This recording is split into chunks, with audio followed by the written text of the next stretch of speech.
Ever wanted to truly understand Sun Tzu's art of war? This video brings the most famous translation by Lionel Giles to life. We present the entire, unabridged text, so you get every strategic insight directly from the source.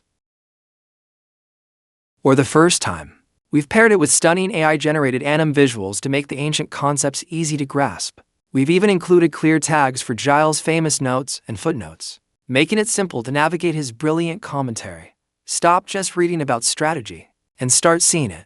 Let's begin.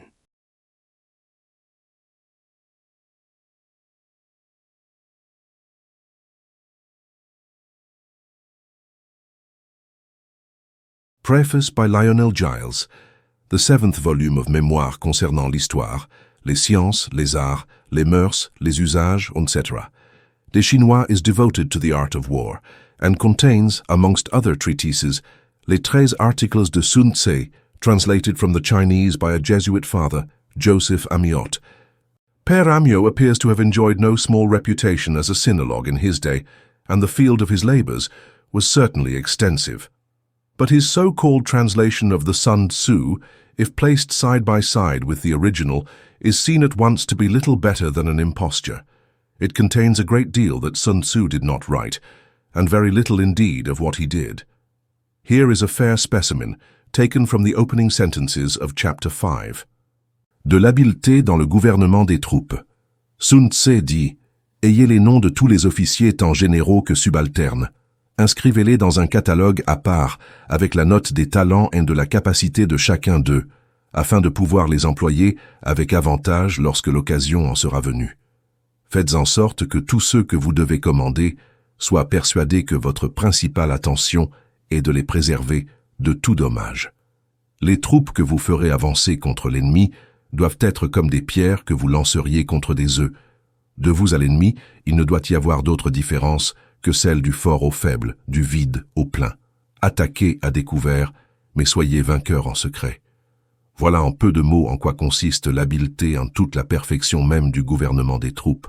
Throughout the 19th century, which saw a wonderful development in the study of Chinese literature, no translator ventured to tackle Sun Tzu, although his work was known to be highly valued in China as by far the oldest and best compendium of military science. It was not until the year 1905 that the first English translation by Captain E.F. Calthrop, RFA, appeared at Tokyo under the title Sonshi, the Japanese form of Sun Tzu. Unfortunately, it was evident that the translator's knowledge of Chinese was far too scanty to fit him to grapple with the manifold difficulties of Sun Tzu. He himself plainly acknowledges that without the aid of 2 Japanese gentlemen, the accompanying translation would have been impossible. We can only wonder, then, that with their help, it should have been so excessively bad. It is not merely a question of downright blunders, from which none can hope to be wholly exempt. Omissions were frequent, hard passages were willfully distorted or slurred over. Such offences are less pardonable. They would not be tolerated in any edition of a Greek or Latin classic, and a similar standard of honesty ought to be insisted upon in translations from Chinese. From blemishes of this nature, at least, I believe that the present translation is free. It was not undertaken out of any inflated estimate of my own powers, but I could not help feeling that Sun Tzu deserved a better fate than had befallen him, and I knew that at any rate I could hardly fail to improve on the work of my predecessors. Towards the end of 1908, a new and revised edition of Captain Calthrop's translation was published in London, this time, however, without any allusion to his Japanese collaborators. My first 3 chapters were then already in the printer's hands, so that the criticisms of Captain Calthrop therein contained must be understood as referring to his earlier edition. This is on the whole an improvement on the other, though there still remains much that cannot pass muster. Some of the grosser blunders have been rectified and lacunae filled up, but on the other hand, a certain number of new mistakes appear.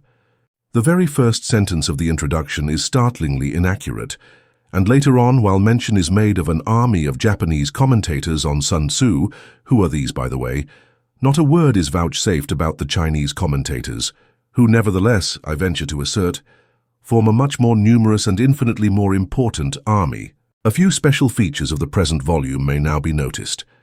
In the first place, the text has been cut up into numbered paragraphs, both in order to facilitate cross-reference and for the convenience of students generally.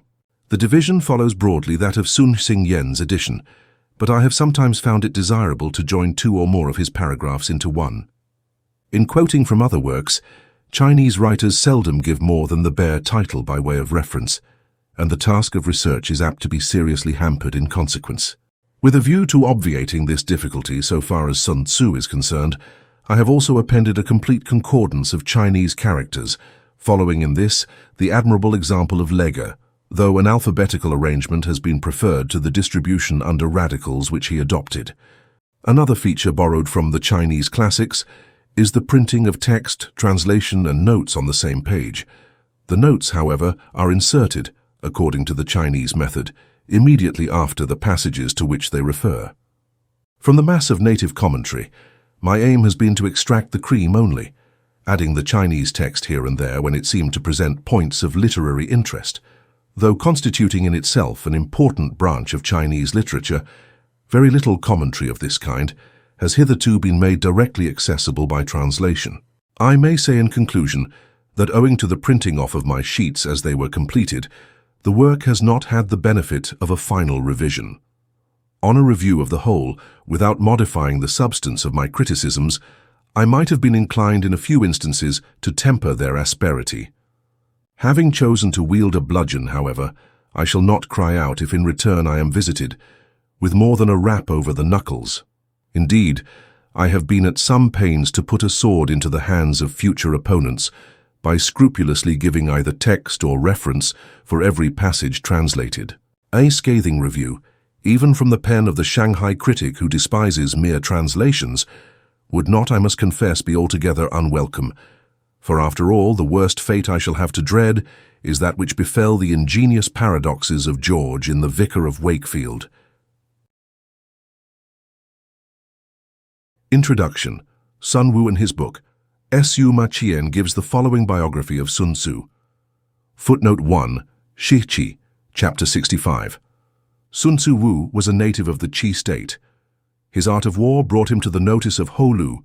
Footnote 2, he reigned from 514 to 496 BC. Bis, king of Wooden Ho Lu, said to him, "I have carefully perused your 13 chapters. May I submit your theory of managing soldiers to a slight test?" Sun Tzu replied, "You may." Ho Lu asked, "May the test be applied to women?" The answer was again in the affirmative, so arrangements were made to bring 180 ladies out of the palace. Sun Tzu divided them into 2 companies and placed one of the king's favorite concubines at the head of each. He then bade them all take spears in their hands and addressed them thus, "I presume you know the difference between front and back, right hand and left hand?" The girls replied, "Yes." Sun Tzu went on, "When I say eyes front, you must look straight ahead. When I say left turn, you must face towards your left hand. When I say right turn, you must face towards your right hand. When I say about turn, you must face right round towards your back." Again the girls assented. The words of command having been thus explained, he set up the halberds and battle-axes in order to begin the drill. Then, to the sound of drums, he gave the order, "Right turn." But the girls only burst out laughing. Sun Tzu said, "If words of command are not clear and distinct, if orders are not thoroughly understood, then the general is to blame." So he started drilling them again, and this time gave the order, "Left turn," whereupon the girls once more burst into fits of laughter. Sun Tzu, if words of command are not clear and distinct, if orders are not thoroughly understood, the general is to blame. But if his orders are clear and the soldiers nevertheless disobey, then it is the fault of their officers.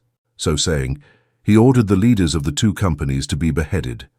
Now the king of Wu was watching the scene from the top of a raised pavilion, and when he saw that his favorite concubines were about to be executed, he was greatly alarmed and hurriedly sent down the following message. "We are now quite satisfied as to our general's ability to handle troops. If we are bereft of these 2 concubines, our meat and drink will lose their savor. It is our wish that they shall not be beheaded." Sun Tzu replied, "Having once received His Majesty's commission to be the general of his forces, there are certain commands of His Majesty, which, acting in that capacity, I am unable to accept. Accordingly, he had the two leaders beheaded, and straightway installed the pair next in order as leaders in their place.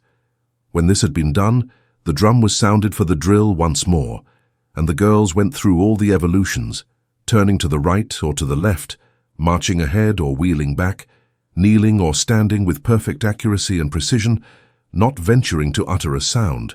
Then Sun Tzu sent a messenger to the king saying, "Your soldiers, sire, are now properly drilled and disciplined, and ready for your majesty's inspection. They can be put to any use that their sovereign may desire. Bid them go through fire and water, and they will not disobey." But the king replied, "Let our generals cease drilling and return to camp. As for us, we have no wish to come down and inspect the troops." Thereupon Sun Tzu said, "The king is only fond of words and cannot translate them into deeds."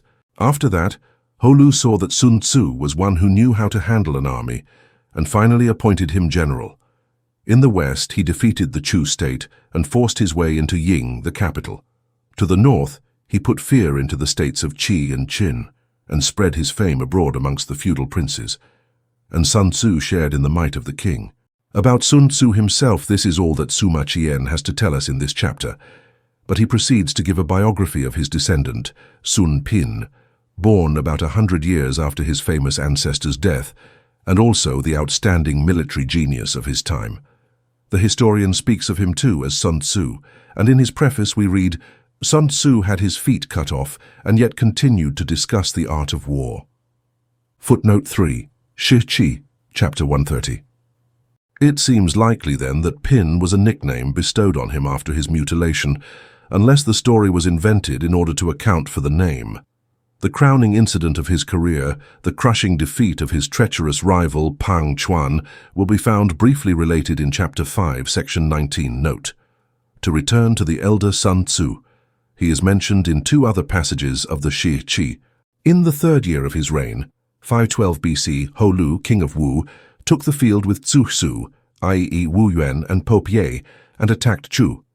He captured the town of Shu and slew the two princes' sons who had formerly been generals of Wu.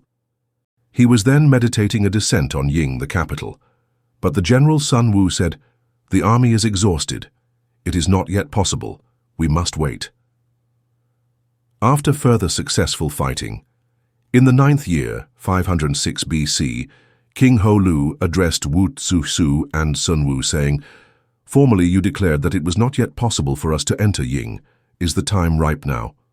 The two men replied, "Chu's general Tzu Chang, footnote 4, the appellation of Nang Hua, has grasping and covetous, and the princes of Tang and Tizai both have a grudge against him. If your majesty has resolved to make a grand attack, you must win over Tang and Tizai, and then you may succeed." Holu followed this advice, beat Chu in 5 pitched battles, and marched into Ying. Footnote 5, Shi Qi, chapter 31. This is the latest date at which anything is recorded of Sun Wu. He does not appear to have survived his patron, who died from the effects of a wound in 496. In another chapter there occurs this passage. Footnote 6, Shi Qi, chapter 25. From this time onward, a number of famous soldiers arose one after the other. Cao Fan, footnote 7, the appellation of Hu Yen, mentioned in chapter 39 under the year 637, who was employed by the Qin state. Wang Tzu, footnote 8, Wang Tzu Chengfu, chapter 32, year 607, in the service of Qi, and Sun Wu in the service of Wu. These men developed and threw light upon the principles of war.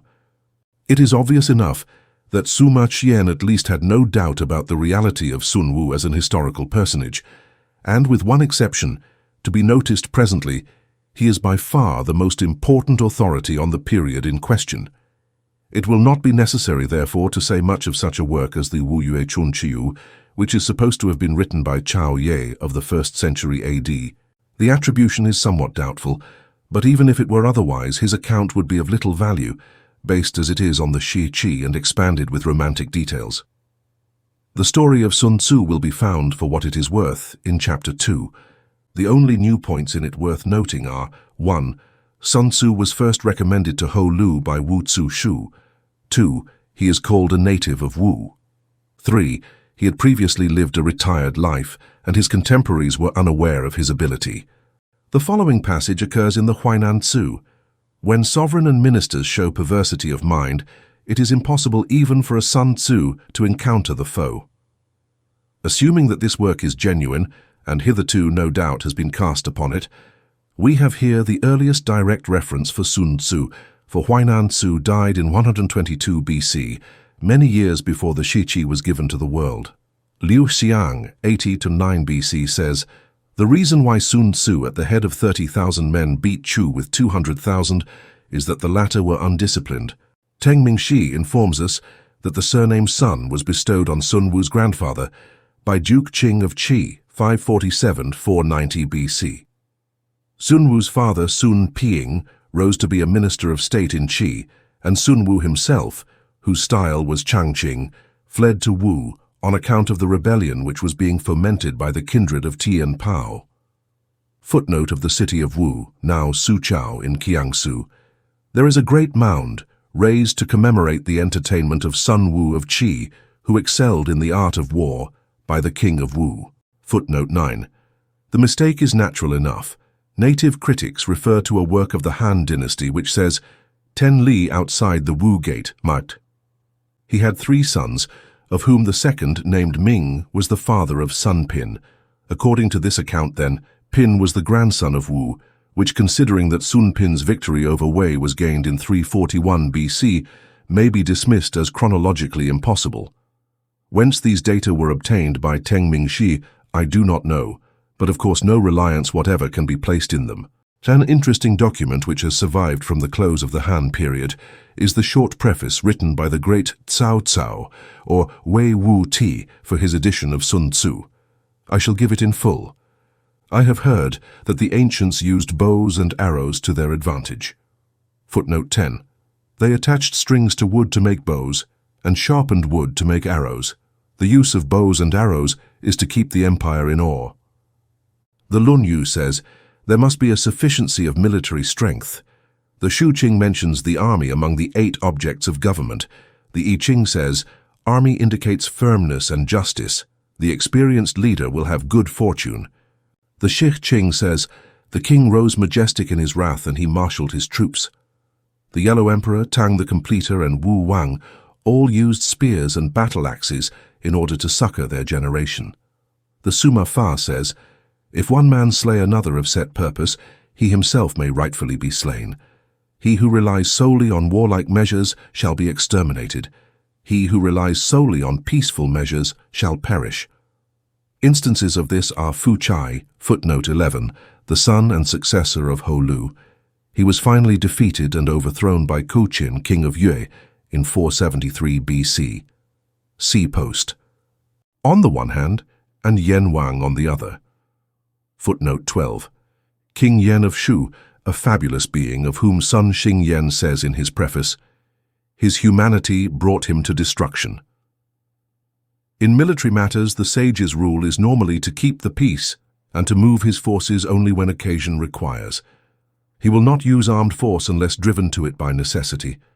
Many books have I read on the subject of war and fighting, but the work composed by Sun Wu is the profoundest of them all. Footnote. Sun Tzu was a native of the Qi state. His personal name was Wu. He wrote The Art of War in 13 chapters for Ho Lu, king of Wu. Its principles were tested on women, and he was subsequently made a general. He led an army westwards, crushed the Chu state, and entered Ying, the capital. In the north, he kept Qi and Qin in awe. 100 years and more after his time, Sun Pin lived. He was a descendant of Wu. Footnote 13. The passage I have put in brackets is omitted in the Tu Shu and may be an interpolation. It was known, however, to Chang Shouqie of the Tang dynasty and appears in the Tai Piying Yulan. In his treatment of deliberation and planning, the importance of rapidity in taking the field. Footnote 14. Cao Kung seems to be thinking of the first part of Chapter 2, perhaps especially of Section 8. Clearness of conception and depth of design. Sun Tzu stands beyond the reach of carping criticism. My contemporaries, however, have failed to grasp the full meaning of his instructions, and while putting into practice the smaller details in which his work abounds, They have overlooked its essential purport. That is the motive which has led me to outline a rough explanation of the whole. One thing to be noticed in the above is the explicit statement that the 13 chapters were specially composed for King Ho-Lu. This is supported by the internal evidence of Ivern section 15, in which it seems clear that some ruler is addressed. In the bibliographic section of the Han Shu, there is an entry which has given rise to much discussion. The works of Sun Tzu of Wu in 82 pian, or chapters, with diagrams in 9 chuan. It is evident that this cannot be merely the 13 chapters known to Sima Qian, or those we possess today. Chang Shouqie refers to an edition of Sun Tzu's Art of War, of which the 13 chapters formed the first chuan, adding that there were 2 other chuan besides. This has brought forth a theory that the bulk of these 82 chapters consisted of other writings of Sun Tzu. We should call them apocryphal, similar to the Wen Ta, of which a specimen dealing with the 9 situations, footnote 15, see chapter 2, is preserved in the Tung Tian and another in Ho Xin's commentary. It is suggested that before his interview with Ho-Lu, Sun Tzu had only written the 13 chapters, but afterwards composed a sort of exegesis in the form of question and answer between himself and the king. Pai Yi-sun, the author of the Sun Tzu Shu Lu, backs this up with a quotation from the Wu Yue Chun Qiu. The king of Wu summoned Sun Tzu and asked him questions about the art of war. Each time he set forth a chapter of his work, the king could not find words enough to praise him. As he points out, if the whole work was expounded on the same scale as in the above-mentioned fragments, the total number of chapters could not fail to be considerable. Then the numerous other treatises attributed to Sun Tzu might be included. The fact that the Hanqi mentions no work of Sun Tzu except the 82 pian, whereas the Sui and Tang bibliographies give the titles of others in addition to the 13 chapters, is good proof, P.E. Sun thinks, that all of these were contained in the 82 pian. Without pinning our faith to the accuracy of details supplied by the Wu Yue Chun Qiu, or admitting the genuineness of any of the treatises cited by Pai Yi-sun, we may see in this theory a probable solution of the mystery. Between Sima Qian and Panku, there was plenty of time for a luxuriant crop of forgeries to have grown up under the magic name of Sun Tzu, and the 82 pian may very well represent a collected edition of these lumped together with the original work. It is also possible, though less likely, that some of them existed in the time of the earlier historian and were purposely ignored by him. Footnote 16. On the other hand, it is noteworthy that Wu Tzu, which is not in 6 chapters, has 48 assigned to it in the Hanqi. Likewise, the Chung Yung is credited with 49 chapters, though now only in 1 only. In the case of very short works, one is tempted to think that pian might simply mean leaves. Tu Mu's conjecture seems to be based on a passage which states, Wei Wu Ti strung together Sun Wu's art of war, which in turn may have resulted from a misunderstanding of the final words of Cao Qing's preface. This, as Sun Xingyan points out, is only a modest way of saying that he made an explanatory paraphrase, or in other words, wrote a commentary on it. On the whole, this theory has met with very little acceptance. Thus, the Esu Kuchuan Shu says, the mention of the 13 chapters in the Shi Qi shows that they were in existence before the Hanqi, and that latter accretions are not to be considered part of the original work. Tu Mu's assertion can certainly not be taken as proof. There is every reason to suppose, then, that the 13 chapters existed in the time of Sima Qian, practically as we have them now. That the work was then well known, he tells us in so many words. Sun Tzu's 13 chapters and Wu Qi's Art of War are the 2 books that people commonly refer to on the subject of military matters. Both of them are widely distributed, so I will not discuss them here. But as we go further back, serious difficulties begin to arise. The salient fact which has to be faced is that the Zhou Chuan, the greatest contemporary record, makes no mention whatsoever of Sun Wu, either as a general or as a writer. It is natural, in view of this awkward circumstance, that many scholars should not only cast doubt on the story of Sun Wu as given in the Shi Qi, but even show themselves frankly skeptical as to the existence of the man at all. The most powerful presentment of this side of the case is to be found in the following disposition by Ye Shuixin. Footnote 17, Ye Shi of the Sung Dynasty, 1151 to 1223. It is stated in Sima Qian's history that Sun Wu was a native of the Qi state and employed by Wu, and that in the reign of Ho Lu he crushed Chu, entered Ying, and was a great general. But in Tzu's commentary, no Sun Wu appears at all. It is true that Tzu's commentary need not contain absolutely everything that other histories contain, but Tzu has not omitted to mention vulgar plebeians and hireling ruffians such as Ying Cao Shu, footnote 18. He hardly deserves to be bracketed with assassins. Cao Kui, footnote 19. See Chapter 7, Section 27 and Chapter 11, Section 28. Chu Chi Wu and Chuan She Chu, footnote 20. See Chapter 11, Section 28. Chuan Chu is the abbreviated form of his name. In the case of Sun Wu, whose fame and achievements were so brilliant, the omission is much more glaring. Again, details are given in their due order about his contemporaries Wu Yuan and the minister Pie.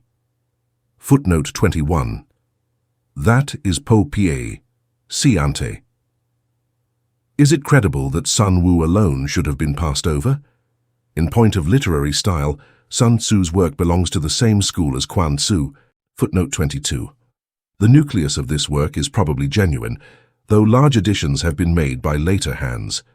Quan Chung died in 645 BC, Liu Tao, footnote 23, see infra, beginning of introduction, and the Yue, footnote 24. I do not know what this work unless it be the last chapter of another work. Why that chapter should be singled out, however, is not clear, and may have been the production of some private scholar living towards the end of the spring and autumn, or the beginning of the Warring States period. Footnote 25, about 480 BC. The story that his precepts were actually applied by the Wu state is merely the outcome of big talk on the part of his followers. From the flourishing period of the Zhou dynasty, footnote 26, that is, I suppose, the age of Wu Wang and Zhou Kung, down to the time of the spring and autumn, all military commanders were statesmen as well, and the class of professional generals for conducting external campaigns did not then exist. It was not until the period of the Six States, footnote 27, in the 3rd century BC, that this custom changed. Now, although Wu was an uncivilized state, it is conceivable that Tzu should have left unrecorded the fact that Sun Wu was a great general and yet held no civil office. What we are told, therefore, about Jiang Chu, footnote 28, Sima Jiang Chu, whose family name was Tian, lived in the latter half of the 6th century BC and is also believed to have written a work on war. See Shi Qi, chapter 64, and infra at the beginning of the introduction. And Sun Wu is not authentic matter, but the reckless fabrication of theorizing pundits. The story of Ho Lu's experiment on the women, in particular, is utterly preposterous and incredible. Ye Shuixin represents Sima Qian as having said that Sun Wu crushed Chu and entered Ying. This is not quite correct. No doubt the impression left on the reader's mind is that he at least shared in these exploits. The fact may or may not be significant, but it is nowhere explicitly stated in the Shi Qi either that Sun Tzu was general on the occasion of the taking of Ying, or that he even went there at all. Moreover, as we know that Wu Yuan and Po Pei both took part in the expedition, and also that its success was largely due to the dash and enterprise of Fu Kai, Ho Lu's younger brother, it is not easy to see how yet another general could have played a very prominent part in the same campaign. Chen Sun of the Sung dynasty has the note. Military writers look upon Sun Wu as the father of their art, but the fact that he does not appear in the Zhou Chuan, although he is said to have served under Ho Lu, king of Wu, makes it uncertain what period he really belonged to. He also says, the works of Sun Wu and Wu Qi may be of genuine antiquity. It is noticeable that both Ye Shuixin and Chen Sun, while rejecting the personality of Sun Wu as he figures in Sima Qian's history, are inclined to accept the date traditionally assigned to the work which passes under his name. The author of the Shu Lu fails to appreciate this distinction, and consequently his bitter attack on Chen Sun really misses its mark. He makes one of 2 points, however, which certainly tell in favor of the high antiquity of our 13 chapters. Sun Tzu, he says, must have lived in the age of Qing Wang 519-476 because he is frequently plagiarized in subsequent works of the Zhou, Qin, and Han dynasties. The two most shameless offenders in this respect are Wu Qi and Huainan Tzu, both of them important historical personages in their day. The former lived only a century after the alleged date of Sun Tzu, and his death is known to have taken place in 381 BC. It was to him, according to Liu Xiang, that Zheng Shen delivered the Zhou Chuan, which had been entrusted to him by its author. Footnote 29. See Leger's Classics, Volume 5, Prolegomena, page 27. Leger thinks that the Zhou Chuan must have been written in the 5th century, but not before 424 BC. Now the fact that quotations from the Art of War, acknowledged or otherwise, are to be found in so many authors of different epochs establishes a very strong anterior to them all. In other words, that Sun Tzu's treatise was already in existence towards the end of the 5th century BC. Further proof of Sun Tzu's antiquity is furnished by the archaic or wholly obsolete meanings attaching to a number of the words he uses. A list of these, which might perhaps be extended, is given in the Shu Lu, and though some of the interpretations are doubtful, the main argument is hardly affected thereby. Again, it must not be forgotten that Ye Shui Xin, a scholar and critic of the first rank, deliberately pronounces the style of the 13 chapters to belong to the early part of the 5th century. Seeing that he is actually engaged in an attempt to disprove the existence of Sun Wu himself, we may be sure that he would not have hesitated to assign the work to a later date had he not honestly believed the contrary. And it is precisely on such a point that the judgment of an educated Chinaman will carry most weight.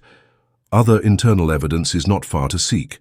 Thus, in 13 Section 1, there is an unmistakable allusion to the ancient system of land tenure, which had already passed away by the time of Mencius, who was anxious to see it revived in a modified form. Footnote 30. See Mencius. Fu 1, 3, 13-20. The only warfare Sun Tzu knows is that carried on between the various feudal princes, in which armored chariots play a large part. Their use seems to have entirely died out before the end of the Zhou dynasty. He speaks as a man of Wu, a state which ceased to exist as early as 473 BC. On this I shall touch presently, but once refer the work to the 5th century or earlier, and the chances of its being other than a bona fide production are sensibly diminished. The great age of forgeries did not come until long after. That it should have been forged in the period immediately following 473 is particularly unlikely, for no one, as a rule, hastens to identify himself with a lost cause. As for Ye Shui Xin's theory that the author was a literary recluse, that seems to me quite untenable. If one thing is more apparent than another after reading the maxims of Sun Tzu, it is that their essence has been distilled from a large store of personal observation and experience. They reflect the mind not only of a born strategist, gifted with a rare faculty of generalization, but also of a practical soldier, closely acquainted with the military conditions of his time. To say nothing of the fact that these sayings have been accepted and endorsed by all the greatest captains of Chinese history, they offer a combination of freshness and sincerity, acuteness and common sense, which quite excludes the idea that they were artificially concocted in the study. If we admit, then, that the 13 chapters were the genuine production of a military man living towards the end of the Chun Qiyu period, are we not bound, in spite of the silence of the Zhou Chuan, to accept Sima Qian's account in its entirety? In view of his high repute as a sober historian, must we not hesitate to assume that the records he drew upon for Sun Wu's biography were false and untrustworthy? The answer, I fear, must be in the negative. There is still one grave, if not fatal, objection to the chronology involved in the story, as told in the Shi Qi, which, so far as I am aware, nobody has yet pointed out. There are two passages in Sun Tzu in which he alludes to contemporary affairs. The first, in Sixkisun, section 21, though according to my estimate the soldiers of Yue exceed our own in number, that shall advantage them nothing in the matter of victory. I say then that victory can be achieved. The other is in 11, section 30. Asked if an army can be made to imitate the Shuaijian, I should answer, yes. For the men of Wu and the men of Yue are enemies. Yet if they are crossing a river in the same boat and are caught by a storm, They will come to each other's assistance just as the left hand helps the right. These two paragraphs are extremely valuable as evidence of the date of composition. They assign the work to the period of the struggle between Wu and Yue. So much has been observed by Pai Aisun. But what has hitherto escaped notice is that they also seriously impair the credibility of Sima Qian's narrative. As we have seen above, the first positive date given in connection with Sun Wu is 512 BC. He is then spoken of as a general, acting as confidential advisor to Ho Lu, so that his alleged introduction to that monarch had already taken place, and of course the 13 chapters must have been written earlier still. But at that time, and for several years after, down to the capture of Ying in 506, Chu and not Yue, was the great hereditary enemy of Wu. The two states, Chu and Wu, had been constantly at war for over half a century. Footnote 31. When Wu first appears in the Chun Chiyu in 584, it is already at variance with its powerful neighbor. The Chun Chiyu first mentions Yue in 537, the Tso Chuan in 601, whereas the first war between Wu and Yue was waged only in 510. Footnote 32.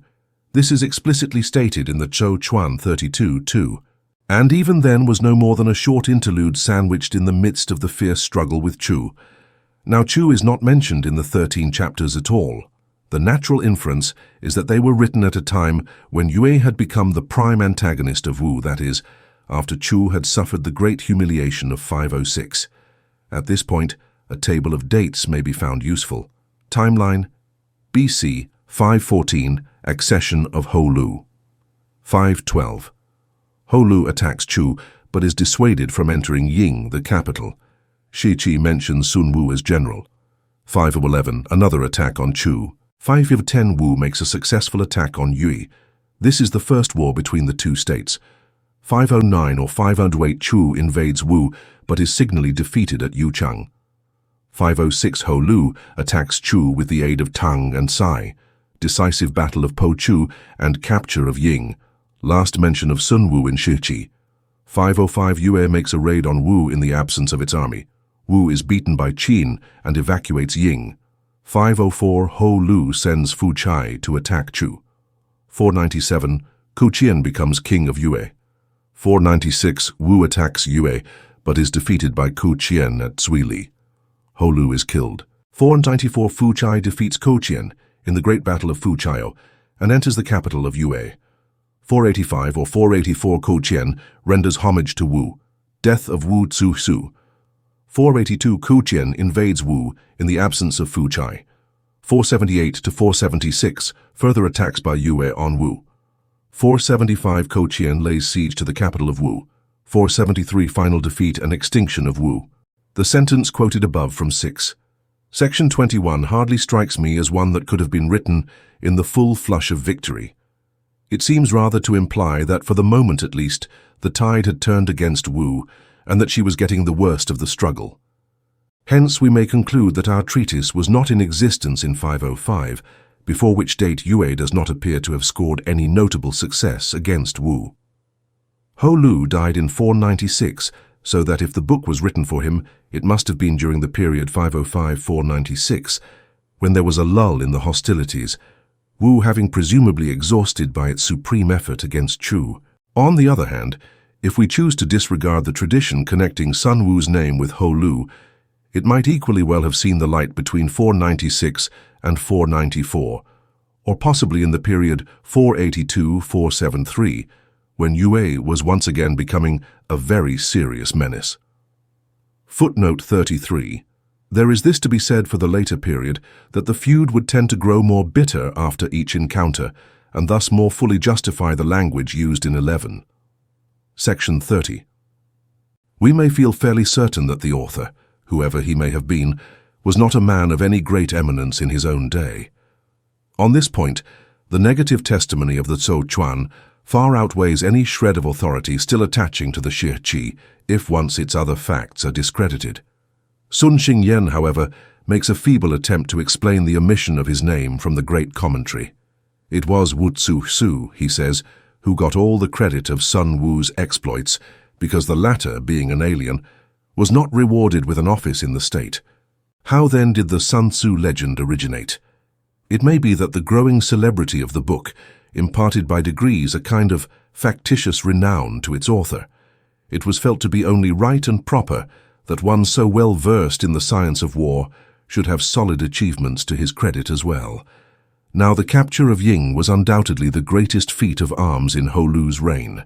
It made a deep and lasting impression on all the surrounding states and raised Wu to the short-lived zenith of her power. Hence, what more natural as time went on than that the acknowledged master of strategy, Sun Wu, should be popularly identified with that campaign. At first perhaps only in the sense that his brain conceived and planned it. Afterwards, that it was actually carried out by him in conjunction with Wu Yuan, footnote 34. With Wu Yuan himself, the case is just the reverse. A spurious treatise on war has been fathered on him simply because he was a great general. Here we have an obvious inducement to forgery. Sun Wu, on the other hand, cannot have been widely known to fame in the 5th century. Po Pie and Fu Kai. It is obvious that any attempt to reconstruct even the outline of Sun Tzu's life must be based almost wholly on conjecture. With this necessary proviso, I should say that he probably entered the service of Wu about the time of Ho Lu's accession and gathered experience, though only in the capacity of a subordinate officer, during the intense military activity which marked the first half of the prince's reign. Footnote 35. From Tso Chuan. From the date of King Chao's accession, 515, there was no year in which Chu was not attacked by Wu. If he rose to be a general at all, he certainly was never on an equal footing with the three above mentioned. He was doubtless present at the investment and occupation of Ying and witnessed Wu's sudden collapse in the following year.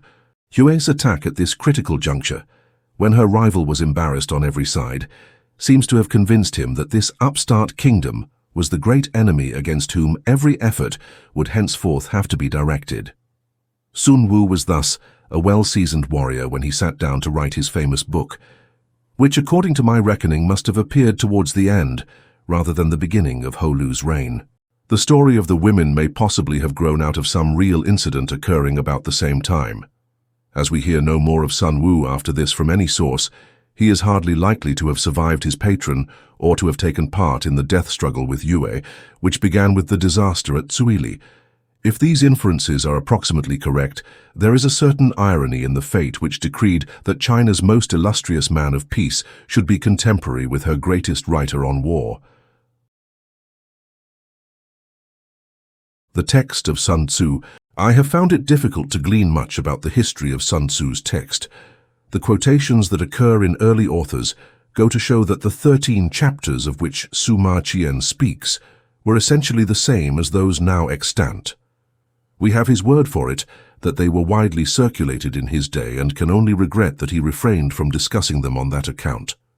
Sun Xingyan says in his preface, "During the Qin and Han dynasties, Sun Tzu's art of war was in general use amongst military commanders, but they seem to have treated it as a work of mysterious import and were unwilling to expound it for the benefit of posterity. Thus it came about that Wei Wu was the first to write a commentary on it. As we have already seen, there is no reasonable ground to suppose that Cao Kung tampered with the text, but the text itself is often so obscure, and the number of editions which appeared from that time onward so great, especially during the Tang and Sung dynasties, that it would be surprising if numerous corruptions had not managed to creep in. Towards the middle of the Sung period, by which time all the chief commentaries on Sun Tzu were in existence, a certain Qi Tianpao published a work in 15 Chuan entitled Sun Tzu with the collected commentaries of 10 writers. There was another text, with variant readings put forward by Chu Fu of Taxing, which also had supporters among the scholars of that period. But in the Ming editions, Sun Xingyan tells us, these readings were for some reason or other no longer put into circulation. Thus, until the end of the 18th century, the text in sole possession of the field was one derived from Qi Tianpao's edition, although no actual copy of that important work was known to have survived. That, therefore, is the text of Sun Tzu, which appears in the war section of the Great Imperial Encyclopedia, printed in 1726, the Kuqin Tu Shuqi Chang. Another copy at my disposal of what is practically the same text, with slight variations, is that contained in the 11 Philosophers of the Zhou and Qin Dynasties, 1758. And the Chinese printed in Captain Calthrop's first edition is evidently a similar version which has filtered through Japanese channels. So things remained until Sun Tzŭ, 1752-1818, a distinguished antiquarian and classical scholar who claimed to be an actual descendant of Sun Wu. Footnote 36, Preface ad fin. My family comes from Loan and we are really descended from Sun Tzu. I'm ashamed to say that I only read my ancestors' work from a literary point of view, without comprehending the military technique. So long have we been enjoying the blessings of peace. Accidentally discovered a copy of Qi Tianpao's long-lost work when on a visit to the library of the Huayin Temple. Footnote 37. Huayin is about 14 miles from Tongquan on the eastern border of Shenxi. The temple in question is still visited by those about the ascent of the western sacred mountain. It is mentioned in a text as being situated 5 li east of the district city of Huayin. The temple contains the Huashan tablet, inscribed by the Tang Emperor Sun Tzu, 755. Appended to it was the eyesore of Cheng Yuxian, mentioned in the Tongqi, and also believed to have perished. This is what Sun Tzŭ designates as the original edition or text, a rather misleading name, for it cannot by any means claim to set before us the text of Sun Tzu in its pristine purity. Qi Tianpao was a careless compiler and appears to have been content to reproduce the somewhat debased version current in his day, without troubling to collate it with the earliest editions then available. Fortunately, 2 versions of Sun Tzu, even older than the newly discovered work, were still extant, one buried in the Tung Tian, Tuyu's great treatise on the Constitution, the other similarly enshrined in the Tai Ping Yu Lan Encyclopedia. In both the complete text is to be found, though split up into fragments intermixed with other matter, and scattered piecemeal over a number of different sections. Considering that the Yu Lan takes us back to the year 983, and the Tung Tian about 200 years further still, to the middle of the Tang dynasty, the value of these early transcripts of Sun Tzu can hardly be overestimated. Yet the idea of utilizing them does not seem to have occurred to anyone until Sun Tzŭ, acting under government instructions, undertook a thorough recension of the text. This is his own account. Because of the numerous mistakes in the text of Sun Tzu which his editors had handed down, the government ordered that the ancient edition of Qi Tianpao should be used, and that the text should be revised and corrected throughout. It happened that Wu Nianhu, the governor Piqua, and Si, a graduate of the 2nd degree, had all devoted themselves to this study, probably surpassing me therein. Accordingly, I have had the whole work cut on blocks as a textbook for military men. The 3 individuals here referred to had evidently been occupied on the text of Sun Tzu prior to Sun Tzŭ's commission, but we are left in doubt as to the work they really accomplished. At any rate, the new edition, when ultimately produced, appeared in the names of Sun Tzŭ and only one co-editor, Wu Zhenxi. They took the original edition as their basis, and by careful comparison with older versions, as well as the extant commentaries and other sources of information such as the Ai Shuo, succeeded in restoring a very large number of doubtful passages, and turned out on the whole what must be accepted as the closest approximation we are ever likely to get to Sun Tzu's original work. This is what will hereafter be denominated the standard text. The copy which I have used belongs to a reissue dated 1877. It is in 6 pen, forming part of a well-printed set of 23 early philosophical works in 83 pen.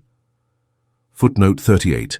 See my Catalogue of Chinese Books, Luzak & Co., 1908, number 40. It opens with a preface by Sun Tzŭ, largely quoted in this introduction, vindicating the traditional view of Sun Tzu's life and performances and summing up in remarkably concise fashion the evidence in its favor. This is followed by Chao Kung's preface to his edition and the biography of Sun Tzu from the Shiqi, both translated above. Then come firstly Cheng Yuxian's Yi Shuo, footnote 39. This is a discussion of 29 difficult passages in Sun Tzu.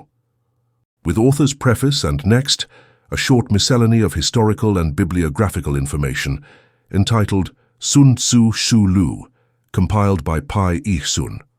As regards the body of the work, each separate sentence is followed by a note on the text, if required, and then by the various commentaries appertaining to it arranged in chronological order. These we shall now proceed to discuss briefly, one by one.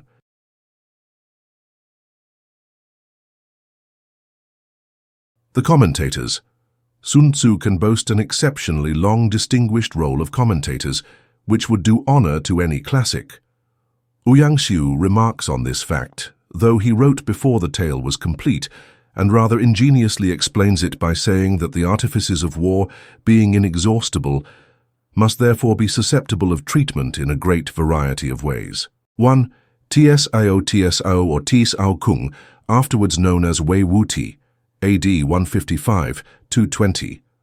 There is hardly any room for doubt that the earliest commentary on Sun Tzu actually came from the pen of this extraordinary man, whose biography in the San Tzŭ reads like a romance. One of the greatest military geniuses that the world has seen, and Napoleonic in the scale of his operations, he was especially famed for the marvelous rapidity of his marches, which has found expression in the line, "Talk of Cao Cao and Cao Cao will appear, ill." Xiu says of him that he was a great captain who measured his strength against Tung Chou Lu Pu and the two Yuan, father and son, and vanquished them all. Whereupon he divided the empire of Han with Wu and Shu and made himself king. It is recorded that whenever a council of war was held by Wei on the eve of a far-reaching campaign, he had all his calculations ready. Those generals who made use of them did not lose one battle in 10. Those who ran counter to them in any particular saw their armies incontinently beaten and put to flight. Cao Kung's notes on Sun Tzu, models of austere brevity, are so thoroughly characteristic of the stern commander known to history that it is hard indeed to conceive of them as the work of a mere litterateur. Sometimes, indeed, owing to extreme compression, they are scarcely intelligible and stand no less in need of a commentary than the text itself. Footnote 40. Compare Catalogue of the Library of Fan Family at Ningpo. His commentary is frequently obscure. It furnishes a clue, but does not fully develop the meaning. Tu Meng Shi. The commentary which has come down to us under this name is comparatively meager, and nothing about the author is known. Even his personal name has not been recorded. Qi Tianpao's edition places him after Chia Lin, and Chao Kung Wu also assigns him to the Tang dynasty. Footnote 41, Wen Xian Tung Kao, chapter 221. But this is a mistake. In Sun Xingyan's preface, he appears as Meng Shi of the Liang dynasty, 502-557. Others would identify him with Meng Kang of the 3rd century. He is named in one work as the last of the 5 commentators, the others being Wei Wuti, Tu Mu, Chen Hao, and Chia Lin. 3. Li Chuan of the 8th century was a well-known writer on military tactics. One of his works has been in constant use down to the present day. The Tung Chi mentions Lives of Famous Generals from the Zhou to the Tang dynasty as written by him. Footnote 42. It is interesting to note that Monsieur Pelliot has recently discovered chapters 1, 4, and 5 of this lost work in the Grottos of the Thousand Buddhas. See BEFEO, T and Fo, and Center 3-4, page 525. According to Chao Kung Wu and the Tianiko catalogue, he followed a variant of the text of Sun Tzu, which differs considerably from those now extant. His notes are mostly short and to the point, and he frequently illustrates his remarks by anecdotes from Chinese history. Fu Yu, died 812, did not publish a separate commentary on Sun Tzu, his notes being taken from the Tung Tian, the encyclopedic treatise on the Constitution, which was his life work. They are largely repetitions of Cao Kung and Meng Shi, besides which it is believed that he drew on the ancient commentaries of Wang Ling and others. Owing to the peculiar arrangement of Tung Tian, he has to explain each passage on its merits, apart from the context, and sometimes his own explanation does not agree with that of Cao Kung, whom he always quotes first. Though not strictly to be reckoned as one of the 10 commentators, he was added to their number by Qi Tianpao, being wrongly placed after his grandson Tu Mu. 5. Tu Mu, 803-852, is perhaps the best known as a poet, a bright star even in the glorious galaxy of the Tang period. We learn from Chao Kung Wu that although he had no practical experience of war, he was extremely fond of discussing the subject and was moreover well read in the military history of the Sun Tzŭ and Chan Kuo eras. His notes, therefore, are well worth attention. They are very copious and replete with historical parallels. The gist of Sun Tzu's work is thus summarized by him. Practice benevolence and justice, but on the other hand, make full use of artifice and measures of expediency. He further declared that all the military triumphs and disasters of the 1,000 years, which had elapsed since Sun Tzu's death, would, upon examination, be found to uphold and corroborate, in every particular, the maxims contained in his book. Tu Mu's somewhat spiteful charge against Cao Kung has already been considered elsewhere. 6. Chen Hao appears to have been a contemporary of Tu Mu. Cao Kung Wu says that he was impelled to write a new commentary on Sun Tzu because Cao Kung's on the one hand was too obscure and subtle, and that of Tu Mu on the other too long-winded and diffuse. Ouyang Xiu, writing in the middle of the 11th century, calls Cao Kung, Tu Mu and Chen Hao the three chief commentators on Sun Tzu, and observes that Chen Hao is continually attacking Tu Mu's shortcomings. His commentary, though not lacking in merit, must rank below those of his predecessors. 7. Jia Lin is known to have lived under the Tang dynasty, for his commentary on Sun Tzu is mentioned in the Tang Shu and was afterwards republished by Qi Xie of the same dynasty, together with those of Meng Shi and Tu Yu. It is of somewhat scanty texture, and in point of quality too perhaps the least valuable of the 11. 8. Mei Yao Chen, 1002-1060, commonly known by his style as Mei Shengyu, was, like Tu Mu, a poet of distinction. His commentary was published with a laudatory preface by the great Ouyang Xiu, from which we may cull the following. Later scholars have misread Sun Tzu, distorting his words and trying to make them square with their own one-sided views. Thus, though commentators have not been lacking, only a few have proved equal to the task. My friend Sheng Yu has not fallen into this mistake. In attempting to provide a critical commentary for Sun Tzu's work, he does not lose sight of the fact that these sayings were intended for states engaged in internecine warfare, that the author is not concerned with the military conditions prevailing under the sovereigns of the three ancient dynasties. Footnote 43. The Xia, the Shang, and the Zhou. Although the last named was nominally existent in Sun Tzu's day, it retained hardly a vestige of power, and the old military organization had practically gone by the board. I can suggest no other explanation of the passage, nor with the 9 punitive measures prescribed to the Minister of War. Footnote 44. C. Cho Li, 29. 6. 10. Again, Sun Wu loved brevity of diction, but his meaning is always deep. Whether the subject be marching an army, or handling soldiers, or estimating the enemy, or controlling the forces of victory, it is always systematically treated. The sayings are bound together in strict logical sequence, though this has been obscured by commentators who have probably failed to grasp their meaning. In his own commentary, Mei Shengyu has brushed aside all the obstinate prejudices of these critics and has tried to bring out the true meaning of Sun Tzu himself. In this way, the clouds of confusion have been dispersed and the sayings made clear. I am convinced that the present work deserves to be handed down side by side with the 3 great commentaries, and for a great deal that they find in the sayings, coming generations will have constant reason to thank my friend Sheng Yu. Making some allowance for the exuberance of friendship, I am inclined to endorse this favorable judgment, and would certainly place him above Chen Hao in order of merit. 9. Wang Hsi, also of the Sung dynasty, is decidedly original in some of his interpretations, but much less judicious than Mei Yaochen, and on the whole not a very trustworthy guide. He is fond of comparing his own commentary with that of Cao Kung, but the comparison is not often flattering to him.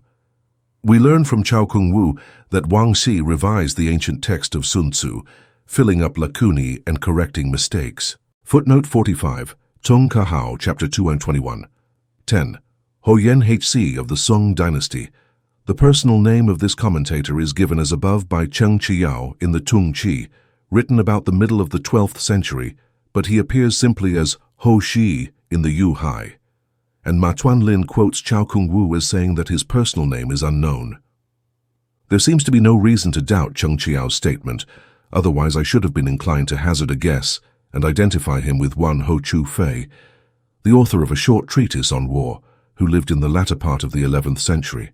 Ho Shi's commentary, in the words of the Tianiko catalogue, contains helpful additions here and there, but is chiefly remarkable for the copious extracts taken in adapted form from the dynastic histories and other sources. 11. Chang Yu. The list closes with a commentator of no great originality, perhaps, but gifted with admirable powers of lucid exposition. His commentator is based on that of Cao Kung, whose terse sentences he contrives to expand and develop in masterly fashion. Without Chang Yu, it is safe to say that much of Cao Kung's commentary would have remained cloaked in its pristine obscurity and therefore valueless. His work is not mentioned in the Sung history, the Tung Kao, or the Yu Hai, but it finds a niche in the Tung Chi, which also names him as the author of the Lives of Famous Generals. Footnote 46. This appears to be still extant. See Wiley's Notes, page 91, new edition. It is rather remarkable that the last-named four should all have flourished within so short a space of time. Chao Kung Wu accounts for it by saying, "During the early years of the Sung dynasty, the empire enjoyed a long spell of peace, and men ceased to practice the art of war. But when Chao Yuanhao's rebellion came, 1038-42, and the frontier generals were defeated time after time, the court made strenuous inquiry for men skilled in war, and military topics became the vogue amongst all the high officials. Hence it is that the commentators of Sun Tzu in our dynasty belong mainly to that period." Footnote 47. Tung Kao Lok Chit. Besides these 11 commentators, there are several others whose work has not come down to us. The Sui Shu mentions 4, namely Wang Ling, often quoted by Tu Yu as Wang Tzu, Chang Tzu Shang, Chia Shu of Wei. Footnote 48, a notable person in his day. His biography is given in the San Kuo Chi, chapter 10, Part V, and Shen Yu of Wu.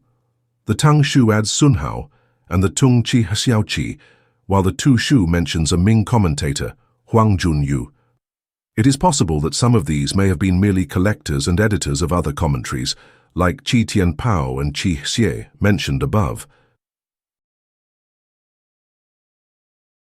Appreciations of Sun Tzu. Sun Tzu has exercised a potent fascination over the minds of some of China's greatest men. Among the famous generals who are known to have studied his pages with enthusiasm may be mentioned Han Xin, d. 196 BC. Footnote 49, c. 11 section 58, note. Feng Rai, d. 34 AD. Footnote 50, Ho Han Shu, chapter 17, ad init. Lu Meng, d. 219. Footnote 51, San Kuo Chi, chapter 54, and Yo Fei, 1103-1141. Footnote 52, Sung She, chapter 365, ad init. The opinion of Cao Kung, who disputes with Han Xin the highest place in Chinese military annals, has already been recorded. Footnote 53. The few Europeans who have yet had an opportunity of acquainting themselves with Sun Tzu are not behindhand in their praise. In this connection, I may perhaps be excused for quoting from a letter from Lord Roberts, to whom the sheets of the present work were submitted previous to publication.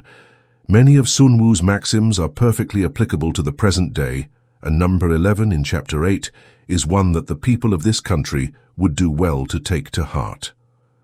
Still more remarkable in one way is the testimony of purely literary men, such as Su Sun, the father of Su Tungpo, who wrote several essays on military topics, all of which owe their chief inspiration to Sun Tzu. The following short passage by him is preserved in the Yu Hai, footnote 54, chapter 140. Sun Wu's saying that in war one cannot make certain of conquering, footnote 55c4, section 3, is very different indeed from what other books tell us. Footnote 56. The allusion may be to Mencius 6, 2, 4, 2. Wu Qi was a man of the same stamp as Sun Wu. They both wrote books on war, and they are linked together in popular speech as Sun and Wu. But Wu Qi's remarks on war are less weighty, his rules are rougher and more crudely stated, and there is not the same unity of plan as in Sun Tzu's work, where the style is terse but the meaning fully brought out. The following is an extract from the Impartial Judgments in the Garden of Literature by Cheng Ho. Sun Tzu's 13 chapters are not only the staple and base of all military men's training, but also compel the most careful attention of scholars and men of letters. His sayings are terse yet elegant, simple yet profound, perspicuous and eminently practical. Such works as the Lun Yu, the I Ching and the Great Commentary, footnote 57, the Zhou Chuan, as well as the writings of Mencius, Sun Kuang and Yang Chu, all fall below the level of Sun Tzu. Chu Si, commenting on this, fully admits the first part of the criticism, although he dislikes the audacious comparison with the venerated classical works. Language of this sort, he says, encourages a ruler's bent towards unrelenting warfare and reckless militarism. Apologies for war. Accustomed as we are to think of China as the greatest peace-loving nation on earth, we are in some danger of forgetting that her experience of war in all its phases has also been such as no modern state can parallel. Her long military annals stretch back to a point at which they are lost in the mists of time. She had built the Great Wall and was maintaining a huge standing army along her frontier, centuries before the first Roman legionary was seen on the Danube. What with the perpetual collisions of the ancient feudal states, the grim conflicts with Huns, Turks and other invaders after the centralization of government, the terrific upheavals which accompanied the overthrow of so many dynasties, besides the countless rebellions and minor disturbances that have flamed up and flickered out again one by one, it is hardly too much to say that the clash of arms has never ceased to resound in one portion or another of the empire. No less remarkable is the succession of illustrious captains to whom China can point with pride. As in all countries, the greatest are fond of emerging at the most fateful crises of her history. Thus, Po Chi stands out conspicuous in the period when Qin was entering upon her final struggle with the remaining independent states. The stormy years which followed the breakup of the Qin dynasty are illuminated by the transcendent genius of Han Xin. When the house of Han in turn is tottering to its fall, the great and baleful figure of Cao Cao dominates the scene, and in the establishment of the Tang dynasty, one of the mightiest tasks achieved by man, the superhuman energy of Li Shihmin, afterwards the Emperor Tai Tsung, was seconded by the brilliant strategy of Li Qing. None of these generals need fear comparison with the greatest names in the military history of Europe. In spite of all this, the great body of Chinese sentiment, from Lao Tzu downwards and especially as reflected in the standard literature of Confucianism, has been consistently pacific and intensely opposed to militarism in any form. It is such an uncommon thing to find any of the literati defending warfare on principle that I have thought it worthwhile to collect and translate a few passages in which the unorthodox view is upheld. The following, by Sima Qian, shows that for all his ardent admiration of Confucius, he was yet no advocate of peace at any price. Military weapons are the means used by the sage to punish violence and cruelty, to give peace to troublous times, to remove difficulties and dangers, and to succor those who are in peril. Every animal with blood in its veins and horns on its head will fight when it is attacked. How much more so will man who carries in his breast the faculties of love and hatred, joy and anger. When he is pleased, a feeling of affection springs up within him. When angry, his poisoned sting is brought into play. That is the natural law which governs his being. What then shall be said of those scholars of our time, blind to all great issues and without any appreciation of relative values, who can only bark out their stale formulas about virtue and civilization? Condemning the use of military weapons, they will surely bring our country to impotence and dishonor and the loss of her rightful heritage, or, at the very least, they will bring about invasion and rebellion, sacrifice of territory and general enfeeblement. Yet they obstinately refuse to modify the position they have taken up. The truth is that, just as in the family the teacher must not spare the rod, and punishments cannot be dispensed with in the state, so military chastisement can never be allowed to fall into abeyance in the empire. All one can say is that this power will be exercised wisely by some, foolishly by others, and that among those who bear arms, some will be loyal and others rebellious. Footnote 58. Shi Qi, Chapter 25, Fol. I. The next piece is taken from Tzu Mu's preface to his commentary on Sun Tzu. War may be defined as punishment, which is one of the functions of government. It was the profession of Cheng Yu and Zhan Qiu, both disciples of Confucius.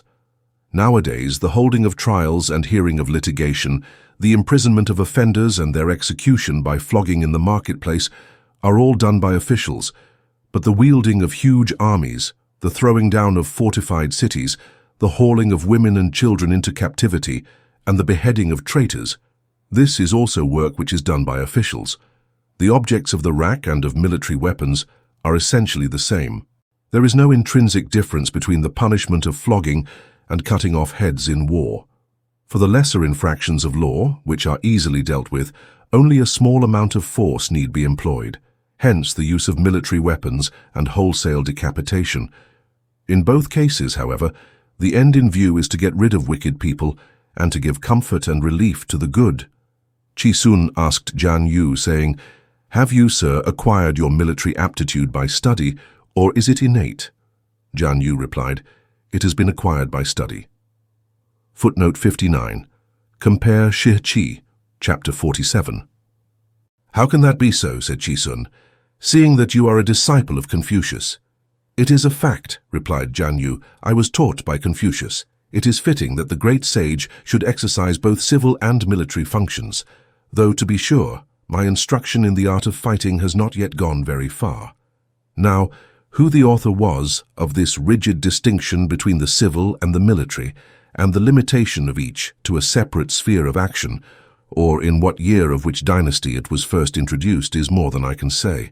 But at any rate, it has come about that the members of the governing class are quite afraid of enlarging on military topics, or do so only in a shamefaced manner.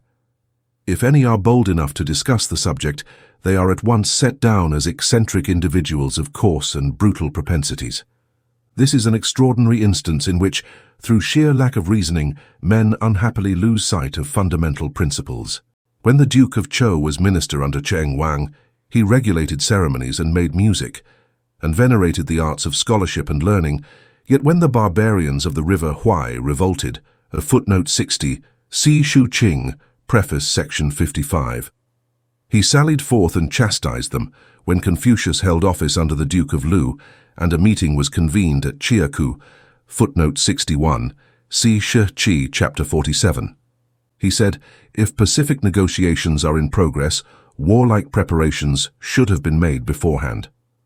He rebuked and shamed the Marquis of Qi, who cowered under him and dared not proceed to violence. How can it be said that these two great sages had no knowledge of military matters? We have seen that the great Chu Si held Sun Tzu in high esteem. He also appeals to the authority of the classics. Our master Confucius, answering Duke Ling of Wei, said, "I have never studied matters connected with armies and battalions." Footnote 62, Lun Yu, 15, 1. Replying to Kung Wen-tzu, he said, "I have not been instructed about buffcoats and weapons." But if we turn to the meeting at Chiaku, we find that he used armed force against the men of Lai, so that the Marquis of Qi was overawed. Again, when the inhabitants of Pai revolted, he ordered his officers to attack them, whereupon they were defeated and fled in confusion. He once uttered the words, "If I fight, I conquer." Footnote 63. I failed to trace this utterance. And Zhan Yu also said, "The sage exercises both civil and military functions." Footnote 64. Supra. Can it be a fact that Confucius never studied or received instruction in the art of war? We can only say that he did not specially choose matters connected with armies and fighting to be the subject of his teaching. Sun Xingyan, the editor of Sun Tzu, writes in similar strain, Confucius said, "I am unversed in military matters." Footnote 65. Supra. He also said, "If I fight, I conquer." Confucius ordered ceremonies and regulated music. Now war constitutes one of the 5 classes of state ceremonial. Footnote 66. The other 4 being worship, mourning, entertainment of guests, and festive rites. See Shu Qing, 2, 1, 38, and Chao Li, 9 Faolern 49, and must not be treated as an independent branch of study. Hence the words, "I am unversed in," must be taken to mean that there are things which even an inspired teacher does not know. Those who have to lead an army and devise stratagems must learn the art of war. But if one can command the services of a good general like Sun Tzu, who was employed by Wu Tzu, there is no need to learn it oneself. Hence the remark added by Confucius, "If I fight, I conquer." The men of the present day, however, willfully interpret these words of Confucius in their narrowest sense, as though he meant that books on the art of war were not worth reading. With blind persistency, they adduce the example of Chao Kuo, who pored over his father's books to no purpose. Footnote 67, C13, section 11, note, as a proof that all military theory is useless. Again, seeing that books on war have to do with such things as opportunism in designing plans and the conversion of spies, they hold that the art is immoral and unworthy of a sage. These people ignore the fact that the studies of our scholars and the civil administration of our officials also require steady application and practice before efficiency is reached. The ancients were particularly chary of allowing mere novices to botch their work. Footnote 68. This is a rather obscure allusion to the Tso Chuan, where Tzu Chan says, "If you have a piece of beautiful brocade, you will not employ a mere learner to make it up." Weapons are baneful. Footnote 69. Compare Tao Te Ching, chapter 31, and fighting perilous and useless unless a general is in constant practice. He ought not to hazard other men's lives in battle. Footnote 70. Sun Xingyan might have quoted Confucius again. See Lun Yu 8, 29, 30. Hence it is essential that Sun Tzu's 13 chapters should be studied. Xiang Liang used to instruct his nephew Qi. Footnote 71. Better known as Xiang Yu, 233-202 BC. In the art of war. Qi got a rough idea of the art in its general bearings, but would not pursue his studies to their proper outcome, the consequence being that he was finally defeated and overthrown. He did not realize that the tricks and artifices of war are beyond verbal computation. Duke Xiang of Song and King Yen of Shu were brought to destruction by their misplaced humanity. The treacherous and underhand nature of war necessitates the use of guile and stratagem suited to the occasion. There is a case on record of Confucius himself having violated an extorted oath, footnote 72, Shi Qi, chapter 47, and also of his having left the Sung state in disguise. Footnote 73, Shi Qi, chapter 38. Can we then recklessly arraign Sun Tzu for disregarding truth and honesty? Bibliography. The following are the oldest Chinese treatises on war after Sun Tzu. The notes on each have been drawn principally from the Su Ku Chuan Shu Qian Ming Mu Lu Chat 9, following 22 Sq Ku 1, Wu Tzu in 1 Chuan, or 6 chapters, by Wu Qi, d. 381 BC. A genuine work. See Shi Qi, Q65. 2. Su Ma Fa, in 1 Chuan or 5 chapters, wrongly attributed to Suma Jiangchu of the 6th century BC. Its date, however, must be early, as the customs of the 3 ancient dynasties are constantly to be met within its pages. See Shi Qi, Chapter 64.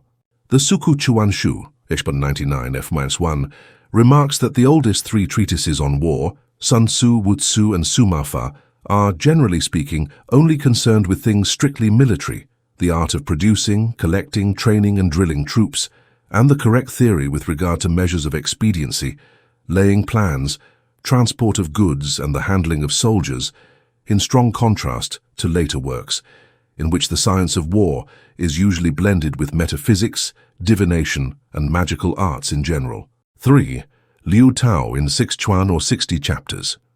Attributed to Lu Wang, or Lu Shang, also known as Tai Kung, of the 12th century BC. Footnote 74, C8, section 27 note.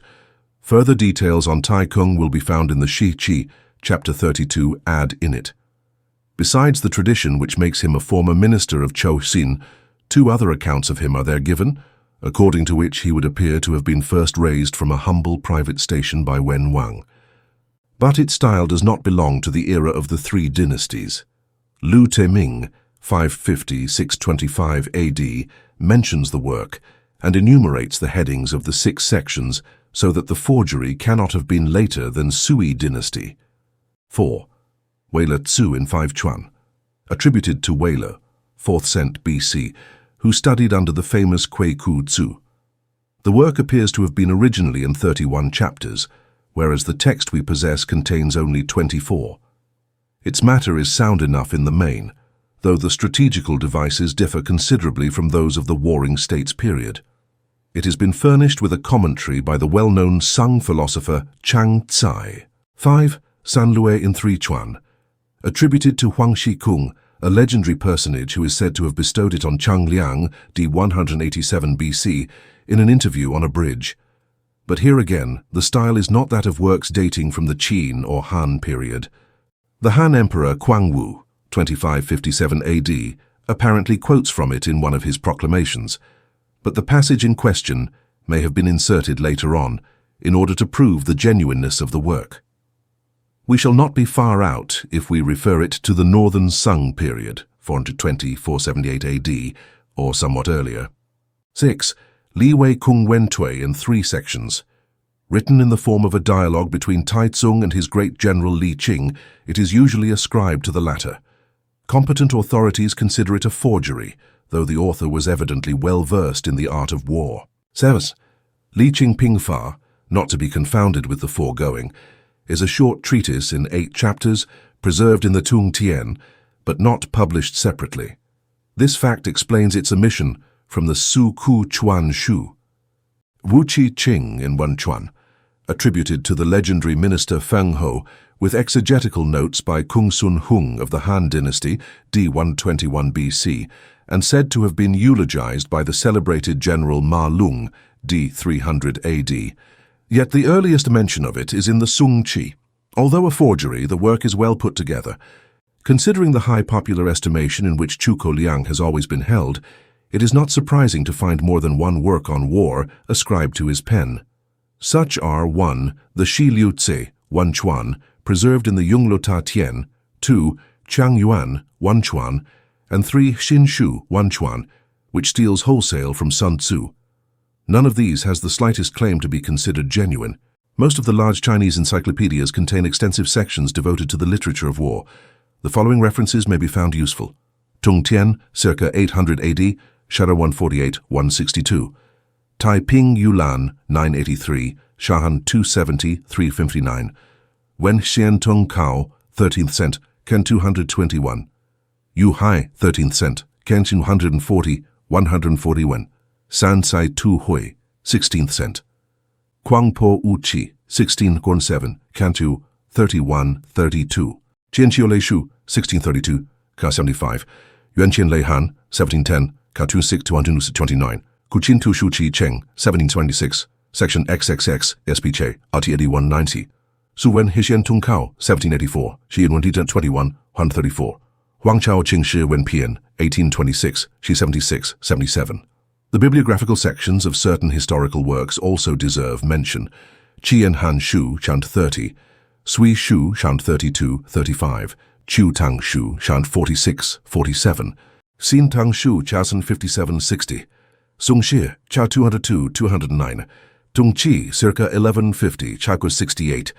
To these, of course, must be added the great catalogue of the Imperial Library, Su Ku Chuan Shu Tsung Mu Ti Yao, 1790, Cha 1999–100.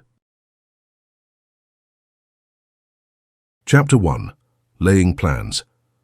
Note, Zhao Kung, in defining the meaning of the Chinese for the title of this chapter, says it refers to the deliberations in the temple selected by the general for his temporary use, or as we should say, in his tent. See Section 26. 1. Sun Tzu said, "The art of war is of vital importance to the state." 2. It is a matter of life and death, a road either to safety or to ruin. Hence it is a subject of inquiry which can on no account be neglected. 3. The art of war, then, is governed by 5 constant factors to be taken into account in one's deliberations when seeking to determine the conditions obtaining in the field. 4. These are 1. The moral law, 2. Heaven, 3. Earth, 4. The commander, 5. Method and discipline. Note, it appears from what follows that Sun Tzu means by moral law a principle of harmony, not unlike the Tao of Lao Tzu in its moral aspect. One might be tempted to render it by morale, were it not considered as an attribute of the ruler in section 13. 5.6. The moral law causes the people to be in complete accord with their ruler, so that they will follow him regardless of their lives, undismayed by any danger. Note, Yu quotes Sun Tzu as saying, "Without constant practice, the officers will be nervous and undecided when mustering for battle. Without constant practice, the general will be wavering and irresolute when the crisis is at hand." 7. Heaven signifies night and day, cold and heat, times and seasons. Note, the commentators, I think, make an unnecessary mystery of two words here. Meng Shi refers to the hard and the soft waxing and waning of heaven. Wang Shi, however, may be right in saying that what is meant is the general economy of heaven, including the 5 elements, the 4 seasons, wind and clouds, and other phenomena. 8. Earth comprises distances, great and small, danger and security, open ground and narrow passes, the chances of life and death. 9. The commander stands for the virtues of wisdom, sincerity, benevolence, courage, and strictness. Note, the 5 cardinal virtues of the Chinese are 1. Humanity or benevolence, 2. Uprightness of mind, 3. Self-respect, self-control, or proper feeling, 4. Wisdom, 5. Sincerity or good faith. Here, wisdom and sincerity are put before humanity or benevolence, and the 2 military virtues of courage and strictness substituted for uprightness of mind and self-respect, self-control, or proper feeling. 10. By method and discipline are to be understood the marshalling of the army in its proper subdivisions, the gradations of rank among the officers, the maintenance of roads by which supplies may reach the army, and the control of military expenditure. 11. These 5 heads should be familiar to every general. He who knows them will be victorious, he who knows them not will fail. 12. Therefore, in your deliberations, when seeking to determine the military conditions, let them be made the basis of a comparison, in this wise. 13. 1. Which of the 2 sovereigns is imbued with the moral law? Note, that is in harmony with his subjects. Compare section 5, 2. Which of the 2 generals has most ability? 3. With whom lie the advantages derived from heaven and earth? Note, see section 7, 84. On which side is discipline most rigorously enforced? Note, Tu Mu alludes to the remarkable story of Cao Cao, AD 155-220, who was such a strict disciplinarian that once, in accordance with his own severe regulations against injury to standing crops, he condemned himself to death for having allowed his horse to shy into a field of corn. However, in lieu of losing his head, he was persuaded to satisfy his sense of justice by cutting off his hair. Cao Cao's own comment on the present passage is characteristically curt. When you lay down a law, see that it is not disobeyed. If it is disobeyed, the offender must be put to death. 5. Which army is the stronger? Note, morally as well as physically. As Mei Yaochen puts it, freely rendered, esprit de corps and big battalions. 6. On which side are officers and men more highly trained? Note, Yu quotes Sun Tzu as saying, "Without constant practice, the officers will be nervous and undecided when mustering for battle. Without constant practice, the general will be wavering and irresolute when the crisis is at hand." 7. In which army is there the greater constancy both in reward and punishment? Note, on which side is there the most absolute certainty that merit will be properly rewarded and misdeeds summarily punished? 14. By means of these 7 considerations, I can forecast victory or defeat. 15. The general that hearkens to my counsel and acts upon it will conquer. Let such a one be retained in command. The general that hearkens not to my counsel nor acts upon it will suffer defeat. Let such a one be dismissed. Note, the form of this paragraph reminds us that Sun Tzu's treatise was composed expressly for the benefit of his patron Ho Lu, king of the Wu state. 16. While heeding the profit of my counsel, avail yourself also of any helpful circumstances over and beyond the ordinary rules. 17. According as circumstances are favorable, one should modify one's plans. Note, Sun Tzu, as a practical soldier, will have none of the bookish theoric. He cautions us here not to pin our faith to abstract principles, for, as Chang Yu puts it, while the main laws of strategy can be stated clearly enough for the benefit of all and sundry, you must be guided by the actions of the enemy in attempting to secure a favorable position in actual warfare. On the eve of the Battle of Waterloo, Lord Uxbridge, commanding the cavalry, went to the Duke of Wellington in order to learn what his plans and calculations were for the morrow, because, as he explained, he might suddenly find himself commander-in-chief and would be unable to frame new plans in a critical moment. The Duke listened quietly and then said, "Who will attack the first tomorrow, I or Bonaparte?" "Bonaparte," replied Lord Uxbridge.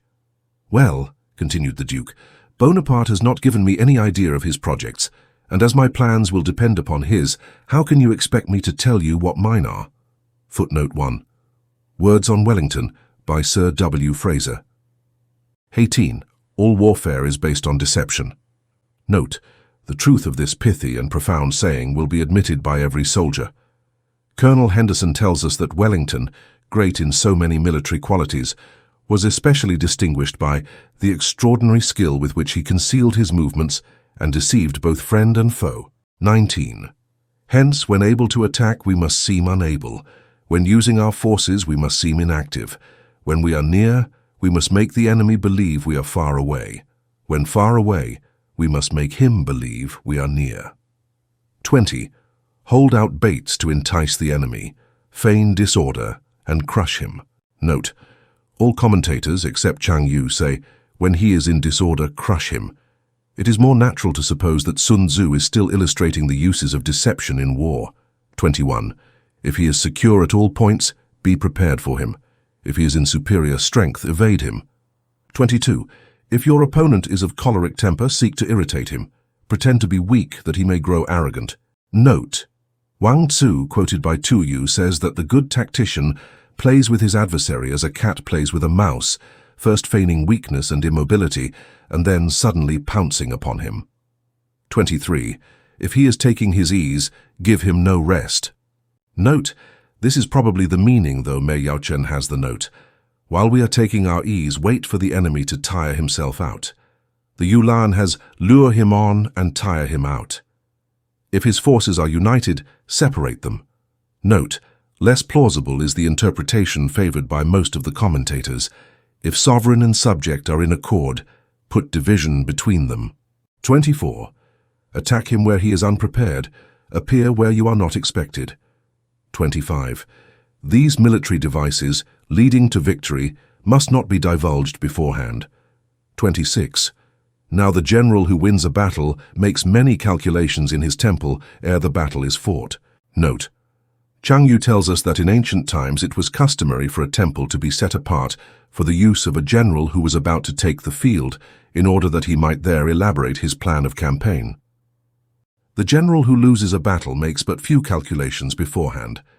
Thus do many calculations lead to victory, and few calculations to defeat. How much more no calculation at all? It is by attention to this point that I can foresee who is likely to win or lose.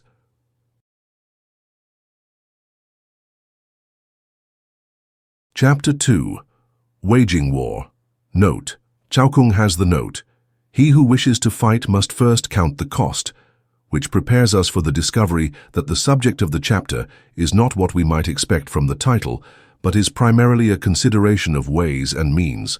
One Sun Tzu said, "In the operations of war, where there are in the field 1,000 swift chariots, as many heavy chariots, and 100,000 mail-clad soldiers, with provisions enough to carry them 1,000 lie, the expenditure at home and at the front, including entertainment of guests, small items such as glue and paint, and sums spent on chariots and armor, will reach the total of 1,000 ounces of silver per day.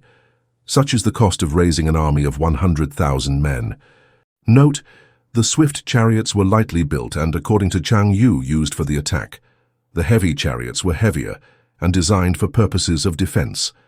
Li Chuan, it is true, says that the latter were light, but this seems hardly probable. It is interesting to note the analogies between early Chinese warfare and that of the Homeric Greeks. In each case, the war chariot was the important factor. forming as it did the nucleus round which was grouped a certain number of foot soldiers. With regard to the numbers given here, we are informed that each swift chariot was accompanied by 75 footmen, and each heavy chariot by 25 footmen, so that the whole army would be divided up into 1,000 battalions, each consisting of 2 chariots and 100 men. Note: 278 modern li go to a mile. The length may have varied slightly since Sun Tzu's time. 2. When you engage in actual fighting, if victory is long in coming, the men's weapons will grow dull and their ardor will be damped. If you lay siege to a town, you will exhaust your strength. 3. Again, if the campaign is protracted, the resources of the state will not be equal to the strain. 4. Now when your weapons are dulled, your ardor damped, your strength exhausted, and your treasure spent, other chieftains will spring up to take advantage of your extremity. Then, no man, however wise, will be able to avert the consequences that must ensue.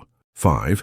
Thus, though we have heard of stupid haste in war, cleverness has never been seen associated with long delays. Note: this concise and difficult sentence is not well explained by any of the commentators.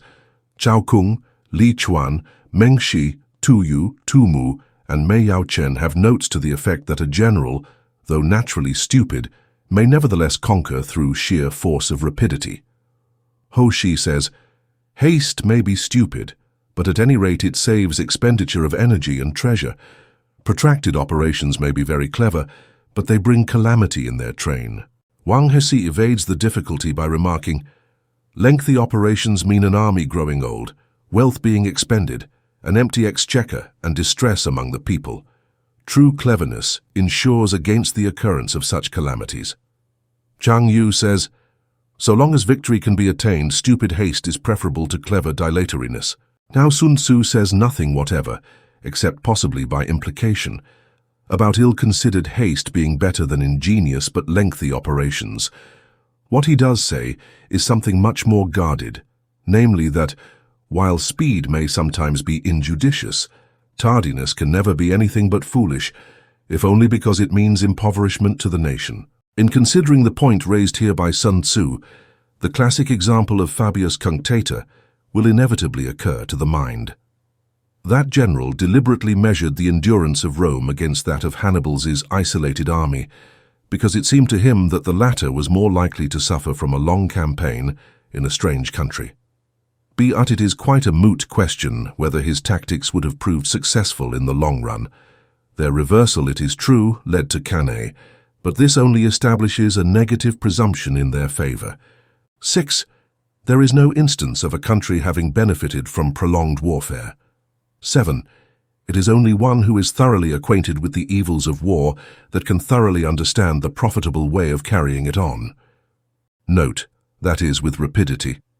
Only one who knows the disastrous effects of a long war can realize the supreme importance of rapidity in bringing it to a close. Only 2 commentators seem to favor this interpretation, but it fits well into the logic of the context, whereas the rendering, "He who does not know the evils of war cannot appreciate its benefits," is distinctly pointless. 8. The skillful soldier does not raise a second levy, neither are his supply wagons loaded more than twice. Note, once war is declared, he will not waste precious time in waiting for reinforcements, nor will he return his army back for fresh supplies, but crosses the enemy's frontier without delay. This may seem an audacious policy to recommend, but with all great strategists from Julius Caesar to Napoleon Bonaparte, the value of time, that is, being a little ahead of your opponent, has counted for more than either numerical superiority or the nicest calculations with regard to commissariat. 9. Bring war material with you from home, but forage on the enemy. Thus the army will have food enough for its needs. Note, the Chinese word translated here as war material literally means things to be used, and is meant in the widest sense. It includes all the impedimenta of an army apart from provisions. 10. Poverty of the state exchequer causes an army to be maintained by contributions from a distance. Contributing to maintain an army at a distance causes the people to be impoverished. Note, the beginning of this sentence does not balance properly with the next, though obviously intended to do so. The arrangement, moreover, is so awkward that I cannot help suspecting some corruption in the text. It never seems to occur to Chinese commentators that an emendation may be necessary for the sense, and we get no help from them there.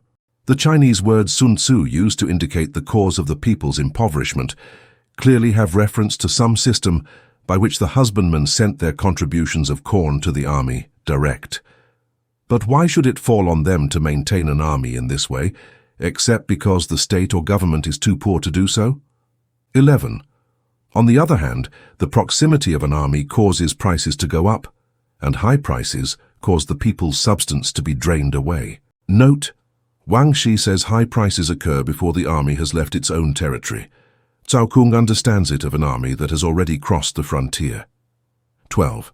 When their substance is drained away, the peasantry will be afflicted by heavy exactions. 13-14.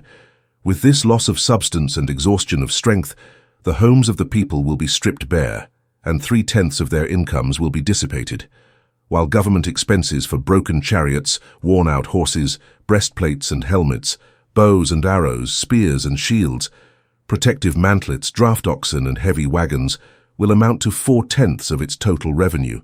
Note, Tu Mu and Wang Hashi agree that the people are not mulcted not of 3/10 but of 7/10 of their income, but this is hardly to be extracted from our text.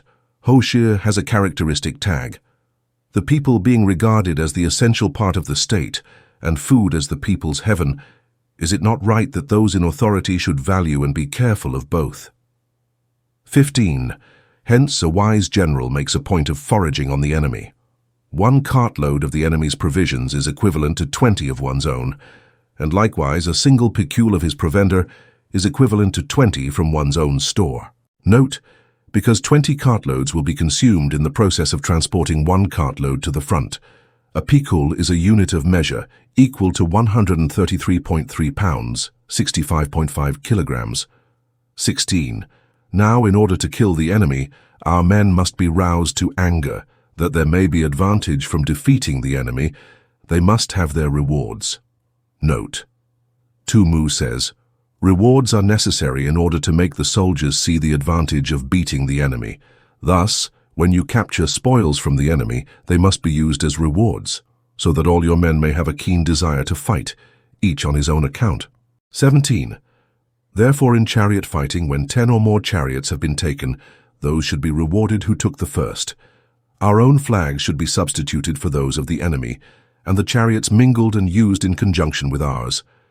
The captured soldiers should be kindly treated and kept. 18. This is called using the conquered foe to augment one's own strength. 19. In war, then, let your great object be victory, not lengthy campaigns. Note, as Ho Shi remarks, war is not a thing to be trifled with. Sun Tzu here reiterates the main lesson which this chapter is intended to enforce. 20. Thus it may be known that the leader of armies is the arbiter of the people's fate, the man on whom it depends whether the nation shall be in peace or in peril. Chapter 3. Attack by Stratagem. 1.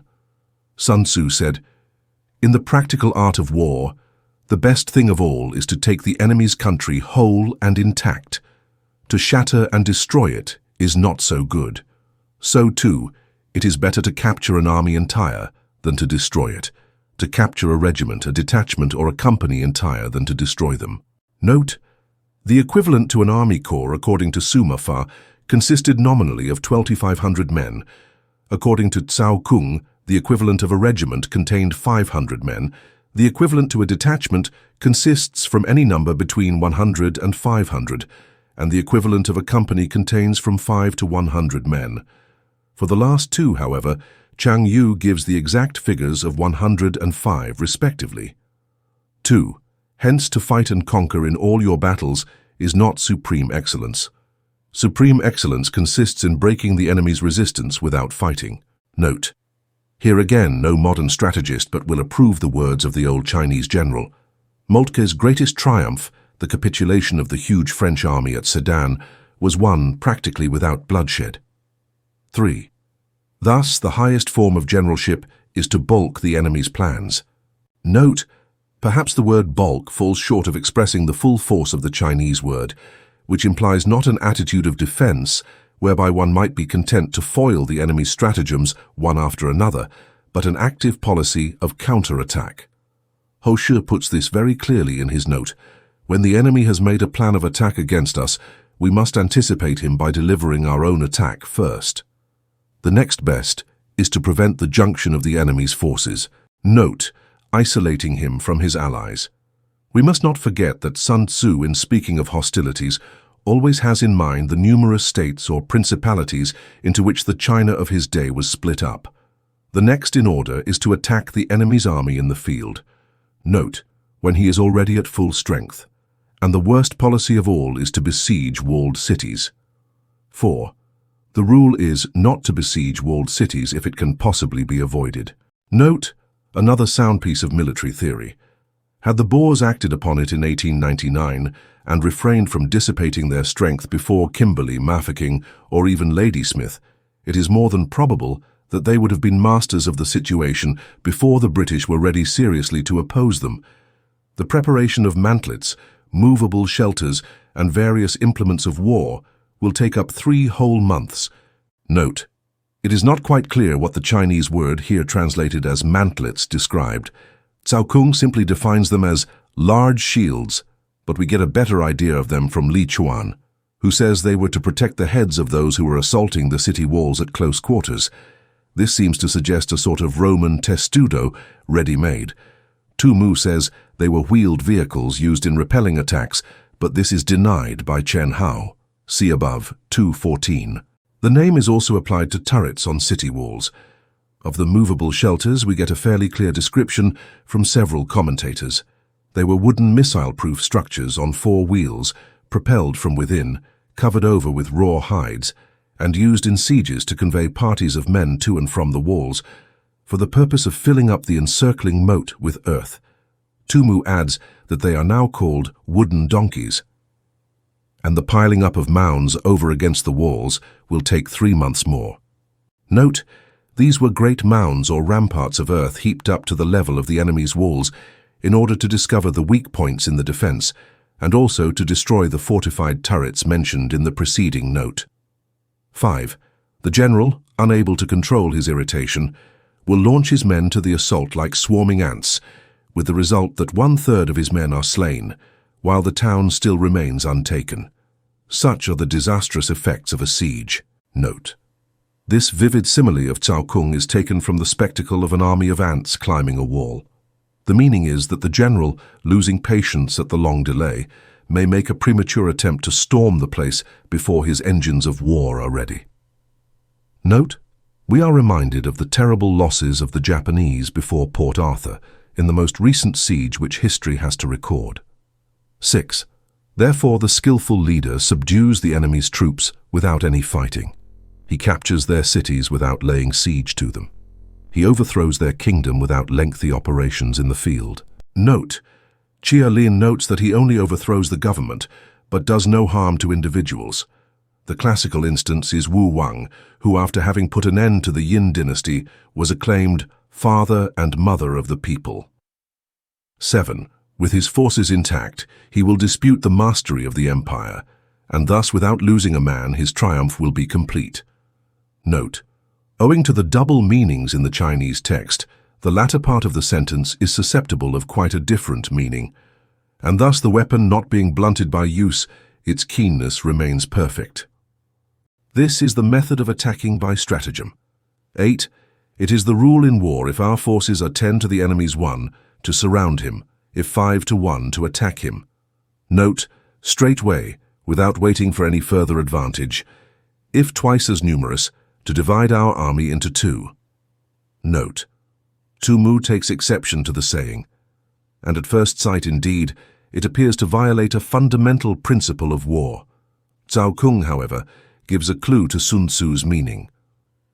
Being 2 to the enemy's 1, we may use one part of our army in the regular way and the other for some special diversion. Chang Yu thus further elucidates the point. If our force is twice as numerous as that of the enemy, it should be split up into 2 divisions, one to meet the enemy in front and one to fall upon his rear. If he replies to the frontal attack, he may be crushed from behind. If to the rearward attack, he may be crushed in front. This is what is meant by saying that one part may be used in the regular way and the other for some special diversion. Tzŭ does not understand that dividing one's army is simply an irregular, just as concentrating it is the regular strategical method, and he is too hasty in calling this a mistake. 9. If equally matched, we can offer battle. Note, Li Chuan, followed by Ho Shi, gives the following paraphrase: if attackers and attacked are equally matched in strength, only the able general will fight. If slightly inferior in numbers, we can avoid the enemy. Note, the meaning "we can watch the enemy" is certainly a great improvement on the above, but unfortunately there appears to be no very good authority for the variant.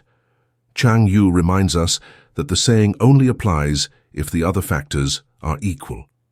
A small difference in numbers is often more than counterbalanced by superior energy and discipline. If quite unequal in every way, we can flee from him. 10.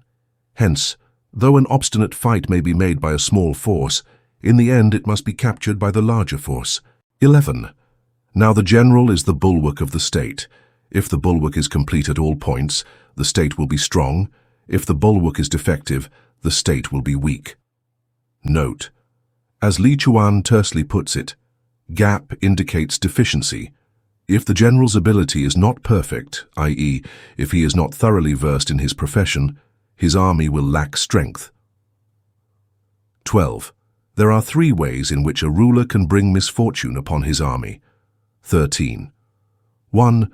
By commanding the army to advance or to retreat, being ignorant of the fact that it cannot obey. This is called hobbling the army. Note, Li Chuan adds the comment, "It is like tying together the legs of a thoroughbred so that it is unable to gallop."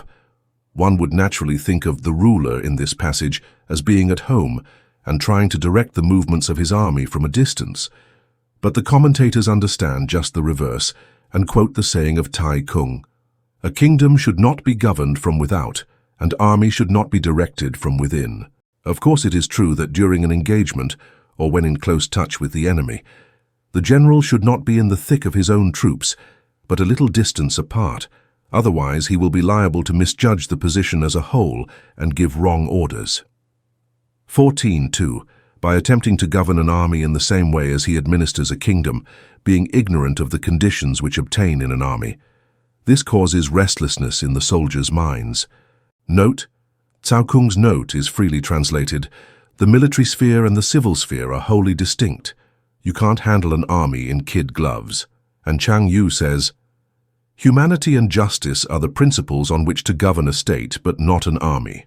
Opportunism and flexibility, on the other hand, are military rather than civil virtues to assimilate the governing of an army to that of a state, understood." 15.3. By employing the officers of his army without discrimination, note, that is, he is not careful to use the right man in the right place, through ignorance of the military principle of adaptation to circumstances. This shakes the confidence of the soldiers. Note, I follow Mei Yao Chen here. The other commentators refer not to the ruler, as in sections 13-14, but to the officers he employs. Thus Yu says, if a general is ignorant of the principle of adaptability, he must not be entrusted with a position of authority. Tzŭ quotes, "The skillful employer of men will employ the wise man, the brave man, the covetous man, and the stupid man. For the wise man delights in establishing his merit. The brave man likes to show his courage in action. The covetous man is quick at seizing advantages, and the stupid man has no fear of death." 16. But when the army is restless and distrustful, trouble is sure to come from the other feudal princes. This is simply bringing anarchy into the army and flinging victory away. 17. Thus we may know that there are 5 essentials for victory. 1. He will win who knows when to fight and when not to fight. Note, Chang Yu says, if he can fight, he advances and takes the offensive. If he cannot fight, he retreats and remains on the defensive. He will invariably conquer who knows whether it is right to take the offensive or the defensive. 2. He will win who knows how to handle both superior and inferior forces. Note, This is not merely the general's ability to estimate numbers correctly, as Li Chuan and others make out. Chang Yu expounds the saying more satisfactorily. By applying the art of war, it is possible with a lesser force to defeat a greater, and vice versa. The secret lies in an eye for locality and in not letting the right moment slip. Thus, Wu Tzu says, "With a superior force, make for easy ground. With an inferior one, make for difficult ground." 3. He will win whose army is animated by the same spirit throughout all its ranks. 4. He will win who, prepared himself, waits to take the enemy unprepared. 5. He will win who has military capacity and is not interfered with by the sovereign. Note, Tu Yu quotes Wang Tzu as saying, "It is the sovereign's function to give broad instructions, but to decide on battle, it is the function of the general." It is needless to dilate on the military disasters which have been caused by undue interference with operations in the field on the part of the home government. Napoleon undoubtedly owed much of his extraordinary success to the fact that he was not hampered by central authority. Victory lies in the knowledge of these 5 points. Note, literally, these 5 things are knowledge of the principle of victory. 18. Hence the saying, "If you know the enemy and know yourself, you need not fear the result of 100 battles. If you know yourself but not the enemy, for every victory gained you will also suffer a defeat." Note, Li Chuan cites the case of Fu Qian, Prince of Qin, who in 383 AD marched with a vast army against the Qin emperor. When warned not to despise an enemy who could command the services of such men as Xie An and Huan Chung, he boastfully replied, "I have the population of 8 provinces at my back, infantry and horsemen to the number of 1 million. Why, they could dam up the Yangtze River itself by merely throwing their whips into the stream. What danger have I to fear?" Nevertheless, his forces were soon after disastrously routed at the Fei River, and he was obliged to beat a hasty retreat. If you know neither the enemy nor yourself, you will succumb in every battle. Note, Chang Yu said, "Knowing the enemy enables you to take the offensive. Knowing yourself enables you to stand on the defensive." He adds, "Attack is the secret of defense. Defense is the planning of an attack." It would be hard to find a better epitome of the root principle of war.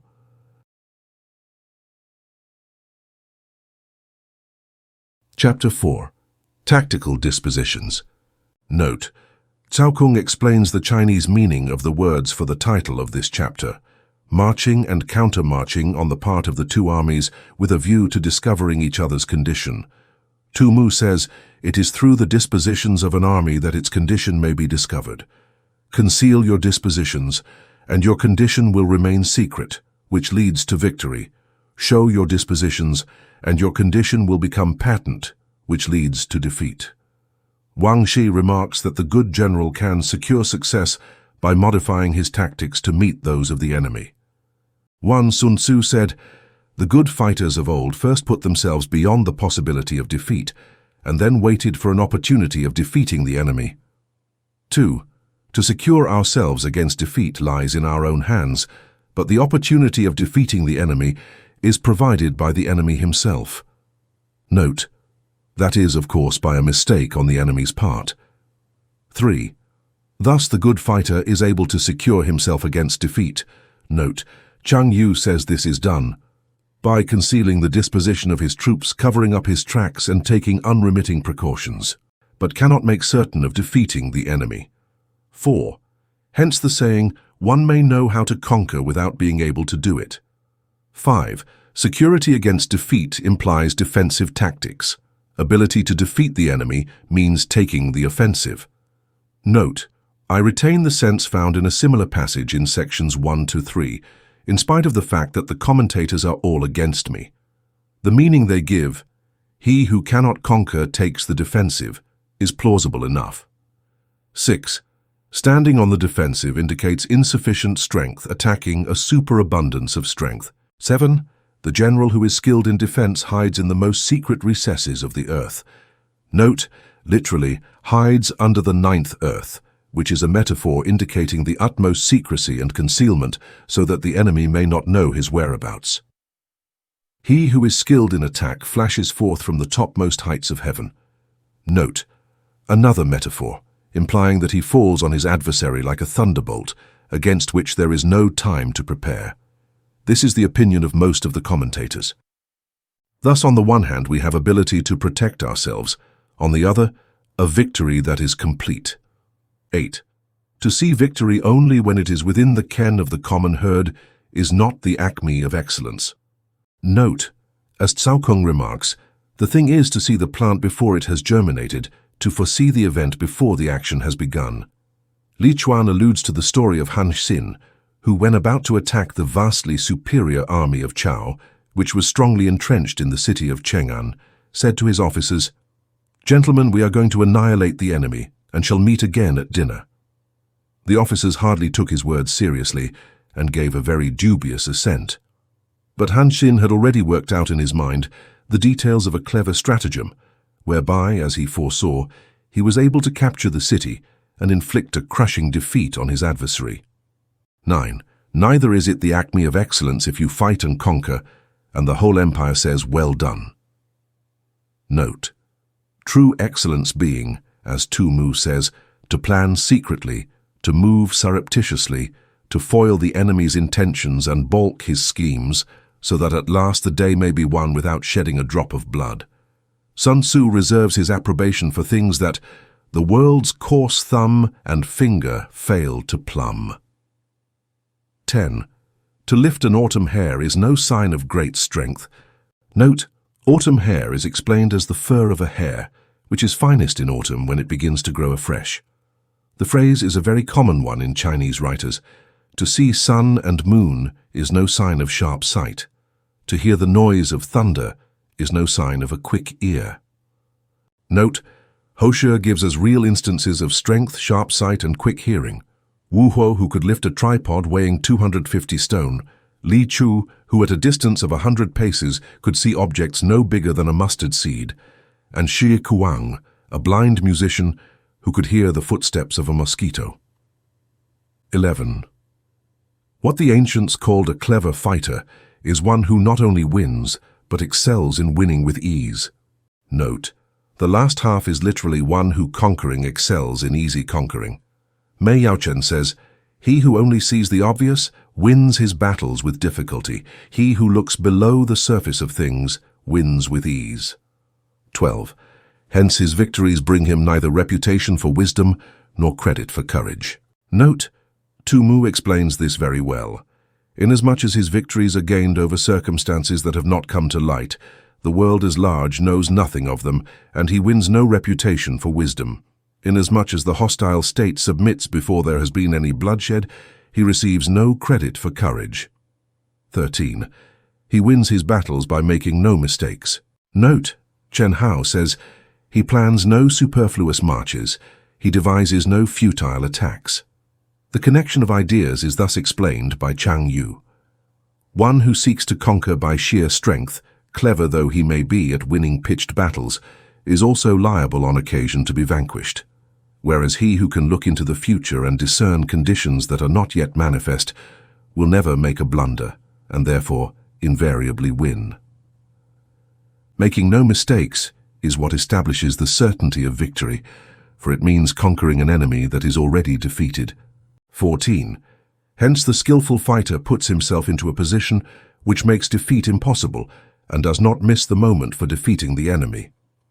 Note, a counsel of perfection, as Sun Tzu truly observes. Position need not be confined to the actual ground occupied by the troops. It includes all the arrangements and preparations which a wise general will make to increase the safety of his army. 15. Thus it is that in war the victorious strategist only seeks battle after the victory has been won, whereas he who is destined to defeat first fights and afterwards looks for victory. Note, Hoshi thus expounds the paradox. In warfare, first lay plans which will ensure victory, and then lead your army to battle. If you will not begin with stratagem but rely on brute strength alone, victory will no longer be assured. 16. The consummate leader cultivates the moral law and strictly adheres to method and discipline. Thus it is in his power to control success. 17. In respect of military method we have firstly measurement, Secondly, estimation of quantity. Thirdly, calculation. Fourthly, balancing of chances. Fifthly, victory. 18. Measurement owes its existence to earth, estimation of quantity to measurement, calculation to estimation of quantity, balancing of chances to calculation, and victory to balancing of chances. Note, it is not easy to distinguish the four terms very clearly in the Chinese. The first seems to be surveying and measurement of the ground, which enable us to form an estimate of the enemy's strength and to make calculations based on the data thus obtained. We are thus led to a general weighing up or comparison of the enemy's chances with our own. If the latter turn the scale, then victory ensues. The chief difficulty lies in third term, which in the Chinese some commentators take as a calculation of numbers, thereby making it nearly synonymous with the second term. Perhaps the second term should be thought of as a consideration of the enemy's general position or condition, while the third term is the estimate of his numerical strength. On the other hand, Tumu says, the question of relative strength having been settled, we can bring the varied resources of cunning into play. Ho Shi seconds this interpretation but weakens it. However, it points to the third term as being a calculation of numbers. 19. A victorious army opposed to a routed one is as a pound's weight placed in the scale against a single grain. Note, literally, a victorious army is like an eye 20 oz and is weighed against a shoe 1 to 24 oz. A routed army is a shoe weighed against an eye. The point is simply the enormous advantage which a disciplined force, flushed with victory, has over one demoralized by defeat. Legge in his note on Mencius 1. 2. 9.2 makes the eye to be 24 Chinese ounces and corrects Chu Xi's statement that it equaled 20 oz only. But Li Chuan of the Tang dynasty here gives the same figure as Chu Xi. 20. The onrush of a conquering force is like the bursting of pent-up waters into a chasm 1,000 fathoms deep. So much for tactical dispositions.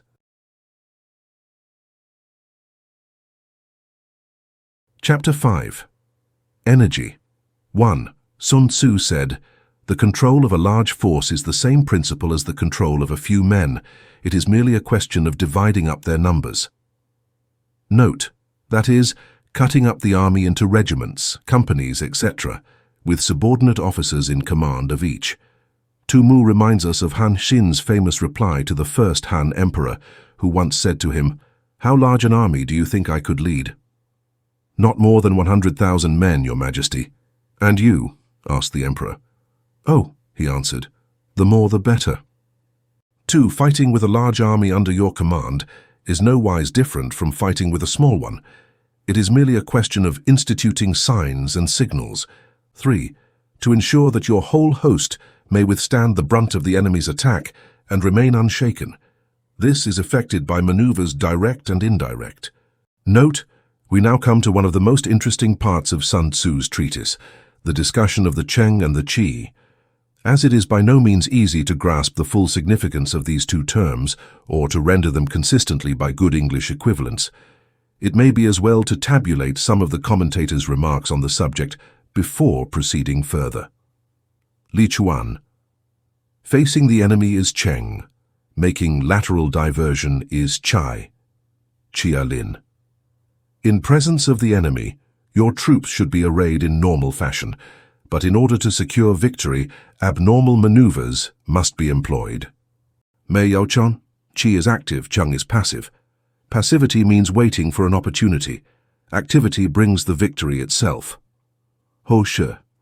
We must cause the enemy to regard our straightforward attack as one that is secretly designed, and vice versa. Thus Cheng may also be Qi and Qi may also be Cheng. He instances the famous exploit of Han Xin, who when marching ostensibly against Lin Qin, now Chaoai in Shenxi, suddenly threw a large force across the Yellow River in wooden tubs, utterly disconcerting his opponent. Qian Han Shu, Chapter 3. Here we are told the march on Lin Qin was Cheng, and the surprise maneuver was Qi. Chang Yu gives the following summary of opinions on the words. Military writers do not agree with regard to the meaning of Qi and Cheng. Wei Tzu, 4th century BC, says, direct warfare favors frontal attacks, Indirect warfare attacks from the rear. Cao Kung says, going straight out to join battle is a direct operation. Appearing on the enemy's rear is an indirect maneuver. Li Wei Kung, 6th and 7th centuries AD, says, in war to march straight ahead is Cheng. Turning movements, on the other hand, are Qi. These writers simply regard Cheng as Cheng and Qi as Qi. They do not note that the two are mutually interchangeable and run into each other like the two sides of a circle. See below, section 11. Our comment on the Tang Emperor Taizong goes to the root of the matter. Our Qi maneuver may be Cheng. If we make the enemy look upon it as Cheng, then our real attack will be Qi and vice versa. The whole secret lies in confusing the enemy so that he cannot fathom our real intent. To put it perhaps a little more clearly, any attack or other operation is Cheng, on which the enemy has had his attention fixed, whereas that is Qi, which takes him by surprise or comes from an unexpected quarter. If the enemy perceives a movement which is meant to be Qi, it immediately becomes Cheng. 4. That the impact of your army may be like a grindstone dashed against an egg. This is effected by the science of weak points and strong. 5. In all fighting, the direct method may be used for joining battle, but indirect methods will be needed in order to secure victory. Note, Chang Yu says, steadily develop indirect tactics, either by pounding the enemy's flanks or falling on his rear. A brilliant example of indirect tactics, which decided the fortunes of a campaign, was Lord Roberts's night march round the Peshawar Kotal in the Second Afghan War. 41 Years in India, Chapter 46. 6 indirect tactics efficiently applied are inexhaustible as heaven and earth, unending as the flow of rivers and streams.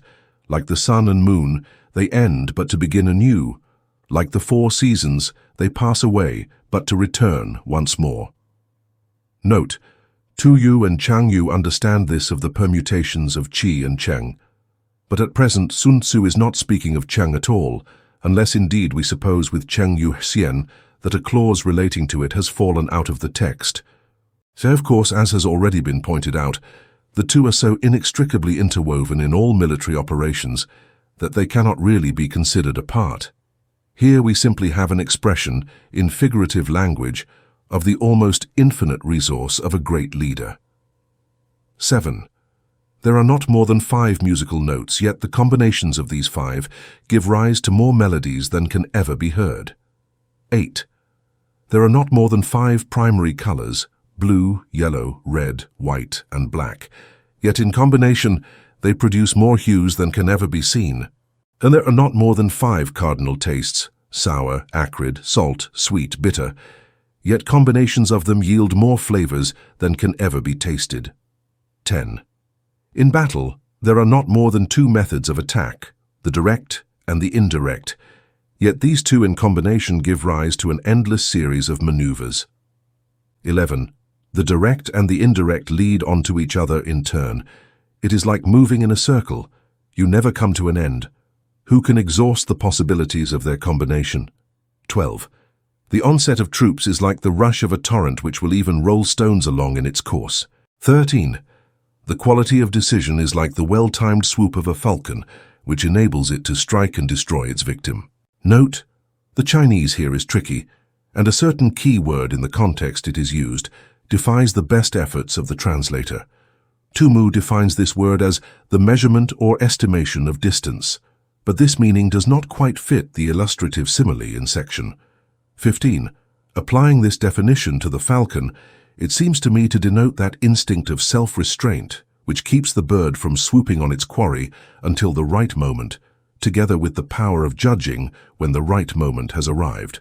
The analogous quality in soldiers is the highly important one of being able to reserve their fire until the very instant at which it will be most effective. When the Victory went into action at Trafalgar, at hardly more than drifting pace, she was for several minutes exposed to a storm of shot and shell before replying with a single gun. Nelson coolly waited until he was within close range, when the broadside he brought to bear worked fearful havoc on the enemy's nearest ships. 14. Therefore the good fighter will be terrible in his onset and prompt in his decision. Note, the word decision would have reference to the measurement of distance mentioned above, letting the enemy get near before striking. but I cannot help thinking that Sun Tzu meant to use the word in a figurative sense, comparable to our own idiom, short and sharp. Compare Wang Xi's note, which, after describing the falcon's mode of attack, proceeds, "This is just how the psychological moment should be seized in war." 15. Energy may be likened to the bending of a crossbow, decision to the releasing of the trigger. Note, none of the commentators seem to grasp the real point of the simile of energy and the force stored up in the bent crossbow until released by the finger on the trigger. 16. Amid the turmoil and tumult of battle, there may be seeming disorder and yet no real disorder at all. Amid confusion and chaos, your array may be without head or tail, yet it will be proof against defeat. Note, Mei Yaochen says, the subdivisions of the army having been previously fixed and the various signals agreed upon, the separating and joining, the dispersing and collecting which will take place in the course of a battle, may give the appearance of disorder when no real disorder is possible. Your formation may be without head or tail, your dispositions all topsy-turvy, and yet a rout of your forces quite out of the question. 17. Simulated disorder postulates perfect discipline. Simulated fear postulates courage. Simulated weakness postulates strength. Note, in order to make the translation intelligible, it is necessary to tone down the sharply paradoxical form of the original. Cao Kung throws out a hint of the meaning in his brief note. These things all serve to destroy formation and conceal one's condition. But Tu Mu is the first to put it quite plainly. If you wish to feign confusion in order to lure the enemy on, you must first have perfect discipline. If you wish to display timidity in order to entrap the enemy, you must have extreme courage. If you wish to parade your weakness in order to make the enemy overconfident, you must have exceeding strength. 18. Hiding order beneath the cloak of disorder is simply a question of subdivision. Note, see above, Section 1. Concealing courage under a show of timidity presupposes a fund of latent energy. Note, the commentators strongly understand a certain Chinese word here differently than anywhere else in this chapter. Thus, Tu Mu says, "Seeing that we are favorably circumstanced and yet make no move, the enemy will believe that we are really afraid." Masking strength with weakness is to be effected by tactical dispositions. Note, Chang Yu relates the following anecdote of Cao Tzu, the first Han emperor. Wishing to crush the Xiongnu, he sent out spies to report on their condition, but the Xiongnu, forewarned, carefully concealed all their able-bodied men and well-fed horses, and only allowed infirm soldiers and emaciated cattle to be seen. The result was that spies, one and all, recommended the emperor to deliver his attack. Lu Qing alone opposed them, saying, "When two countries go to war, they are naturally inclined to make an ostentatious display of their strength. Yet our spies have seen nothing but old age and infirmity. This is surely some ruse on the part of the enemy, and it would be unwise for us to attack." The emperor, however, disregarding this advice, fell into the trap and found himself surrounded at Poteng. 19th. Thus, one who is skillful at keeping the enemy on the move maintains deceitful appearances, according to which the enemy will act. Note, Cao Kung's note is, "Make a display of weakness and want." Tu Mu says, "If our force happens to be superior to the enemy's, weakness may be simulated in order to lure him on. But if inferior, he must be led to believe that we are strong, in order that he may keep off. In fact, all the enemy's movements should be determined by the signs that we choose to give him." Note the following anecdote of Sun Pin, a descendant of Sun Wu. In 341 BC, the Qi state, being at war with Wei, sent Tian Qi and Sun Pin against the general Pang Chuan, who happened to be a deadly personal enemy of the later. Sun Pin said, "The Qi state has a reputation for cowardice, and therefore our adversary despises us. Let us turn this circumstance to account." Accordingly, when the army had crossed the border into Wei territory, he gave orders to show 100,000 fires on the first night, 50,000 on the next, and the night after only 20,000. Pang Chuan pursued them hotly, saying to himself, "I knew these men of Qi were cowards. Their numbers have already fallen away by more than half." In his retreat, Sun Pin came to a narrow defile which he calculated that his pursuers would reach after dark. Here he had a tree stripped of its bark and inscribed upon it the words, "Under this tree shall Pang Chuan die." Then, as night began to fall, he placed a strong body of archers in ambush nearby, with orders to shoot directly if they saw a light. Later on, Pang Chuan arrived at the spot, and noticing the tree, struck a light in order to read what was written on it. His body was immediately riddled by a volley of arrows, and his whole army thrown into confusion. Note: the above is Tzu Mu's version of the story. The Shi Qi, less dramatically but probably with more historical truth, makes Pang Chuan cut his own throat with an exclamation of despair after the rout of his army. He sacrifices something, that the enemy may snatch at it. 20. By holding out baits he keeps him on the march, then with a body of picked men he lies in wait for him. Note: with an emendation suggested by Li Qing, this then reads, "He lies in wait with the main body of his troops." 21. The clever combatant looks to the effect of combined energy, and does not require too much from individuals. Note: Tzu Mu says, he first of all considers the power of his army in the bulk. Afterwards he takes individual talent into account and uses each man according to his capabilities. He does not demand perfection from the untalented. Hence his ability to pick out the right men and utilize combined energy. 22. When he utilizes combined energy, his fighting men become as it were like unto rolling logs or stones.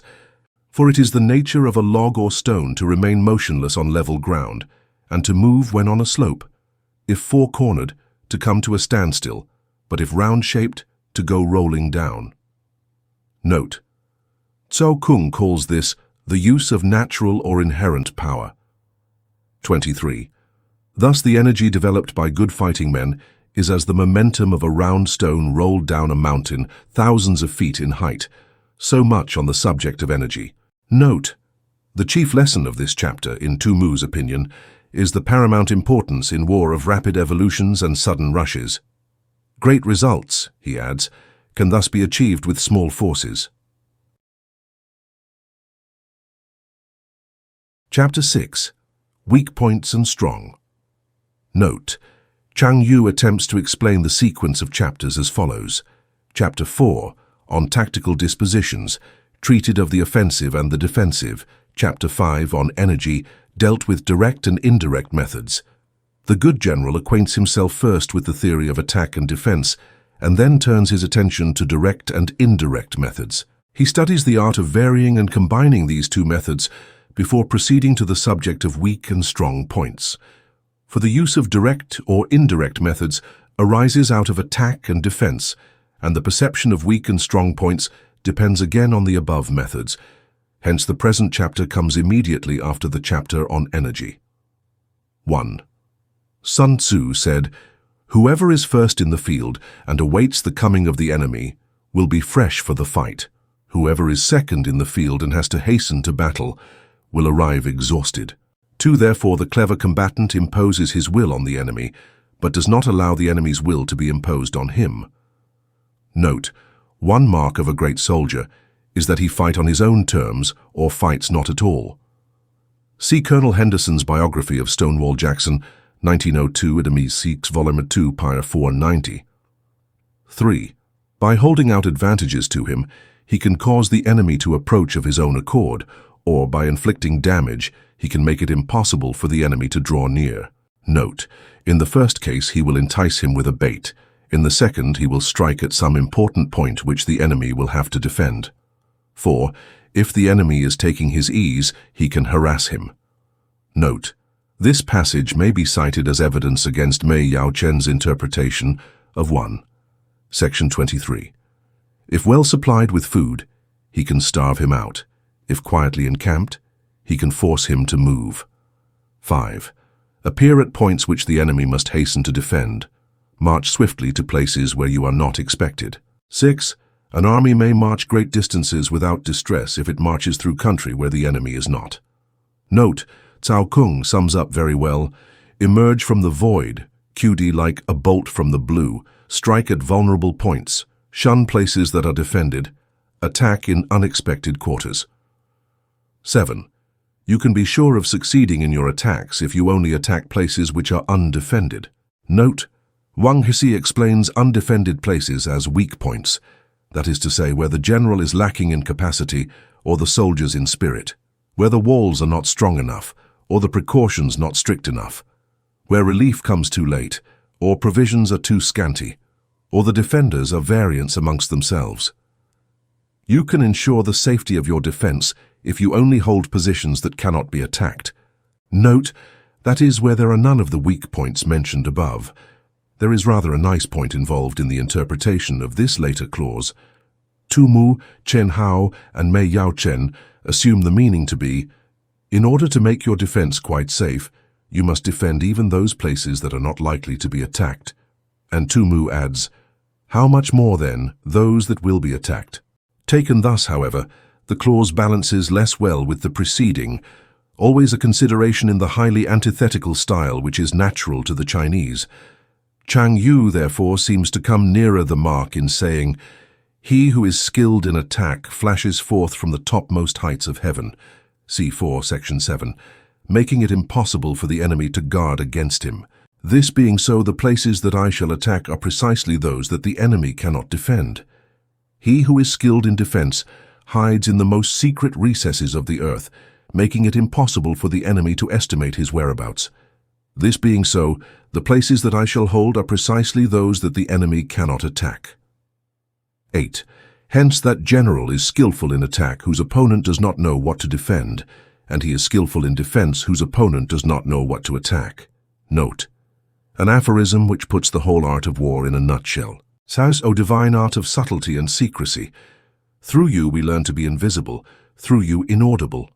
Note, literally, without form or sound, but it is said of course with reference to the enemy. And hence we can hold the enemy's fate in our hands. 10. You may advance and be absolutely irresistible if you make for the enemy's weak points. You may retire and be safe from pursuit if your movements are more rapid than those of the enemy. 11. If we wish to fight, the enemy can be forced to an engagement even though he be sheltered behind a high rampart and a deep ditch. All we need do is attack some other place that he will be obliged to relieve. Note, Tu Mu says, if the enemy is the invading party, we can cut his line of communications and occupy the roads by which he will have to return. If we are the invaders, we may direct our attack against the sovereign himself. It is clear that Sun Tzu, unlike certain generals in the late Boer War, was no believer in frontal attacks. 12. If we do not wish to fight, we can prevent the enemy from engaging us even though the lines of our encampment be merely traced out on the ground. All we need do is to throw something odd and unaccountable in his way. Note, this extremely concise expression is intelligibly paraphrased by Chia Lin. Even though we have constructed neither wall nor ditch. Li Chuan says, we puzzle him by strange and unusual dispositions, and Tu Mu finally clinches the meaning by 3 illustrative anecdotes. One of Zhuge Liang, who when occupying Yangping and about to be attacked by Sima the Frey, suddenly struck his colors, stopped the beating of the drums, and flung open the city gates, showing only a few men engaged in sweeping and sprinkling the ground. This unexpected proceeding had the intended effect, for Sima Ram, suspecting an ambush, actually drew off his army and retreated. What Sun Tzu is advocating here, therefore, is nothing more nor less than the timely use of bluff. 13. By discovering the enemy's dispositions and remaining invisible ourselves, we can keep our forces concentrated, while the enemy's must be divided. Note, the conclusion is perhaps not very obvious, but Chang Yu, after Mei Yao Chen, rightly explains it thus. If the enemy's dispositions are visible, we can make for him in one body, whereas, our own dispositions being kept secret, the enemy will be obliged to divide his forces in order to guard against attack from every quarter. 14. We can form a single united body, while the enemy must split up into fractions. Hence there will be a whole pitted against separate parts of a whole, which means that we shall be many to the enemy's few. 15. And if we are able thus to attack an inferior force with a superior one, our opponents will be in dire straits. 16. The spot where we intend to fight must not be made known, for then the enemy will have to prepare against a possible attack at several different points. Note, Sheridan once explained the reason of General Grant's victories by saying that while his opponents were kept fully employed, wondering what he was going to do, he was thinking most of what he was going to do himself. And his forces being thus distributed in many directions, the numbers we shall have to face at any given point will be proportionately few. 17. For should the enemy strengthen his van, he will weaken his rear. Should he strengthen his rear, he will weaken his van. Should he strengthen his left, he will weaken his right. Should he strengthen his right, he will weaken his left. If he sends reinforcements everywhere, he will everywhere be weak. Note, in Frederick the Great's instructions to his generals we read, "A defensive war is apt to betray us into too frequent detachment. Those generals who have had but little experience attempt to protect every point, while those who are better acquainted with their profession, having only the capital object in view, guard against a decisive blow and acquiesce in small misfortunes to avoid greater." 18. Numerical weakness comes from having to prepare against possible attacks. Numerical strength from compelling our adversary to make these preparations against us. Note, the highest generalship in Colonel Henderson's words is to compel the enemy to disperse his army and then to concentrate superior force against each fraction in turn. 19. Knowing the place and the time of the coming battle, we may concentrate from the greatest distances in order to fight. Note, what Sun Tzu evidently has in mind is that nice calculation of distances and that masterly employment of strategy which enable a general to divide his army for the purpose of a long and rapid march, and afterwards to effect a junction at precisely the right spot and the right hour in order to confront the enemy in overwhelming strength. Among many such successful junctions which military history records, one of the most dramatic and decisive was the appearance of Blucher just at the critical moment on the field of Waterloo. 20. But if neither time nor place be known, then the left wing will be impotent to succor the right equally impotent to succor the left, the van unable to relieve the rear, or the rear to support the van. How much more so if the furthest portions of the army are anything under 100 li apart, and even the nearest are separated by several li. Note, the Chinese of this last sentence is a little lacking in precision, but the mental picture we are required to draw is probably that of an army advancing towards a given rendezvous in separate columns, each of which has orders to be there on a fixed date. If the general allows the various detachments to proceed at haphazard, without precise instructions as to the time and place of meeting, the enemy will be able to annihilate the army in detail. Chang Yu's note may be worth quoting here. If we do not know the place where our opponents mean to concentrate, or the day on which they will join battle, our unity will be forfeited through our preparations for defense, and the positions we hold will be insecure. Suddenly happening upon a powerful foe, we shall be brought to battle in a flurried condition, and no mutual support will be possible between wings, vanguard, or rear, especially if there is any great distance between the foremost and hindmost divisions of the army. 21. Though according to my estimate the soldiers of Yue exceed our own in number, that shall advantage them nothing in the matter of victory. I say then that victory can be achieved. Note, alas for these brave words. The long feud between the two states ended in 473 BC, with the total defeat of Wu by Ko Qian and its incorporation in Yue. This was doubtless long after Sun Tzu's death, with his present assertion, compare 4, section 4. Chang Yu is the only one to point out the seeming discrepancy, which he thus goes on to explain. In the chapter on tactical dispositions it is said, one may know how to conquer without being able to do it, whereas here we have the statement that victory can be achieved. The explanation is that in the former chapter, where the offensive and defensive are under discussion, it is said that if the enemy is fully prepared, one cannot make certain of beating him. But the present passage refers particularly to the soldiers of Yue who, according to Sun Tzu's calculations, will be kept in ignorance of the time and place of the impending struggle. That is why he says here that victory can be achieved. 22. Though the enemy be stronger in numbers, we may prevent him from fighting. Scheme so as to discover his plans and the likelihood of their success. Note, An alternative reading offered by Chia Lin is, "Know beforehand all plans conducive to our success and to the enemy's failure." 23. Rouse him and learn the principle of his activity or inactivity.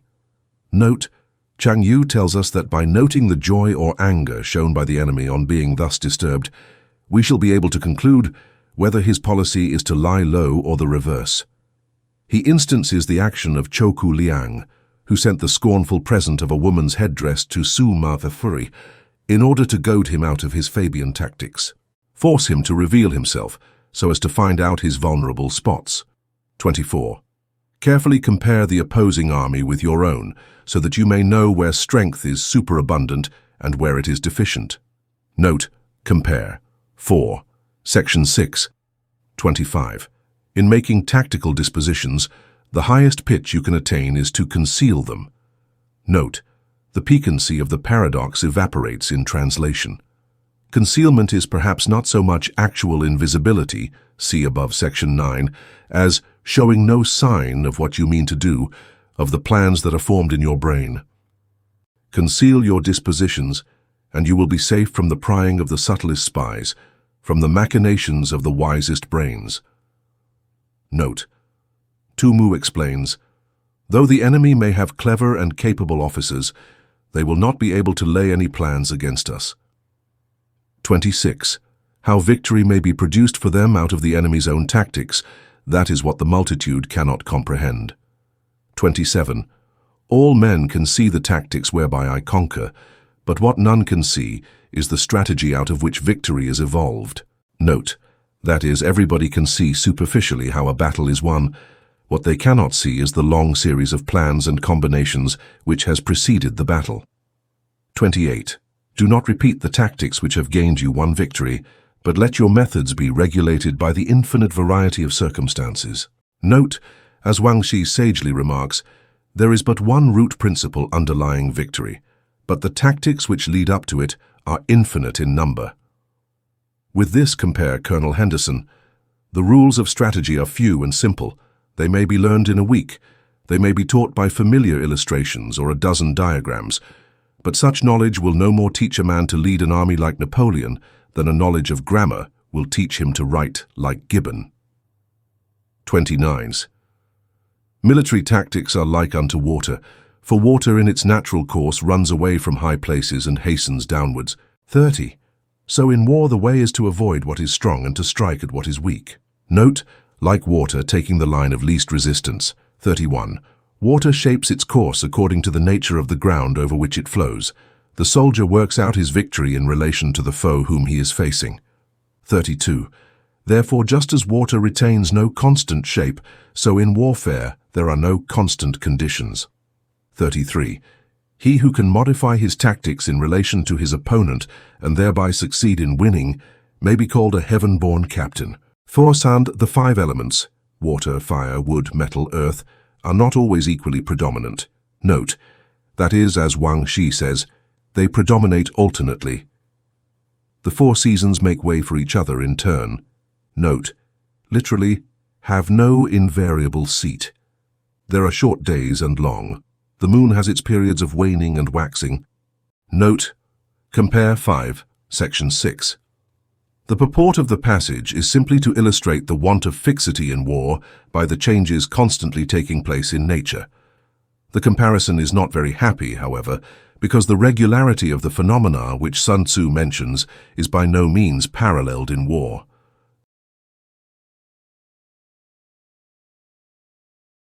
Chapter 7. Manœuvring. 1. Sun Tzu said, in war the general receives his commands from the sovereign. 2. Having collected an army and concentrated his forces, he must blend and harmonize the different elements thereof before pitching his camp. Note, Chang Yu says, the establishment of harmony and confidence between the higher and lower ranks before venturing into the field, and he quotes a saying of Wu Tzu, chapter 1 and in it. Without harmony in the state, no military expedition can be undertaken. Without harmony in the army, no battle array can be formed.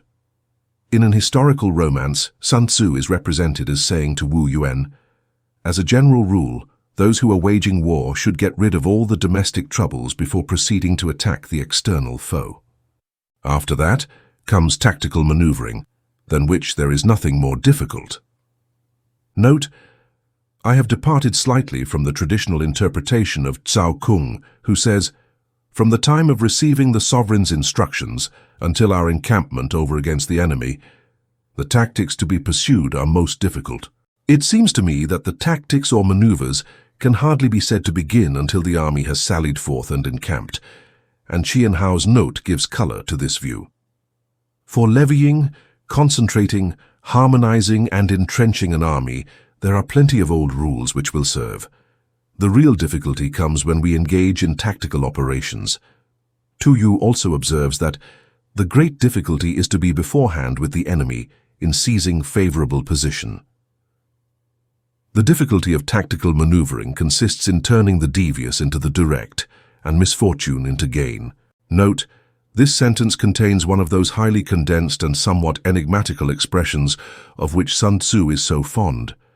This is how it is explained by Cao Kung.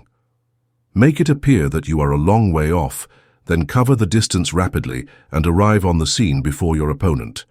Tu Mu says, hoodwink the enemy, so that he may be remiss and leisurely while you are dashing along with utmost speed. Hosha gives a slightly different turn. Although you may have difficult ground to traverse and natural obstacles to encounter, this is a drawback which can be turned into actual advantage by celerity of movement. Signal examples of this saying are afforded by the two famous passages across the Alps, that of Hannibal, which laid Italy at his mercy, and that of Napoleon 2,000 years later, which resulted in the great victory of Marengo. 4. Thus to take a long and circuitous route, after enticing the enemy out of the way and though starting after him, to contrive to reach the goal before him, shows knowledge of the artifice of deviation. A note, Tu Mu cites the famous march of Chao Shi in 270 BC to relieve the town of Oyu, which was closely invested by a Qin army. The king of Chao first consulted Lian Po on the advisability of attempting a relief, but the latter thought the distance too great and the intervening country too rugged and difficult. His Majesty then turned to Chao Shi, who fully admitted the hazardous nature of the march, but finally said, "We shall be like two rats fighting in a hole, and the pluckier one will win."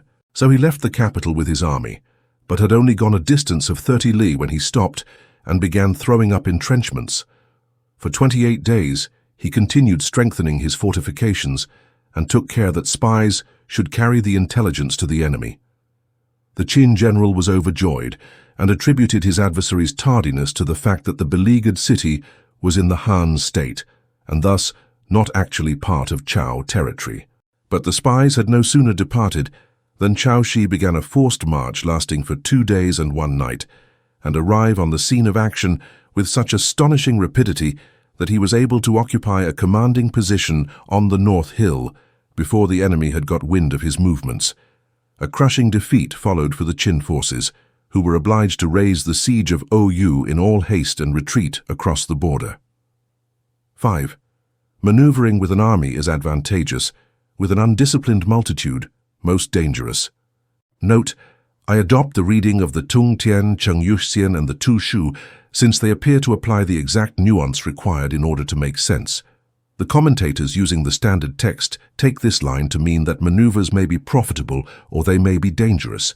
It all depends on the ability of the general. 6. If you set a fully equipped army in march in order to snatch an advantage, the chances are that you will be too late. On the other hand, to detach a flying column for the purpose involves the sacrifice of its baggage and stores. Note, some of the Chinese text is unintelligible to the Chinese commentators, who paraphrase the sentence. I submit my own rendering without much enthusiasm, being convinced that there is some deep-seated corruption in the text. On the whole, it is clear that Sun Tzu does not approve of a lengthy march being undertaken without supplies. Compare below, section 11. 7. Thus, if you order your men to roll up their buff coats and make forced marches without halting day or night, covering double the usual distance at a stretch, note, the ordinary day's march according to Tu Mu was 30 li. But on one occasion when pursuing Liu Pei, Cao Cao is said to have covered the incredible distance of 300 li within 24 hours. Doing 100 li in order to wrest an advantage, the leaders of all your 3 divisions will fall into the hands of the enemy. 8. The stronger men will be in front, the jaded ones will fall behind, and on this plan, only 1/10 of your army will reach its destination. Note, the moral is, as Tizao Kung and others point out, don't march 100 li to gain a tactical advantage, either with or without impedimenta. Maneuvers of this description should be confined to short distances. Stonewall Jackson said, "The hardships of forced marches are often more painful than the dangers of battle." He did not often call upon his troops for extraordinary exertions. It was only when he intended a surprise, or when a rapid retreat was imperative, that he sacrificed everything for speed. See Colonel Henderson, Oppositions, Volume 1, ps. 4 and 26. 9. If you march 50 li in order to outmaneuver the enemy, you will lose the leader of your first division, and only half your force will reach the goal. Note, literally, the leader of the first division will be torn away. 10. If you march 30 li with the same object, 2/3 of your army will arrive. Note, in the Tung Tien is added, "From this we may know the difficulty of maneuvering." 11. We may take it then that an army without its baggage train is lost. Without provisions it is lost. Without bases of supply it is lost. Note, I think Sun Tzu meant stores accumulated in depots, but Tu Yu says fodder and the like, Chang Yu says goods in general, and Wang Shi says fuel, salt, foodstuffs, etc. 12. We cannot enter into alliances until we are acquainted with the designs of our neighbors. 13.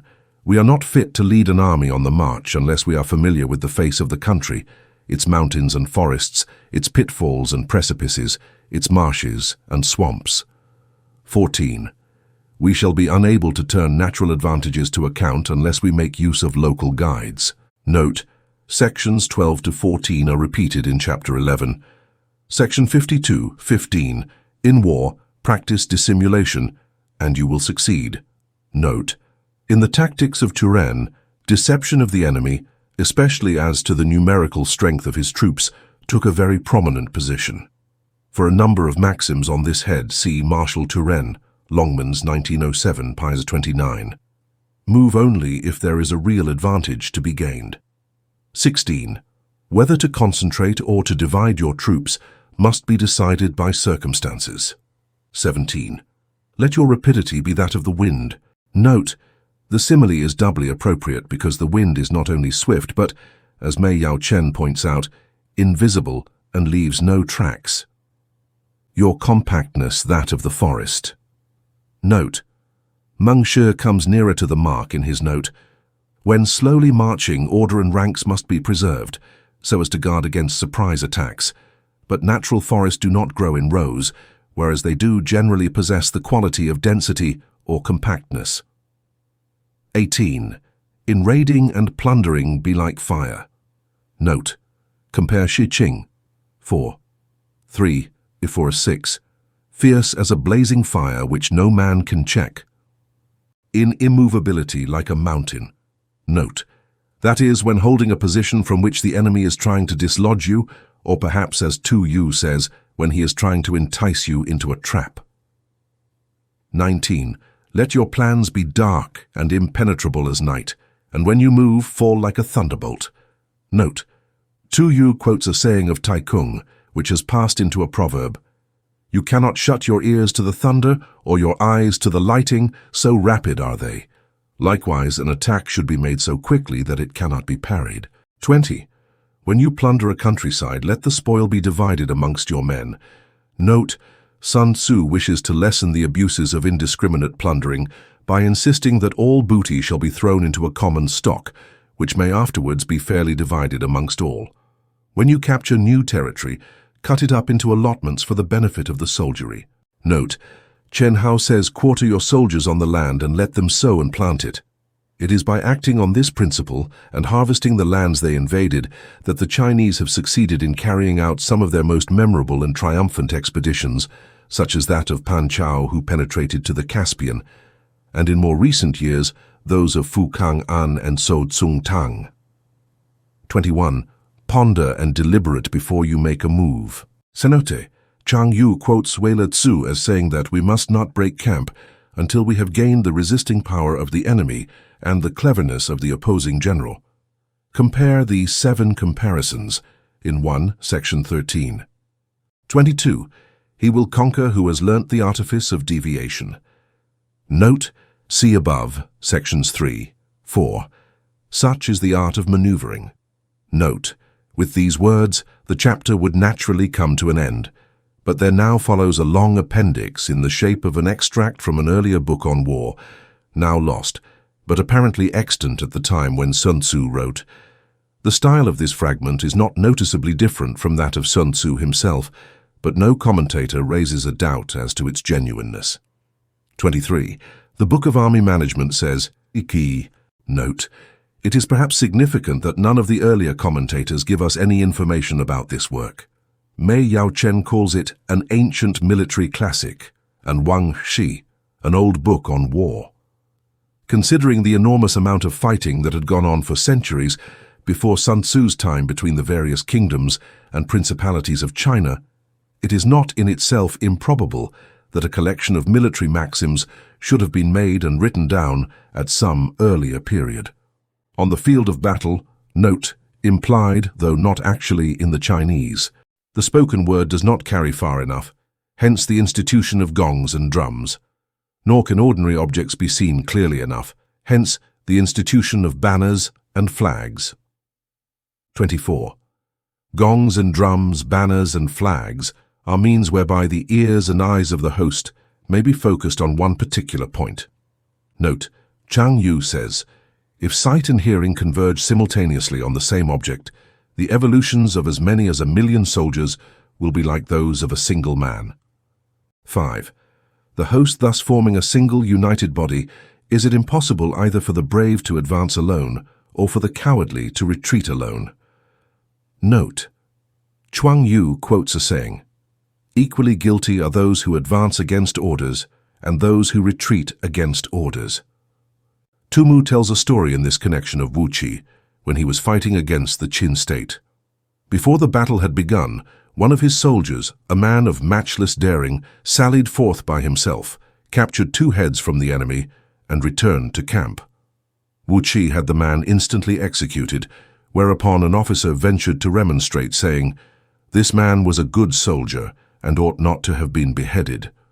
Wu Qi replied, "I fully believe he was a good soldier, but I had him beheaded because he acted without orders." This is the art of handling large masses of men. 26. In night fighting, then, make much use of signal fires and drums, and in fighting by day of flags and banners, as a means of influencing the ears and eyes of your army.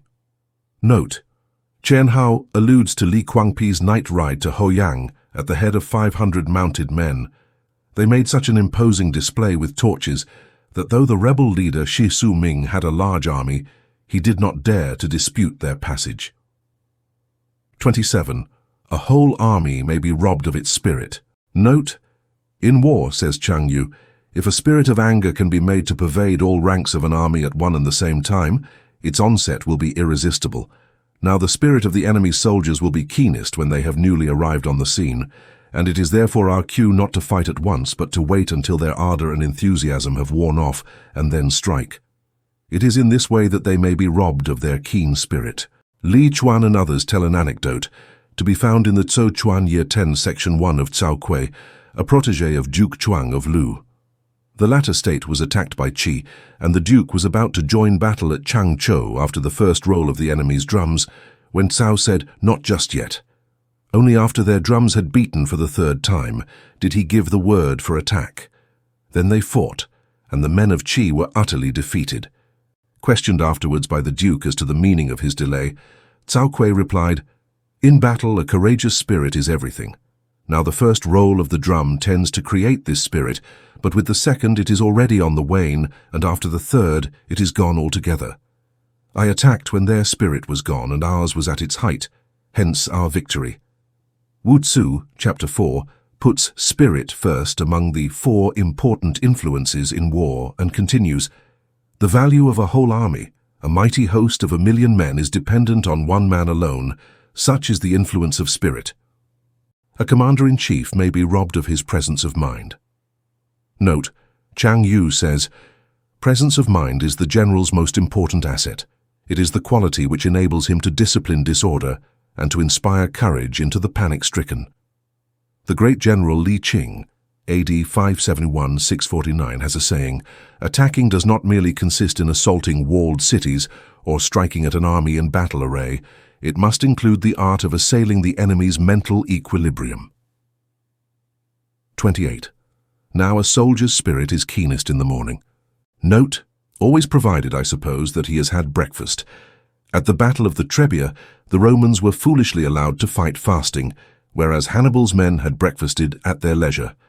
See Livy 21, Livy 8, Leviticus 1 and 8.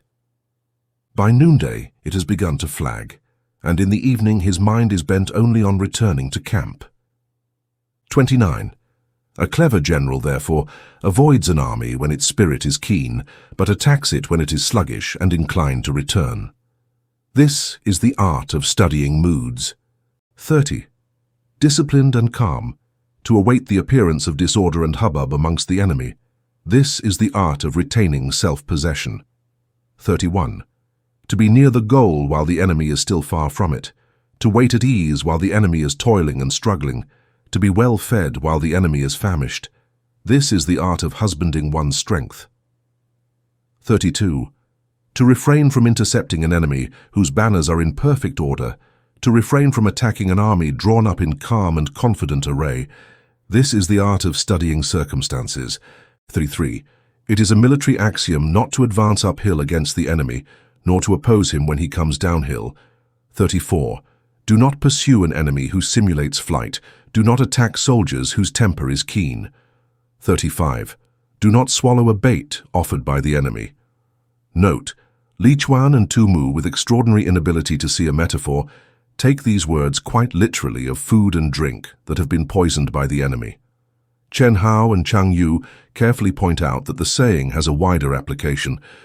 Do not interfere with an army that is returning home. Note, the commentators explain this rather singular piece of advice by saying that a man whose heart is set on returning home will fight to the death against any attempt to bar his way, and is therefore too dangerous an opponent to be tackled.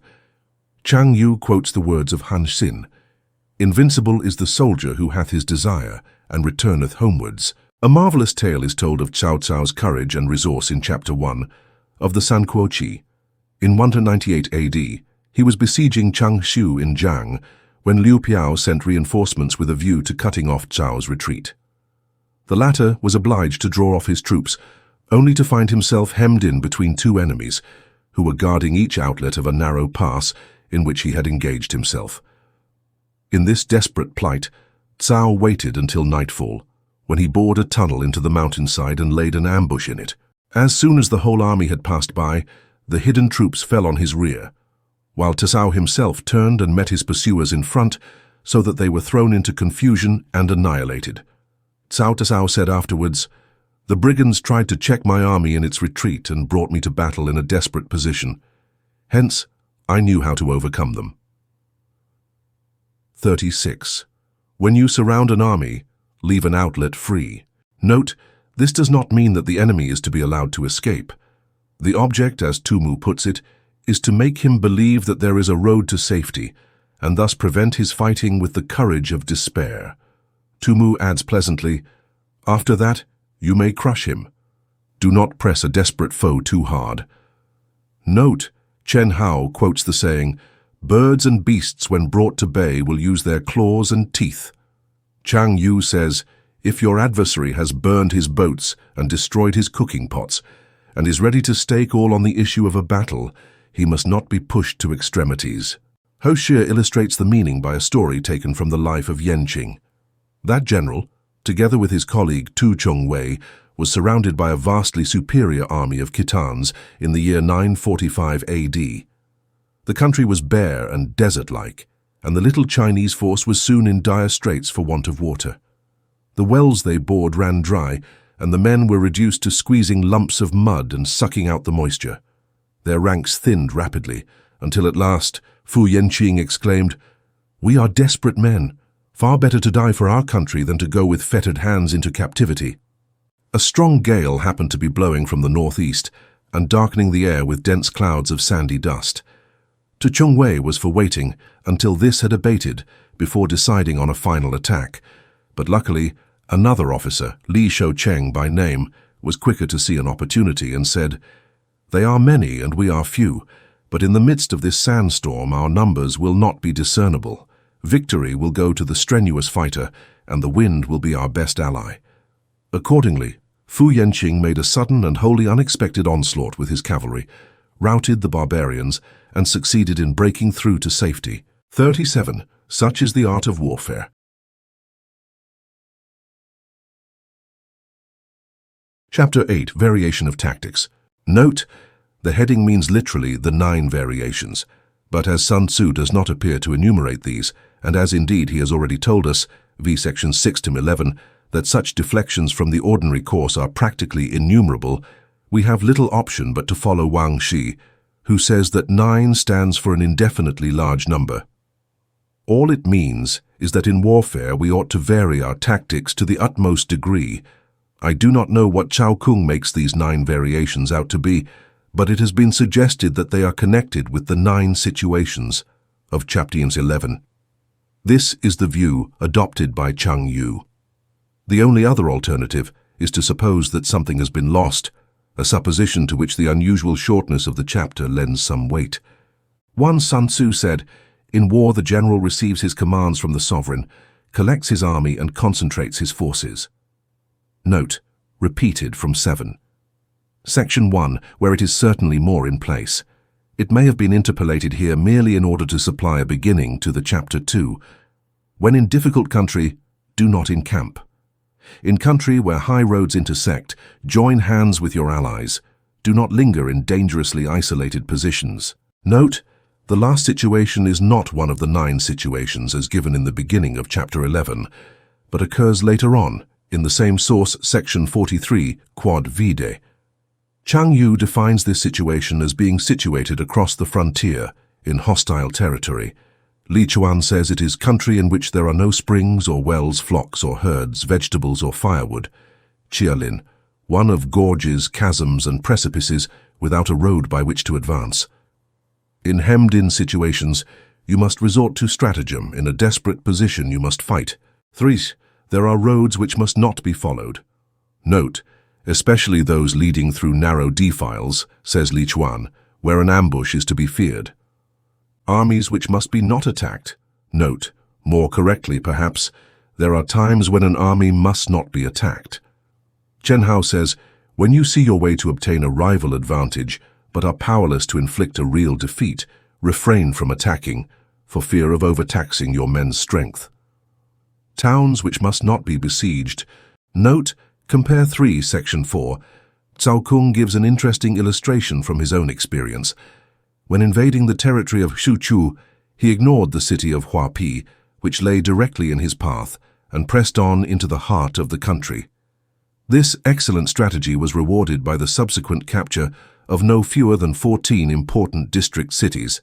Chang Yu says, "No town should be attacked which, if taken, cannot be held or if left alone, will not cause any trouble." Sun Ying, when urged to attack Piyang, replied, "The city is small and well fortified. Even if I succeed in taking it, it will be no great feat of arms, whereas if I fail, I shall make myself a laughing stock." In the 17th century, sieges still formed a large proportion of war. It was Turenne who directed attention to the importance of marches, countermarches, and maneuvers. He said, "It is a great mistake to waste men in taking a town when the same expenditure of soldiers will gain a province." Marshal Turenne, p. 50. Positions which must not be contested, commands of the sovereign which must not be obeyed. Note, this is a hard saying for the Chinese with their reverence for authority, and Wei Liao Tzu, quoted by Tu Mu, is moved to exclaim, "Weapons are baleful instruments. Strife is antagonistic to virtue. A military commander is the negation of civil order." The unpalatable fact remains, however, that even imperial wishes must be subordinated to military necessity. 4. The general who thoroughly understands the advantages that accompany variation of tactics knows how to handle his troops. 5. The general who does not understand these may be well acquainted with the configuration of the country, yet he will not be able to turn his knowledge to practical account. Note, literally, get the advantage of the ground, which means not only securing good positions, but availing oneself of natural advantages in every possible way. Chang Yu says, every kind of ground is characterized by certain natural features and also gives scope for a certain variability of plan. How it is possible to turn these natural features to account unless topographical knowledge is supplemented by versatility of mind. 6. So the student of war who is unversed in the art of war of varying his plans, even though he be acquainted with the 5 advantages, will fail to make the best use of his men. Tata Chia Lin tells us that these imply 5 obvious and generally advantageous lines of action, namely, if a certain road is short, it must be followed. If an army is isolated, it must be attacked. If a town is in a parlous condition, it must be besieged. If a position can be stormed, it must be attempted. And if consistent with military operations, the ruler's commands must be obeyed. But there are circumstances which sometimes forbid a general to use these advantages. For instance, a certain road may be the shortest way for him, but if he knows that it abounds in natural obstacles or that the enemy has laid an ambush on it, he will not follow that road. A hostile force may be open to attack, but if he knows that it is hard-pressed and likely to fight with desperation, he will refrain from striking, and so on. 7. Hence in the wise leader's plans, considerations of advantage and of disadvantage will be blended together. Note, whether in an advantageous position or a disadvantageous one, says Cao Kung, the opposite state should be always present to your mind. 8. If our expectation of advantage be tempered in this way, we may succeed in accomplishing the essential part of our schemes. Note, Tu Mu says, if we wish to wrest an advantage from the enemy, we must not fix our minds on that alone, but allow for the possibility of the enemy also doing some harm to us, and let this enter as a factor into our calculations. 9. If, on the other hand, in the midst of difficulties we are always ready to seize an advantage, we may extricate ourselves from misfortune. Note, Tu Mu says, if I wish to extricate myself from a dangerous position, I must consider not only the enemy's ability to injure me, but also my own ability to gain an advantage over the enemy. If in my counsels these 2 considerations are properly blended, I shall succeed in liberating myself. For instance, if I am surrounded by the enemy and only think of effecting an escape, the nervelessness of my policy will incite my adversary to pursue and crush me. It would be far better to encourage my men to deliver a bold counterattack and use the advantage thus gained to free myself from the enemy's toils. See the story of Sun Tzŭ, 7, section 35, note. 10. Reduce the hostile chiefs by inflicting damage on them. Note, Chia Lin enumerates several ways of inflicting this injury, some of which would only occur to the Oriental mind. Entice away the enemy's best and wisest men so that he may be left without counselors. Introduce traitors into his country that the government policy may be rendered futile. Foment intrigue and deceit, and thus sow dissension between the ruler and his ministers. By means of every artful contrivance, cause deterioration amongst his men and waste of his treasure. Corrupt his morals by insidious gifts leading him into excess. Disturb and unsettle his mind by presenting him with lovely women. Chang Yu, after Wang Shi, makes a different interpretation of Sun Tzu here. Get the enemy into a position where he must suffer injury, and he will submit of his own accord, and make trouble for them. Note, Tu Mu in this phrase in his interpretation indicates that trouble should be made for the enemy affecting their possessions, or as we might say, assets, which he considers to be a large army, a rich exchequer, harmony amongst the soldiers, punctual fulfillment of commands. These give us a whip hand over the enemy, and keep them constantly engaged. Note, literally, make servants of them. Tu Yu says, prevent them from having any rest. Hold out specious allurements, and make them rush to any given point. Note, Meng Shi's note contains an excellent example of the idiomatic use of cause them to forget Pian, the reasons for acting otherwise than on their first impulse, and hasten in our direction. 11. The art of war teaches us to rely not on the likelihood of the enemy's not coming, but on our own readiness to receive him, not on the chance of his not attacking, but rather on the fact that we have made our position unassailable. 12. There are 5 dangerous faults which may affect a general. 1. Recklessness, which leads to destruction. Note, bravery without forethought, as Cao Kung analyzes it, which causes a man to fight blindly and desperately like a mad bull. Such an opponent, says Chang Yu, must not be encountered with brute force, but may be lured into an ambush and slain. Compare Wu Tzu, Chapter 4. Add in it. In estimating the character of a general, men are wont to pay exclusive attention to his courage, forgetting that courage is only one out of many qualities which a general should possess. The merely brave man is prone to fight recklessly, and he who fights recklessly without any perception of what is expedient must be condemned. Su Ma Fa, too, makes the incisive remark, simply going to one's death does not bring about victory. 2. Cowardice, which leads to capture. Note, Cao Kung defines the Chinese word translated here as cowardice as being of the man whom timidity prevents from advancing to seize an advantage, and Wang Xi adds, who is quick to flee at the sight of danger. Meng Shi gives the closer paraphrase, he who is bent on returning alive, this is, the man who will never take a risk. But, as Sun Tzu knew, nothing is to be achieved in war unless you are willing to take risks. Tai Kung said, he who lets an advantage slip will subsequently bring upon himself real disaster.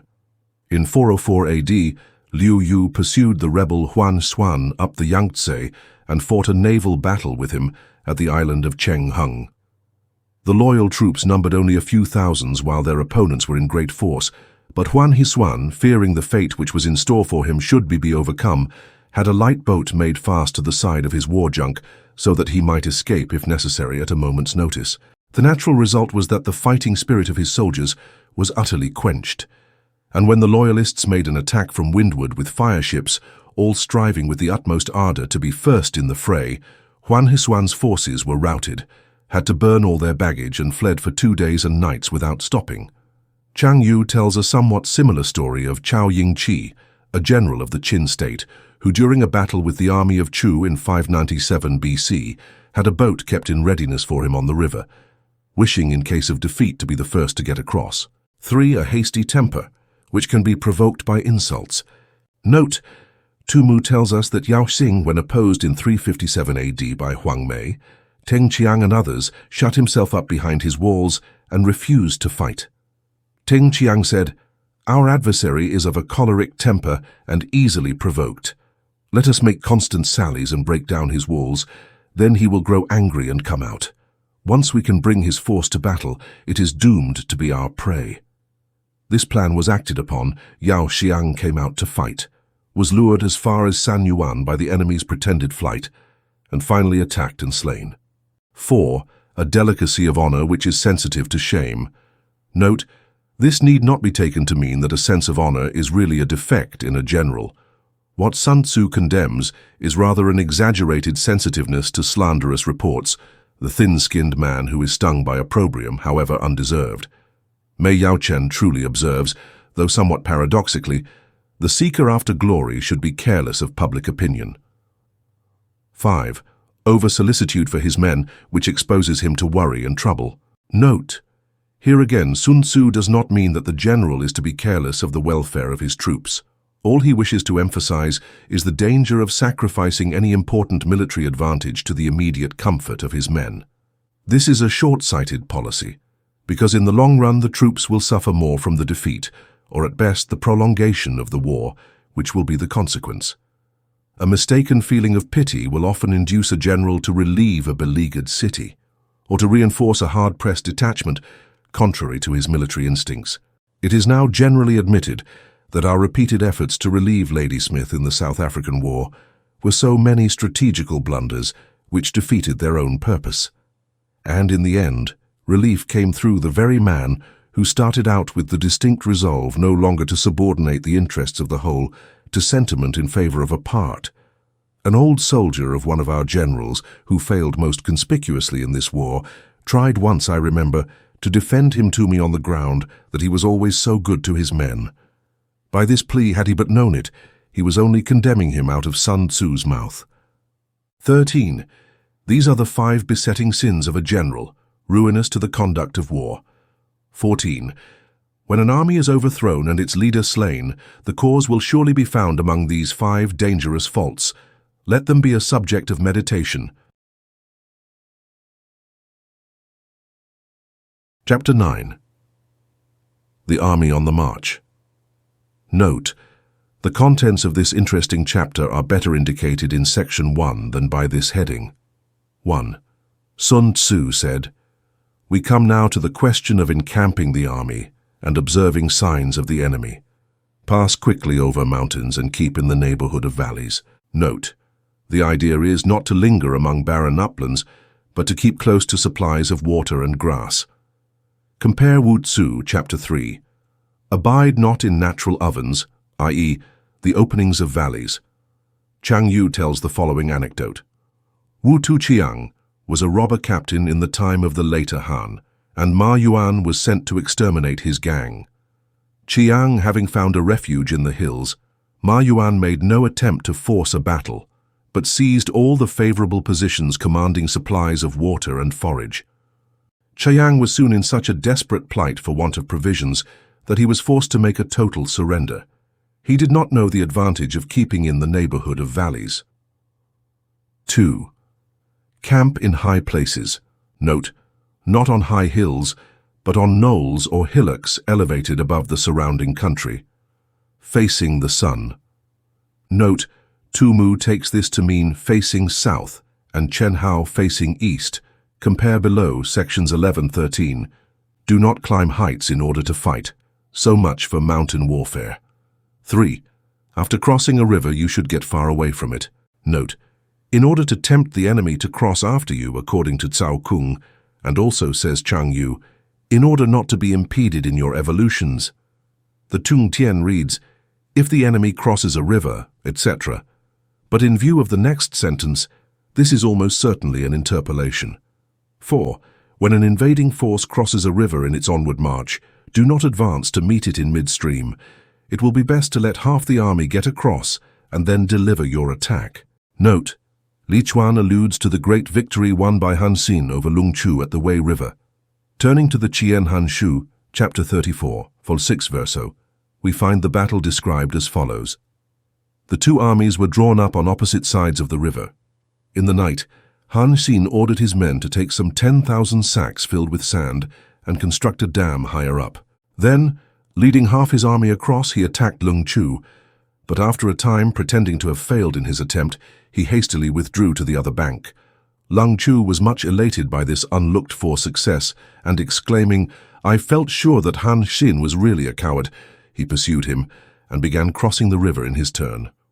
Han Xin now sent a party to cut open the sandbags, thus releasing a great volume of water, which swept down and prevented the greater portion of Lung Chu's army from getting across. He then turned upon the force which had been cut off and annihilated it, Lung Chu himself being amongst the slain. The rest of the army on the further bank also scattered and fled in all directions. 5. If you are anxious to fight, you should not go to meet the invader near a river which he has to cross. Note: for fear of preventing his crossing. 6. Moor your craft higher up than the enemy and facing the sun.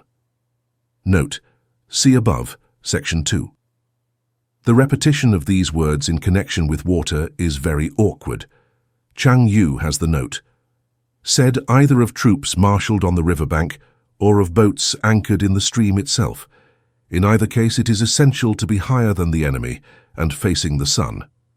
The other commentators are not at all explicit. Do not move upstream to meet the enemy. Note: Tu Mu says, as water flows downwards, we must not pitch our camp on the lower reaches of a river for fear the enemy should open the sluices and sweep us away in a flood. Chuko Wu Hu has remarked that, in river warfare, we must not advance against the stream, which is as much as to say that our fleet must not be anchored below that of the enemy, for then they would be able to take advantage of the current and make short work of us. There is also the danger, noted by other commentators, that the enemy may throw poison on the water to be carried down to us. So much for river warfare. 7.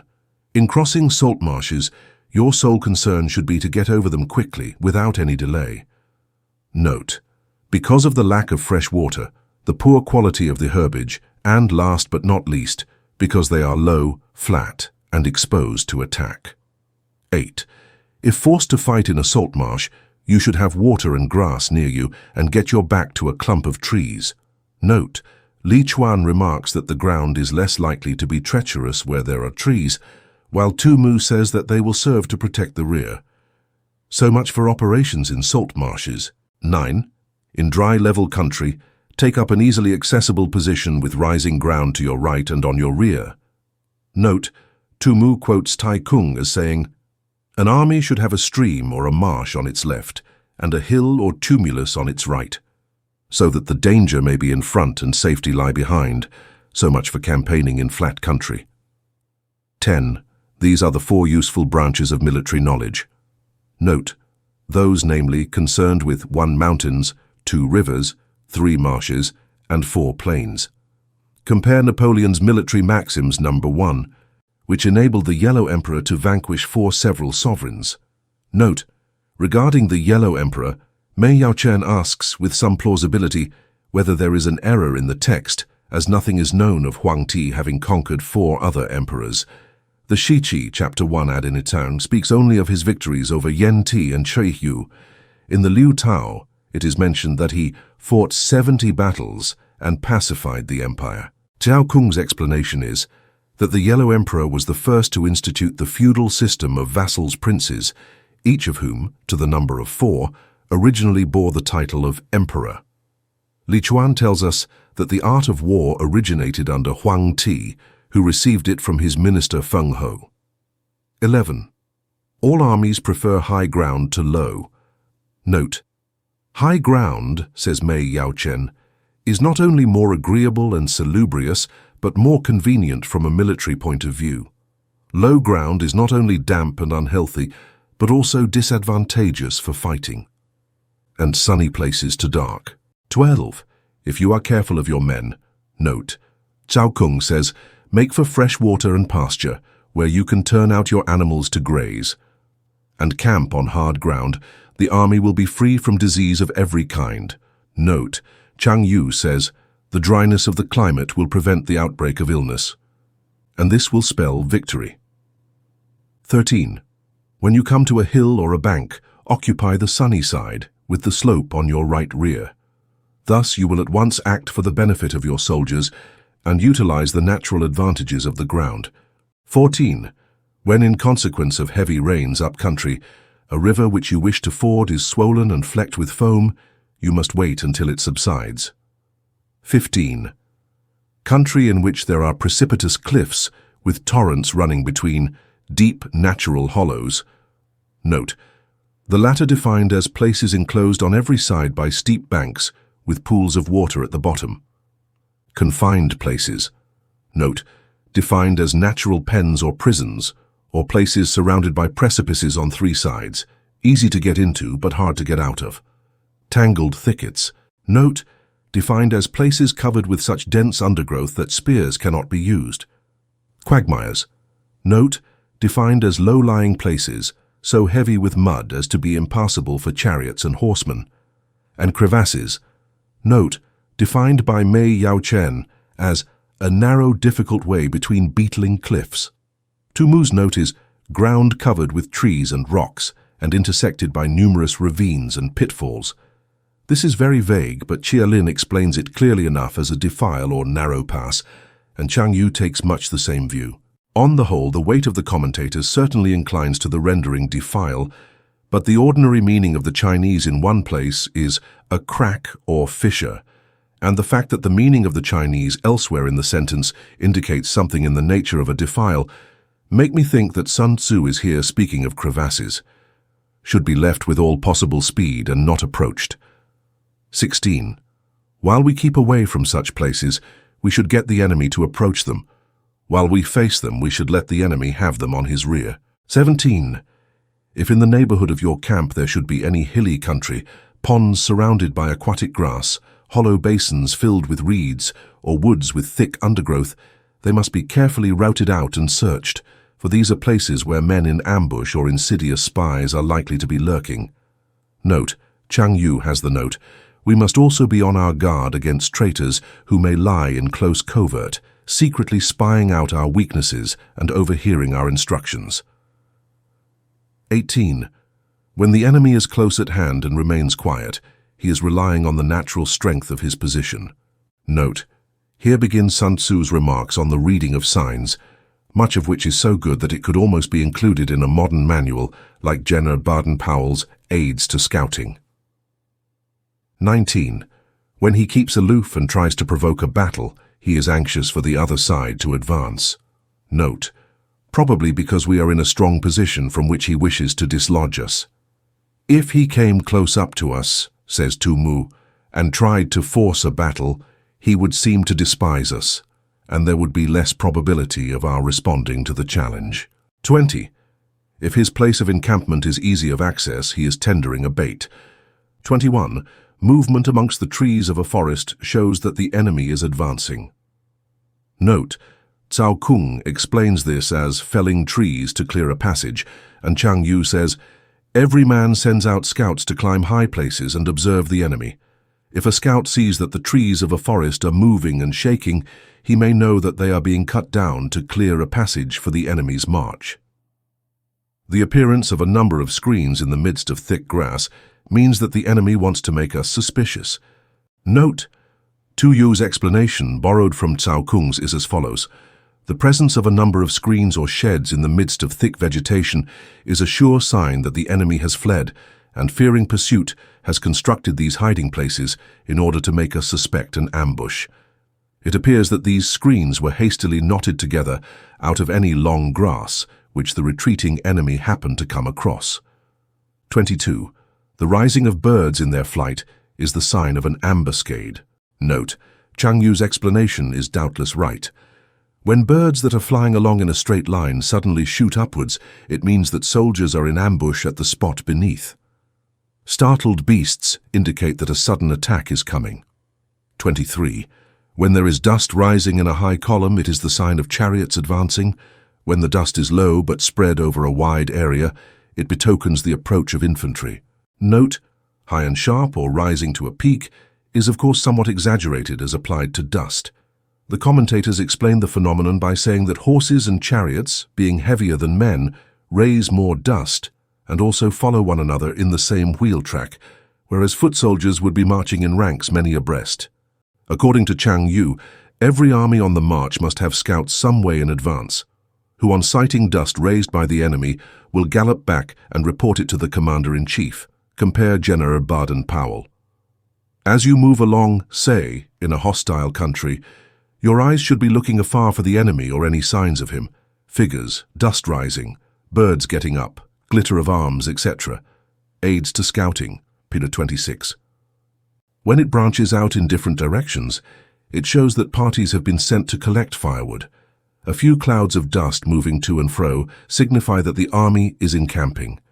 Note, Chang Yu says, in apportioning the defenses for a cantonment, light horse will be sent out to survey the position and ascertain the weak and strong points all along its circumference, hence the small quantity of dust and its motion. Chapter 10. Terrain. Note, only about a third of the chapter, comprising sections 1 to 13, deals with terrain, the subject being more fully treated in Chapter 11.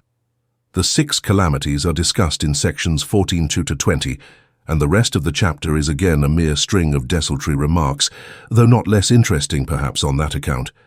1. Sun Tzu said, we may distinguish 6 kinds of terrain, to wit, 1. Accessible ground. Note, Mei Yaochen says, plentifully provided with roads and means of communications. 2. Entangling ground.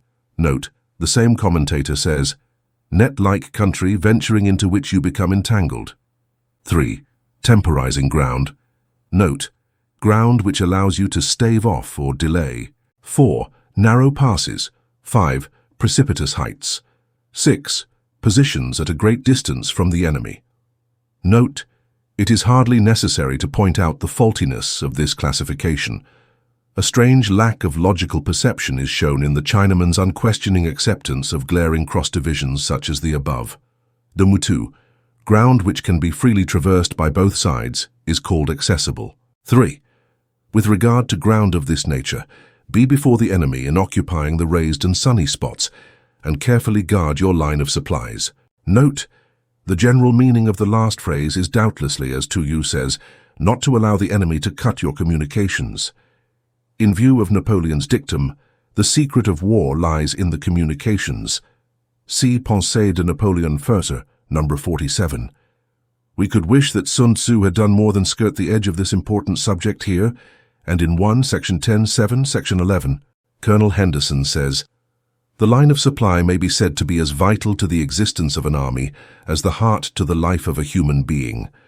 Just as the duelist who finds his adversary's point menacing him with certain death and his own guard astray is compelled to conform to his adversary's movements and to content himself with warding off his thrusts, so the commander whose communications are suddenly threatened finds himself in a false position, and he will be fortunate if he has not to change all his plans, to split up his force into more or less isolated detachments, and to fight with inferior numbers on ground which he has not had time to prepare, and where defeat will not be an ordinary failure, but will entail the ruin or surrender of his whole army." The Science of War, Chapter 2. Then you will be able to fight with advantage. 4. Ground which can be abandoned but is hard to reoccupy is called entangling. 5. From a position of this sort, if the enemy is unprepared, you may sally forth and defeat him. But if the enemy is prepared for your coming and you fail to defeat him, then return being impossible, disaster will ensue. 6. When the position is such that neither side will gain by making the first move, it is called temporizing ground. Note, Tzŭ says, each side finds it inconvenient to move, and the situation remains at a deadlock. 7. In a position of this sort, even though the enemy should offer us an attractive bait. Note, Tzŭ says, turning their backs on us and pretending to flee. But this is only one of the lures which might induce us to quit our position.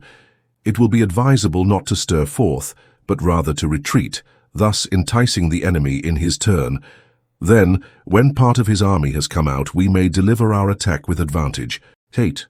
With regard to narrow passes, if you can occupy them first, let them be strongly garrisoned and await the advent of the enemy. Note, because then, as Tzŭ observes, the initiative will lie with us, and by making sudden and unexpected attacks, we shall have the enemy at our mercy. 9. Should the enemy forestall you in occupying a pass, do not go after him if the pass is fully garrisoned, but only if it is weakly garrisoned. 10. With regard to precipitous heights, if you are beforehand with your adversary, you should occupy the raised and sunny spots, and there wait for him to come up. Note, Cao Kung says, the particular advantage of securing heights and defiles is that your actions cannot then be dictated by the enemy. For the enunciation of the grand principle alluded to, see 6, Section 2. Chang Yu tells the following anecdote of Pei Xingqian, AD 619-682, who was sent on a punitive expedition against the Turkic tribes. At night he pitched his camp as usual, and it had already been completely fortified by wall and ditch, when suddenly he gave orders that the army should shift its quarters to a hill nearby. This was highly displeasing to his officers, who protested loudly against the extra fatigue which it would entail on the men. Pei Xingqian, however, paid no heed to their remonstrances, and had the camp moved as quickly as possible. The same night, a terrific storm came on, which flooded their former place of encampment to the depth of over 12 feet. The recalcitrant officers were amazed at the sight, and owned that they had been in the wrong. "How did you know what was going to happen?" they asked. Pei Xingqian replied, "From this time forward be content to obey orders without asking unnecessary questions." From this it may be seen, Chang Yu continues, that high and sunny places are advantageous not only for fighting, but also because they are immune from disastrous floods. 11. If the enemy has occupied them before you, do not follow him, but retreat and try to entice him away. Note the turning point of Li Shimin's campaign in 621 AD against the two rebels, Tu Qiante, king of Xia, and Wang Shicheng, prince of Cheng, was his seizure of the heights of Wulao, in spite of which Tu Qiante persisted in his attempt to relieve his ally in Luoyang, was defeated and taken prisoner. See Qiu Tang Shu, chapter 2, Fola 5 verso, and also chapter 54. 12. If you are situated at a great distance from the enemy, and the strength of the two armies is equal, it is not easy to provoke a battle. Note, the point is that we must not think of undertaking a long and wearisome march, at the end of which, as Tu Yu says, we should be exhausted and our adversary fresh and keen, and fighting will be to your disadvantage. 13. These 6 are the principles connected with earth. Note, or perhaps the principles relating to ground. See, however, 1 Section 8. The general who has attained a responsible post must be careful to study them. 14. Now an army is exposed to 6 several calamities, not arising from natural causes, but from faults for which the general is responsible.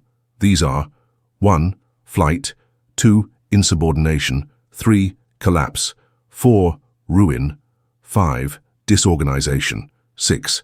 Rout. 15. Other conditions being equal. If one force is hurled against another 10 times its size, the result will be the flight of the former. 16. When the common soldiers are too strong and their officers too weak, the result is insubordination. Note, Tu Mu cites the unhappy case of Tian Pu, Xin Tang Shu, chapter 148, who was sent to Wei in 821 AD with orders to lead an army against Wang Tingzhu. But the whole time he was in command, his soldiers treated him with the utmost contempt and openly flouted his authority by riding about the camp on donkeys, several thousands at a time. Tian Pu was powerless to put a stop to this conduct, and when after some months had passed he made an attempt to engage the enemy, his troops turned tail and dispersed in every direction. After that, the unfortunate man committed suicide by cutting his throat. When the officers are too strong and the common soldiers too weak, the result is collapse. Note, Cao Kung says, the officers are energetic and want to press on, the common soldiers are feeble and suddenly collapse. 17. When the higher officers are angry and insubordinate, and on meeting the enemy give battle on their own account from a feeling of resentment, before the commander-in-chief can tell whether or no he is in a position to fight, the result is ruin. Note, Wang Shi's note is, this means the general is angry without cause, and at the same time does not appreciate the ability of his subordinate officers. Thus he arouses fierce resentment and brings an avalanche of ruin upon his head. 18. When the general is weak and without authority, when his orders are not clear and distinct. Note, Wei Tzu, chapter 4 says, if the commander gives his orders with decision, the soldiers will not wait to hear them twice. If his moves are made without vacillation, the soldiers will not be in 2 minds about doing their duty. General Baden-Powell says, italicizing the words, the secret of getting successful work out of your trained men lies in one nutshell, in the clearness of the instructions they receive. Aids to Scouting, Peter Efford. Compare also Wu Tzu, chapter 3. The most fatal defect in a military leader is difference. The worst calamities that befall an army arise from hesitation. When there are no fixed duties assigned to officers and men, note, Tu Mu says, neither officers nor men have any regular routine, and the ranks are formed in a slovenly, haphazard manner, the result is utter disorganization. 19. When a general, unable to estimate the enemy's strength, allows an inferior force to engage a larger one, or hurls a weak detachment against a powerful one, and neglects to place picked soldiers in the front rank, the result must be a rout. Note, Chang Yu paraphrases the latter part of the sentence and continues, whenever there is fighting to be done, the keenest spirits should be appointed to serve in the front ranks, both in order to strengthen the resolution of our own men and to demoralize the enemy. Compare the Primi Ordines of Caesar de Bello Gallico 528-44 et al. 20. These are 6 ways of courting defeat, which must be carefully noted by the general who has attained a responsible post. Note, See above section 13. 21. The natural formation of the country is the soldier's best ally. Note, Chen Hao says, the advantages of weather and season are not equal to those connected with ground, but a power of estimating the adversary, of controlling the forces of victory, and of shrewdly calculating difficulties, dangers, and distances constitutes the test of a great general. 22. He who knows these things and in fighting puts his knowledge into practice will win his battles. He who knows them not, nor practices them, will surely be defeated. 23. If fighting is sure to result in victory, then you must fight, even though the ruler forbid it. If fighting will not result in victory, then you must not fight even at the ruler's bidding. Note. Compare. 8. Section 3. Fin, Huang Shikung of the Qin dynasty, who is said to have been the patron of Changliang and to have written the Sun Lue, has these words attributed to him. The responsibility of setting an army in motion must devolve on the general alone. If advance and retreat are controlled from the palace, brilliant results will hardly be achieved. Hence the godlike ruler and the enlightened monarch are content to play a humble part in furthering their country's cause, kneel down to push the chariot wheel. This means that, in matters lying outside the zenana, the decision of the military commander must be absolute. Chang Yu also quote the saying, "Decrees from the Son of Heaven do not penetrate the walls of a camp." 24. The general who advances without coveting fame and retreats without fearing disgrace. Note, it was Wellington, I think, who said that the hardest thing of all for a soldier is to retreat. Whose only thought is to protect his country and do good service for his sovereign is the jewel of the kingdom. Note, a noble presentiment, in few words, of the Chinese happy warrior. Such a man, says Ho Shi, even if he had to suffer punishment, would not regret his conduct. 25. Regard your soldiers as your children, and they will follow you into the deepest valleys. Look on them as your own beloved sons, and they will stand by you even unto death. Note, compare, 1 section 6. In this connection, Tu Mu draws for us an engaging picture of the famous General Wu Qi, from whose treatise on war I have frequently had occasion to quote, "He wore the same clothes and ate the same food as the meanest of his soldiers, refused to have either a horse to ride or a mat to sleep on, carried his own surplus rations wrapped in a parcel, and shared every hardship with his men. One of his soldiers was suffering from an abscess, and Wu Qi himself sucked out the virus. The soldier's mother, hearing this, began wailing and lamenting. Somebody asked her, saying, 'Why do you cry? Your son is only a common soldier, and yet the commander-in-chief himself has sucked the poison from his sore.' The woman replied, 'Many years ago, Lord Wu performed a similar service for my husband, who never left him afterwards, and finally met his death at the hands of the enemy. And now that he has done the same for my son, he too will fall fighting I know not where.' Li Chuan mentions the Viscount of Chu, who invaded the small state of Xiao during the winter. The Duke of Shen said to him, 'Many of the soldiers are suffering severely from the cold.' So he made a round of the whole army, comforting and encouraging the men, and straightway they felt as if they were clothed in garments lined with floss silk. 26.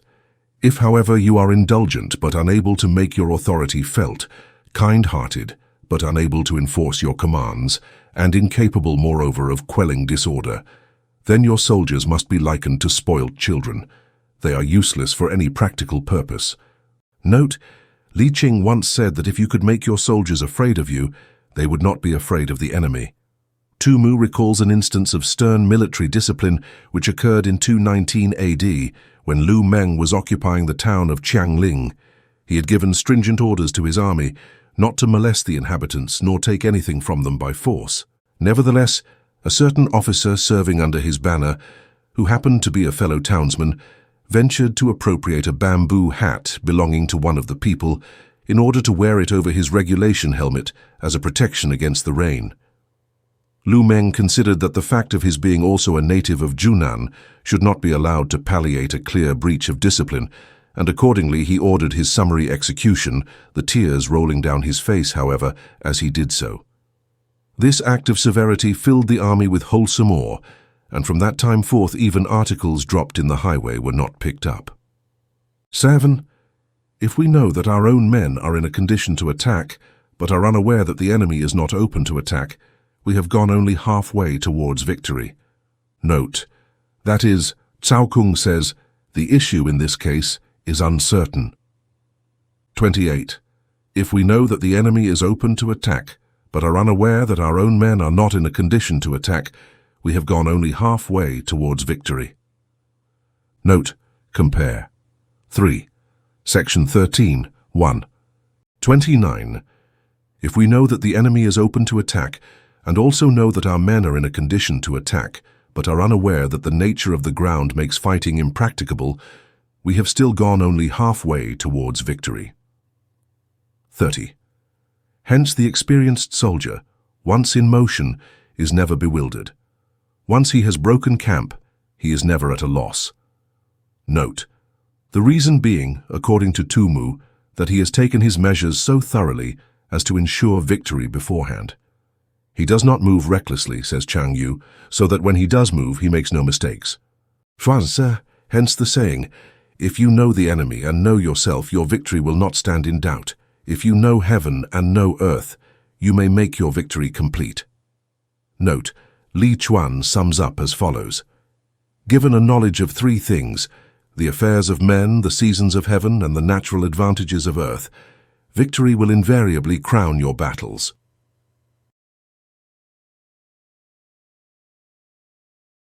Chapter 11. The 9 Situations. 1. Sun Tzu said, the art of war recognizes 9 varieties of ground. 1. Dispersive ground. 2. Facile ground. 3. Contentious ground. 4. Open ground. 5. Ground of intersecting highways. 6. Serious ground. 7. Difficult ground. 8. Hemmed-in ground. 9. Desperate ground. 2. When a chieftain is fighting in his own territory, it is dispersive ground.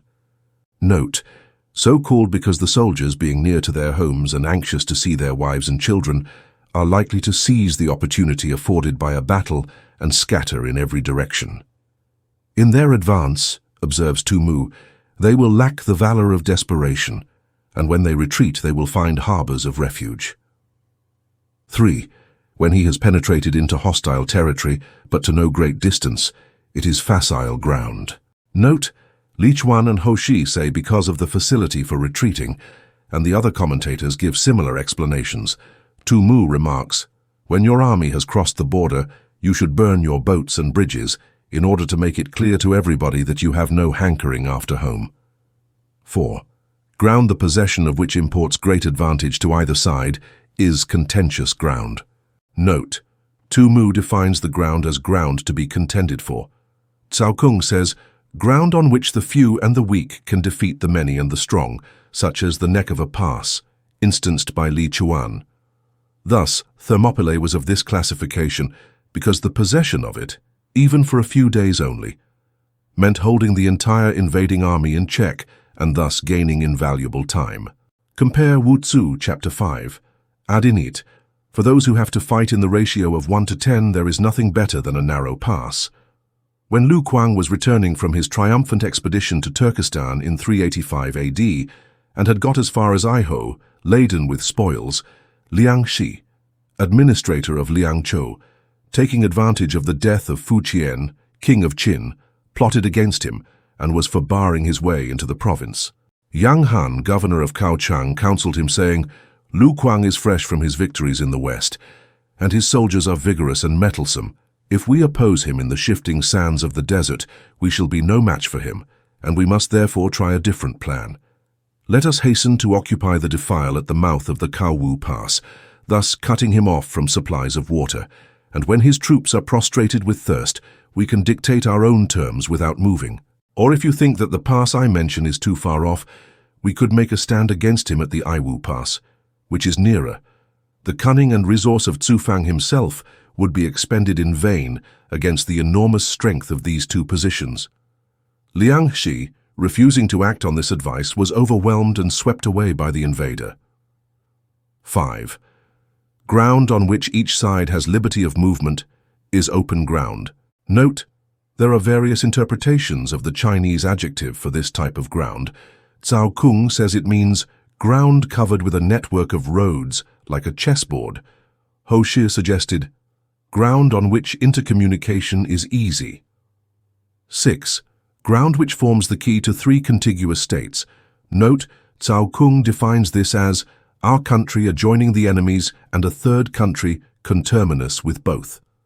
Meng Shi instances the small principality of Cheng, which was bounded on the northeast by Qi, on the west by Qin, and on the south by Chu, so that he who occupies it first has most of the empire at his command. Note, the belligerent who holds this dominating position can constrain most of them to become his allies, is ground of intersecting highways. 7. When an army has penetrated into the heart of a hostile country, leaving a number of fortified cities in its rear, it is serious ground. Note, Wang Xi explains the name by saying that when an army has reached such a point, its situation is serious. 8. Mountain forests. Note, or simply forests. Rugged steeps, marshes and fens, all country that is hard to traverse. This is difficult ground. 9. Ground which is reached through narrow gorges and from which we can only retire by tortuous paths, so that a small number of the enemy would suffice to crush a large body of our men. This is hemmed-in ground. 10. Ground on which we can only be saved from destruction by fighting without delay is desperate ground. Note, the situation as pictured by Cao Kung is very similar to the hemmed-in ground, except that here escape is no longer possible. A lofty mountain in front, a large river behind, advance impossible, retreat blocked. Chen Hao says, to be on desperate ground is like sitting in a leaking boat or crouching in a burning house. Tumu quotes from Li Qing, a vivid description of the plight of an army thus entrapped. Suppose an army invading hostile territory without the aid of local guides. It falls into a fatal snare and is at the enemy's mercy. A ravine on the left, a mountain on the right, a pathway so perilous that the horses have to be roped together and the chariots carried in slings. No passage open in front, retreat cut off behind, no choice but to proceed in single file. Then, before there is time to range our soldiers in order of battle, the enemy's overwhelming strength suddenly appears on the scene. Advancing, we can nowhere take a breathing space. Retreating, we have no haven of refuge. We seek a pitched battle, but in vain. Yet standing on the defensive, none of us has a moment's respite. If we simply maintain our ground, whole days and months will crawl by. The moment we make a move, we have to sustain the enemy's attacks on front and rear. The country is wild, destitute of water and plants. The army is lacking in the necessaries of life, the horses are jaded and the men worn out, all the resources of strength and skill unavailing, the pass so narrow that a single man defending it can check the onset of 10,000, all means of offense in the hands of the enemy, all points of vantage already forfeited by ourselves. In this terrible plight, even though we had the most valiant soldiers and the keenest of weapons, how could they be employed with the slightest effect? Students of Greek history may be reminded of the awful close to the Sicilian expedition and the agony of the Athenians under Nicias and Demosthenes. See Thucydides, 778 SQQ. 11. On dispersive ground, therefore, fight not. On facile ground, halt not. On contentious ground, attack not. Note, but rather let all your energies be bent on occupying the advantageous position first. So Cao Kung, Li Chuan and others, however, suppose the meaning to be that the enemy has already forestalled us, sought that it would be sheer madness to attack. In the Sun Tzu Shu Lu, when the king of Wu inquires what should be done in this case, Sun Tzu replies, the rule with regard to contentious ground is that those in possession have the advantage over the other side. If a position of this kind is secured first by the enemy, beware of attacking him. Lure him away by pretending to flee, show your banners and sound your drums, make a dash for other places that he cannot afford to lose, trail brushwood and raise a dust, confound his ears and eyes, detach a body of your best troops and place it secretly in ambuscade. Then your opponent will sally forth to the rescue. 12.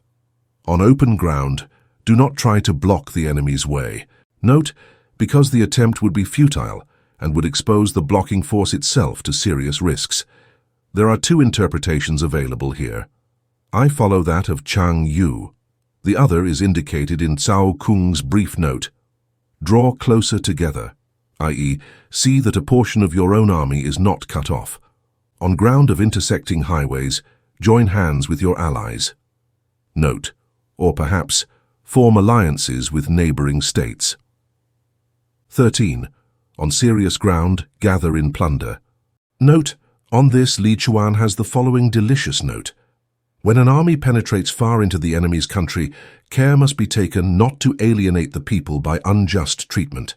Follow the example of the Han Emperor Cao Tzu, whose march into Qin territory was marked by no violation of women or looting of valuables. Nota bene, this was in 207 BC, and may well cause us to blush for the Christian armies that entered Peking in 1900 AD. Thus he won the hearts of all.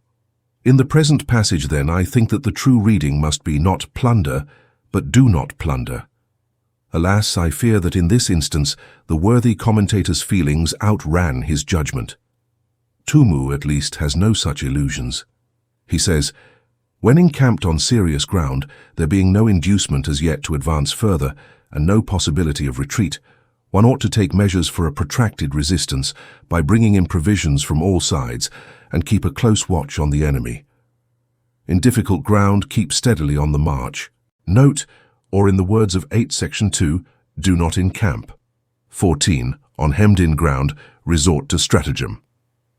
Note, Cao Kung says, try the effect of some unusual artifice, and Tu Yu amplifies this by saying, in such a position, some scheme must be devised which will suit the circumstances, and if we can succeed in deluding the enemy, the peril may be escaped.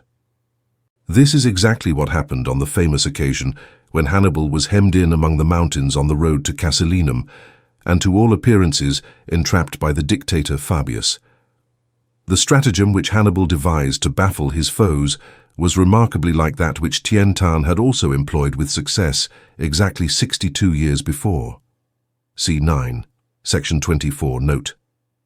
When night came on, bundles of twigs were fastened to the horns of some 2,000 oxen and set on fire, the terrified animals being then quickly driven along the mountainside towards the passes which were beset by the enemy. The strange spectacle of these rapidly moving lights so alarmed and discomfited the Romans that they withdrew from their position, and Hannibal's army passed safely through the defile. See Polybius 3:93-94, Livy 22, 16-17. On desperate ground, fight. Note, for as Chialin remarks, if you fight with all your might there is a chance of life, whereas death is certain if you cling to your corner. 15. Those who were called skillful leaders of old knew how to drive a wedge between the enemy's front and rear. Note, more literally, cause the front and rear to lose touch with each other, to prevent cooperation between his large and small divisions, to hinder the good troops from rescuing the bad, the officers from rallying their men. 16. When the enemy's men were scattered, they prevented them from concentrating. Even when their forces were united, they managed to keep them in disorder. 17. When it was to their advantage, they made a forward move. When otherwise, they stopped still. Note, Mei Yao Chen connects this with the foregoing.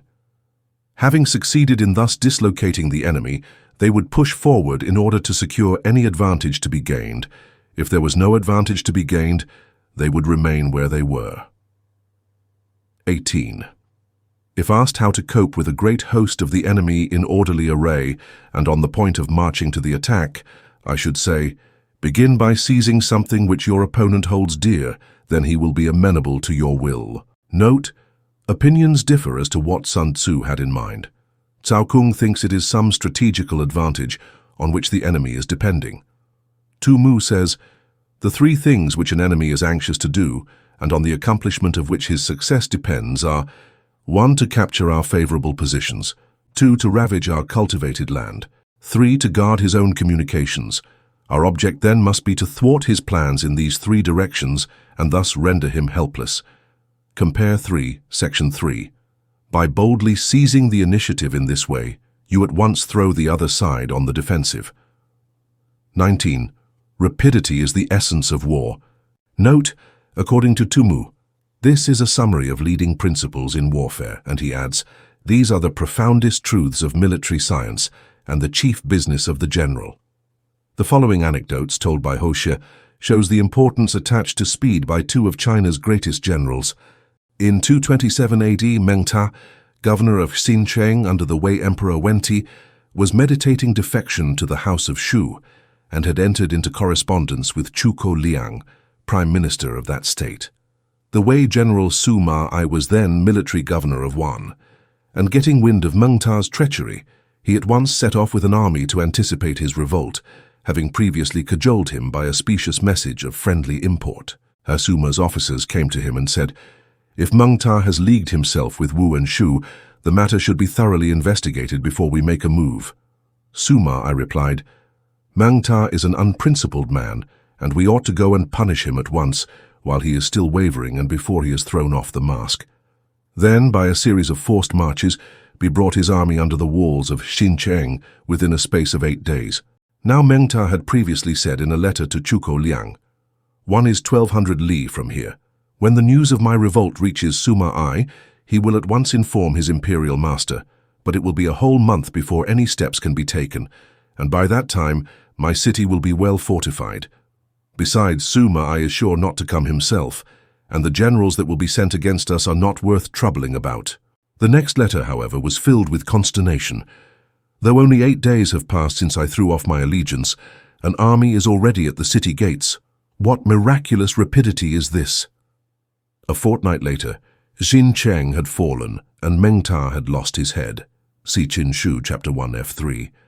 In 621 AD, Li Qing was sent from Kuei-chu in Sichuan to reduce the successful rebel Xiao Xian, who had set up as emperor at the modern Qingzhou-fu in Hubei. It was autumn, and the Yangtze being then in flood, Xiao Xian never dreamt that his adversary would venture to come down through the gorges, and consequently made no preparations.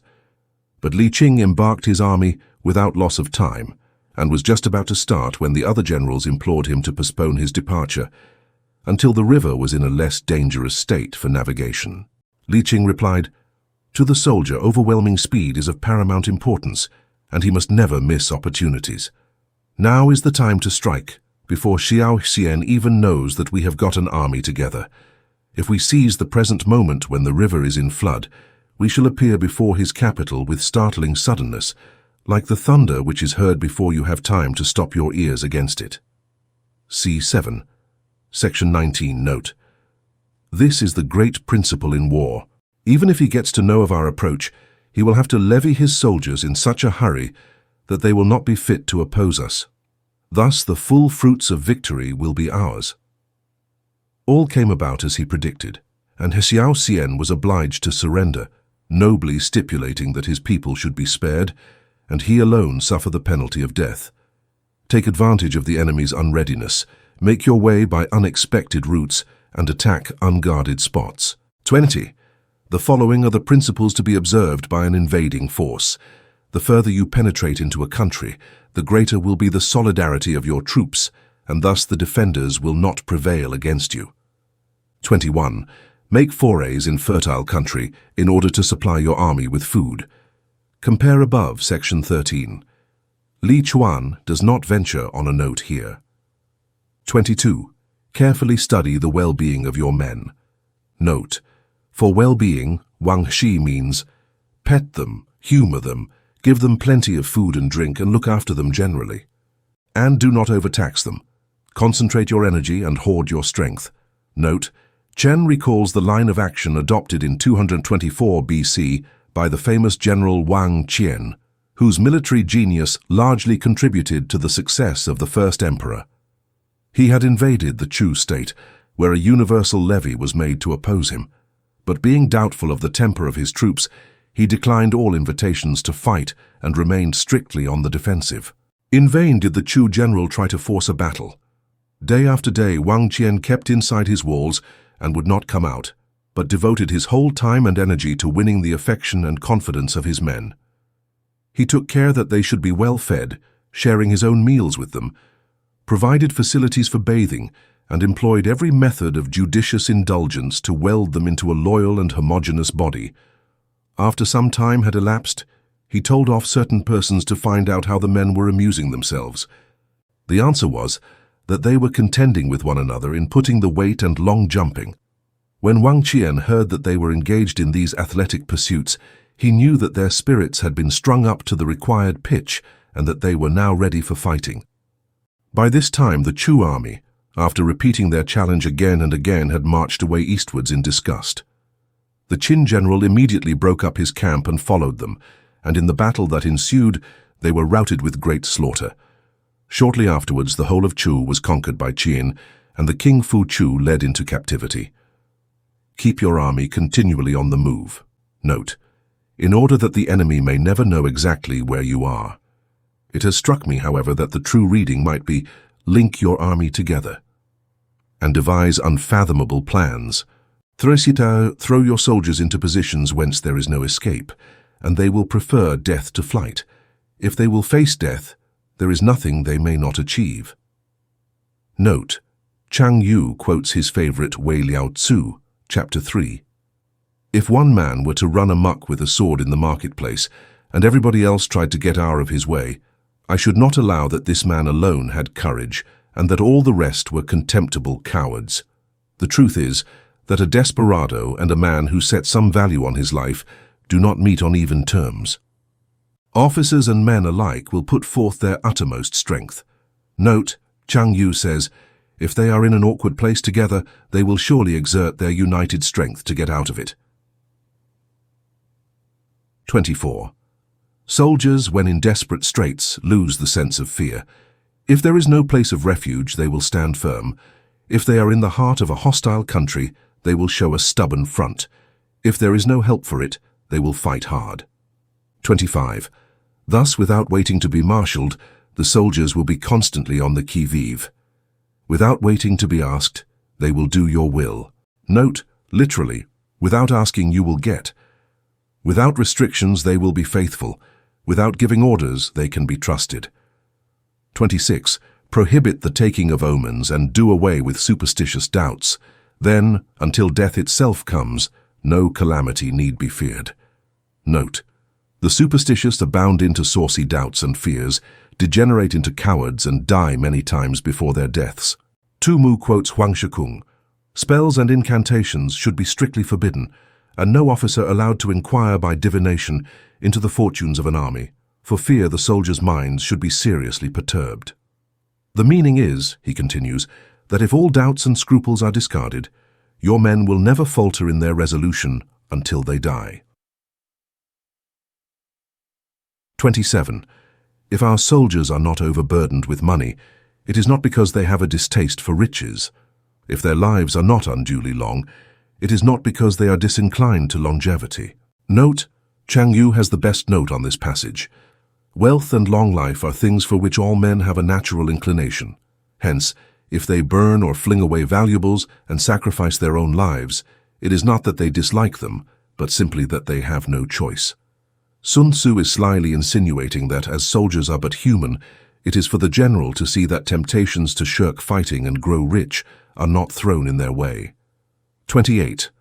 On the day they are ordered out to battle, your soldiers may weep. Note, the word in the Chinese is snivel.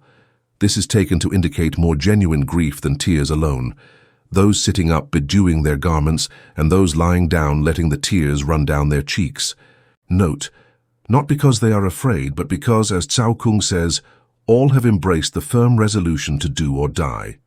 We may remember that the heroes of the Iliad were equally childlike in showing their emotion. Chang Yu alludes to the mournful parting at the Alpha River between Qin Ko and his friends, when the former was sent to attempt the life of the king of Qin, afterwards first emperor, in 227 BC. The tears of all flowed down like rain as he bade them farewell and uttered the following lines. The shrill blast is blowing, chilly the burn, your champion is going, not to return. Giles Biographical Dictionary, number 399. But let them once be brought to bay, and they will display the courage of a Chu or a Kui. Note, Chu was the personal name of Chuan Chu, a native of the Wu state and contemporary with Sun Tzu himself, who was employed by Kung Tzu Kuang, better known as Ho Lu Wang, to assassinate his sovereign Wang Liao with a dagger which he secreted in the belly of a fish served up at a banquet. He succeeded in his attempt, but was immediately hacked to pieces by the king's bodyguard. This was in 515 BC. The other hero referred to, Tzŭ, or Cao Mo, performed the exploit which has made his name famous 166 years earlier, in 681 BC. Lu had been thrice defeated by Chai, and was just about to conclude a treaty surrendering a large slice of territory, when Tzŭ suddenly seized Huan Kung, the Duke of Qi, as he stood on the altar steps and held a dagger against his chest. None of the Duke's retainers dared to move a muscle, and Tzŭ proceeded to demand full restitution, declaring the Lu was being unjustly treated because she was a smaller and a weaker state. Huan Kung, in peril of his life, was obliged to consent, whereupon Tzŭ flung away his dagger and quietly resumed his place amid the terrified assemblage without having so much as changed color. As was to be expected, the Duke wanted afterwards to repudiate the bargain, but his wise old counselor Quan Chung pointed out to him the impolicy of breaking his word, and the upshot was that this bold stroke regained for Lu the whole of what she had lost in 3 pitched battles. 29. The skillful tactician may be likened to the Shuaijian. Now the Shuaijian is a snake that is found in the Chang Mountains. Note, Shuaijian means suddenly or rapidly, and the snake in question was doubtless so called owing to the rapidity of its movements. Through this passage, the term in the Chinese has now come to be used in the sense of military maneuvers. Strike at its head, and you will be attacked by its tail. Strike at its tail, and you will be attacked by its head. Strike at its middle, and you will be attacked by head and tail both. 30. Asked if an army can be made to imitate the Shuaijian. Note, that is, as Mei Yaochen says, is it possible to make the front and rear of an army each swiftly responsive to attack on the other, just as though they were part of a single living body? I should answer, yes, for the men of Wu and the men of Yue are enemies. Compare 6, section 21. Yet if they are crossing a river in the same boat and are caught by a storm, they will come to each other's assistance, just as the left hand helps the right.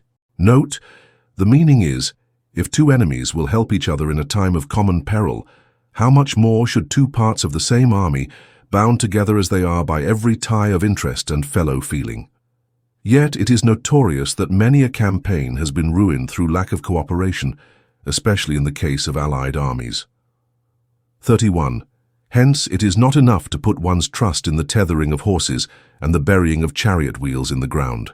Note, these quaint devices to prevent one's army from running away recall the Athenian hero Sophones, who carried the anchor with him at the Battle of Plataea, by means of which he fastened himself firmly to one spot. See Herodotus, 974. It is not enough, says Sun Tzu, to render flight impossible by such mechanical means. You will not succeed unless your men have tenacity and unity of purpose, and above all, a spirit of sympathetic cooperation. This is the lesson which can be learned from the Shuaijian. 32. The principle on which to manage an army is to set up one standard of courage which all must reach. Note, literally level the courage of all as though it were that of one. If the ideal army is to form a single organic whole, then it follows that the resolution and spirit of its component parts must be of the same quality, or at any rate must not fall below a certain standard. Wellington's seemingly ungrateful description of his army at Waterloo as the worst he had ever commanded meant no more than that it was deficient in this important particular, unity of spirit and courage. Had he not foreseen the Belgian defections and carefully kept those troops in the background, he would almost certainly have lost the day. 3. How to make the best of both strong and weak. That is a question involving the proper use of ground. Note, Mei Yaochen's paraphrase is, the way to eliminate the differences of strong and weak and to make both serviceable is to utilize accidental features of the ground. Less reliable troops, if posted in strong positions, will hold out as long as better troops on more exposed terrain. The advantage of position neutralizes the inferiority in stamina and courage. Colonel Henderson says, with all respect to the textbooks and to the ordinary tactical teaching, I am inclined to think that the study of ground is often overlooked and that by no means sufficient importance is attached to the selection of positions. and to the immense advantages that are to be derived, whether you are defending or attacking, from the proper utilization of natural features. The Science of War, p. 333. 34. Thus the skillful general conducts his army just as though he were leading a single man willy-nilly by the hand. Note, Tzu says, the simile has reference to the ease with which he does it. 35. It is the business of a general to be quiet and thus ensure secrecy, upright and just, and thus maintain order. 36. He must be able to mystify his officers and men by false reports and appearances. Note, literally to deceive their eyes and ears, and thus keep them in total ignorance. Note, Cao Kung gives us one of his excellent apophthegms. The troops must not be allowed to share your schemes in the beginning. They may only rejoice with you over their happy outcome. To mystify, mislead, and surprise the enemy is one of the first principles in war, as had been frequently pointed out. But how about the other process, the mystification of one's own men? Those who may think that Sun Tzu is over-emphatic on this point would do well to read Colonel Henderson's remarks on Stonewall Jackson's Valley campaign. The infinite pains, he says, with which Jackson sought to conceal, even from his most trusted staff officers, his movements, his intentions, and his thoughts, a commander less thorough would have pronounced useless, etc., etc. Stonewall Jackson, Volume I, page 421. In the year 88 AD, as we read in chapter 47 of the Hohan Shu, Pan Chao took the field with 25,000 men from Khotan and other Central Asian states with the object of crushing Yarkand. The king of Kucha replied by dispatching his chief commander to succor the place with an army drawn from the kingdoms of Wensu, Kumo, and Weitu, totaling 50,000 men. Pan Chao summoned his officers and also the king of Khotan to a council of war and said, "Our forces are now outnumbered and unable to make head against the enemy. The best plan then is for us to separate and disperse, each in a different direction. The king of Khotan will march away by the easterly route, and I will then return myself towards the west. Let us wait until the evening drum has sounded, and then start." Pan Chao now secretly released the prisoners whom he had taken alive, and the king of Kucha was thus informed of his plans. Much elated by the news, the latter set off at once at the head of 10,000 horsemen to bar Pan Chao's retreat in the west, while the king of Wensu rode eastward with 8,000 horse in order to intercept the king of Khotan. As soon as Pan Chao knew that the two chieftains had gone, he called his divisions together, got them well in hand, and at cock-crow hurled them against the army of Yarkand as it lay encamped. The barbarians, panic-stricken, fled in confusion and were closely pursued by Pan Chao. Over 5,000 heads were brought back as trophies, besides immense spoils in the shape of horses and cattle and valuables of every description. Yarkand then capitulating, Kucha and the other kingdoms drew off their respective forces. From that time forward, Pan Chao's prestige completely overawed the countries of the West. In this case, we see that the Chinese general not only kept his own officers in ignorance of his real plans, but actually took the bold step of dividing his army in order to deceive the enemy. 37. By altering his arrangements and changing his plans, note, Wang Shi thinks that this means not using the same stratagem twice. He keeps the enemy without definite knowledge. Note, Chang Yu in a quotation from another work says, "The axiom that war is based on deception does not apply only to deception of the enemy. You must deceive even your own soldiers, make them follow you, but without letting them know why." By shifting his camp and taking circuitous routes, he prevents the enemy from anticipating his purpose. 38. At the critical moment, the leader of an army acts like one who has climbed up a height and then kicks away the ladder behind him. He carries his men deep into hostile territory before he shows his hand. Note, literally releases the spring to c5. Section 15, that is, takes some decisive step which makes it impossible for the army to return, like Xiang Yu, who sunk his ships after crossing a river. Chen Hao, followed by Chia Lin, understands the words less well as puts forth every artifice at his command. 39. He burns his boats and breaks his cooking pots. Like a shepherd driving a flock of sheep, he drives his men this way and that, and none knows whither he is going. Note, Tu Mu says, the army is only cognizant of orders to advance or retreat. It is ignorant of the ulterior ends of attacking and conquering. 40. To muster his host and bring it into danger. This may be termed the business of the general. Note: Sun Tzu means that after mobilization there should be no delay in aiming a blow at the enemy's heart. Note how he returns again and again to this point. Among the warring states of ancient China, desertion was no doubt a much more present fear and serious evil than it is in the armies of today. 41. The different measures suited to the 9 varieties of ground. Note: Chang Yu says, one must not be hidebound in interpreting the rules for the 9 varieties of ground. The expediency of aggressive or defensive tactics and the fundamental laws of human nature, these are things that must most certainly be studied. 42. When invading hostile territory, the general principle is that penetrating deeply brings cohesion. Penetrating but a short way means dispersion. Compare above, section 20. 43. When you leave your own country behind and take your army across neighborhood territory, you find yourself on critical ground. Note: this ground is curiously mentioned in 8, section 2, but it does not figure among the 9 situations or the 6 calamities in chapter 10. One's first impulse would be to translate it distant ground, but this, if we can trust the commentators, is precisely what is not meant here. Mei Yaochen says it is a position not far enough advanced to be called facile, and not near enough to home to be dispersive, but something between the two.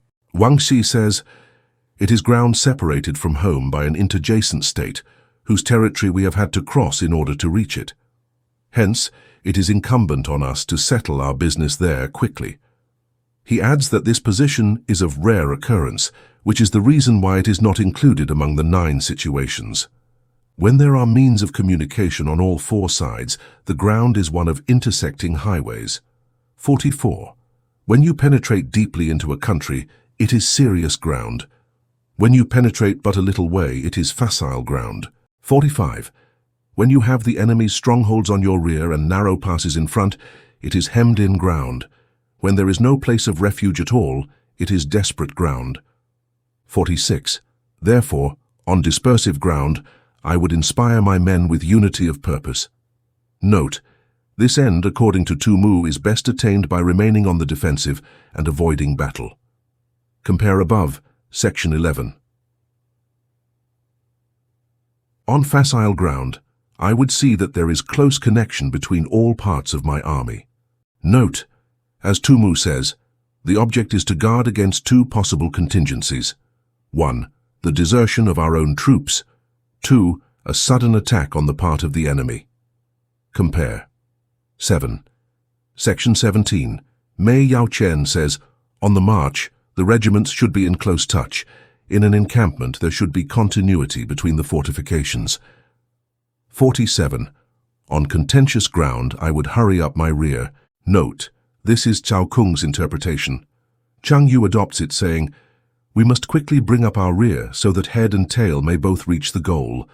That is, they must not be allowed to straggle up a long way apart. Mei Yaochen offers another equally plausible explanation. Supposing the enemy has not yet reached the coveted position, and we are behind him, we should advance with all speed in order to dispute its possession. Chen Hao, on the other hand, assuming that the enemy has had time to select his own ground, quotes 6, section 1, where Sun Tzu warns us against coming exhausted to the attack. His own idea of the situation is rather vaguely expressed. If there is a favorable position lying in front of you, detach a picked body of troops to occupy it. Then if the enemy, relying on their numbers, come up to make a fight for it, you may fall quickly on their rear with your main body, and victory will be assured. It was thus, he adds, that Cao Shi beat the army of Qin, CP at 57. 48. On open ground, I would keep a vigilant eye on my defenses. On ground of intersecting highways, I would consolidate my alliances. 49. On serious ground, I would try to ensure a continuous stream of supplies. Note: the commentators take this as referring to forage and plunder, not, as one might expect, to an unbroken communication with a home base. On difficult ground, I would keep pushing on along the road. 50. On hemmed-in ground I would block any way of retreat. Note, Meng Shi says, to make it seem that I meant to defend the position, whereas my real intention is to burst suddenly through the enemy's lines. Mei Yaochen says, in order to make my soldiers fight with desperation. Wang Shi says, fearing lest my men be tempted to run away. Tu Mu points out that this is the converse of 7, section 36, where it is the enemy who is surrounded. In 532 AD, Cao Huan, afterwards emperor and canonized as Shen Wu, was surrounded by a great army under Chu Chao and others. His own force was comparatively small, consisting only of 2,000 horse and something under 30,000 foot. The lines of investment had not been drawn very closely together, gaps being left at certain points. But Cao Huan, instead of trying to escape, actually made a shift to block all the remaining outlets himself by driving into them a number of oxen and donkeys roped together. As soon as his officers and men saw that there was nothing for it but to conquer or die, their spirits rose to an extraordinary pitch of exaltation, and they charged with such desperate ferocity that the opposing ranks broke and crumbled under their onslaught. On desperate ground I would proclaim to my soldiers the hopelessness of saving their lives. Note, Tu Yu says, burn your baggage and impedimenta, throw away your stores and provisions, choke up the wells, destroy your cooking stoves, and make it plain to your men that they cannot survive, but must fight to the death. Mei Yaochen says, the only chance of life lies in giving up all hope of it. This concludes what Sun Tzu has to say about grounds and the variations corresponding to them. Reviewing the passages which bear on this important subject, we cannot fail to be struck by the desultory and unmethodical fashion in which it is treated. Sun Tzu begins abruptly in 8. Section 2 to enumerate variations before touching on grounds at all, but only mentions 5, namely nose. 7, 5, 8 and 9 of the subsequent list, and one that is not included in it. A few varieties of ground are dealt with in the earlier portion of Chapter 9, and then Chapter 10 sets forth 6 new grounds, with 6 variations of plan to match. None of these is mentioned again, though the first is hardly to be distinguished from ground number 4 in the next chapter. At last, in Chapter 11, we come to the 9 grounds par excellence, immediately followed by the variations. This takes us down to Section 14. In Sections 43-45, fresh definitions are provided for nose-duster 5, 6, 2, 8 and 9, in the order given, as well as for the 10th ground noticed in Chapter 8. And finally, the 9 variations are enumerated once more from beginning to end, all with the exception of 5, 6 and 7 being different from those previously given. Though it is impossible to account for the present state of Sun Tzu's text, a few suggestive facts may be brought into prominence. 1. Chapter 8, according to the title, should deal with 9 variations, whereas only 5 appear. 2. It is an abnormally short chapter. 3. Chapter 11 is entitled The 9 Grounds. Several of these are defined twice over, besides which there are 2 distinct lists of the corresponding variations. 4. The length of the chapter is disproportionate, being double that of any other except 9. I do not propose to draw any inferences from these facts, beyond the general conclusion that Sun Tzu's work cannot have come down to us in the shape in which it left his hands. Chapter 8 is obviously defective and probably out of place, while 11 seems to contain matter that has either been added by a later hand or ought to appear elsewhere. 51. For it is the soldier's disposition to offer an obstinate resistance when surrounded, to fight hard when he cannot help himself, and to obey promptly when he has fallen into danger. Note, Chang Yu alludes to the conduct of Pan Chao's devoted followers in 73 AD. The story runs thus in the Hou Han Shu, Chapter 47. When Pan Chao arrived at Shanshan, Kuang, the king of the country, received him at first with great politeness and respect, but shortly afterwards his behavior underwent a sudden change, and he became remiss and negligent. Pan Chao spoke about this to the officers of his suite. "Have you noticed," he said, "that Kuang's polite intentions are on the wane? This must signify that envoys have come from the northern barbarians, and that consequently he is in a state of indecision, not knowing with which side to throw in his lot. That surely is the reason. The truly wise man, we are told, can perceive things before they have come to pass. How much more, then, those that are already manifest? Thereupon he called one of the natives who had been assigned to his service, and set a trap for him, saying, "Where are those envoys from the Xiongnu who arrived some day ago?" The man was so taken aback that between surprise and fear he presently blurted out the whole truth. Pan Chao, keeping his informant carefully under lock and key, then summoned a general gathering of his officers, 36 in all, and began drinking with them. When the wine had mounted into their heads a little, he tried to rouse their spirit still further by addressing them thus: "Gentlemen, here we are in the heart of an isolated region, anxious to achieve riches and honor by some great exploit.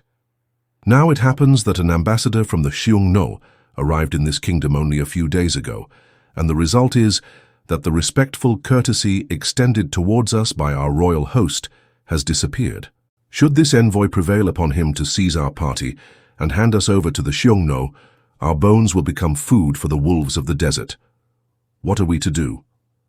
With one accord, the officers replied, "Standing as we do in peril of our lives, we will follow our commander through life and death." For the sequel of this adventure, see Chapter 12, Section 1, Note. 2.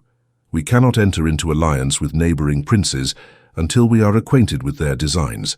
We are not fit to lead an army on the march unless we are familiar with the face of the country, its mountains and forests, its pitfalls and precipices, its marshes and swamps. We shall be unable to turn natural advantages to account unless we make use of local guides. Note, these 3 sentences are repeated from 7. Sections 12 to 14, in order to emphasize their importance, the commentators seem to think. I prefer to regard them as interpolated here in order to form an antecedent to the following words. With regard to local guides, Sun Tzu might have added that there is always the risk of going wrong, either through their treachery or some misunderstanding such as Livy records, 22:13. Hannibal, we are told, ordered a guide to lead him into the neighborhood of Casinum, where there was an important pass to be occupied. But his Carthaginian accent, unsuited to the pronunciation of Latin names, caused the guide to understand Casilinum instead of Casinum, and turning from his proper route, he took the army in that direction, the mistake not being discovered until they had almost arrived. 53. To be ignorant of any one of the following 4 or 5 principles does not befit a warlike prince. 54. When a warlike prince attacks a powerful state, his generalship shows itself in preventing the concentration of the enemy's forces. He overawes his opponents, and their allies are prevented from joining against him.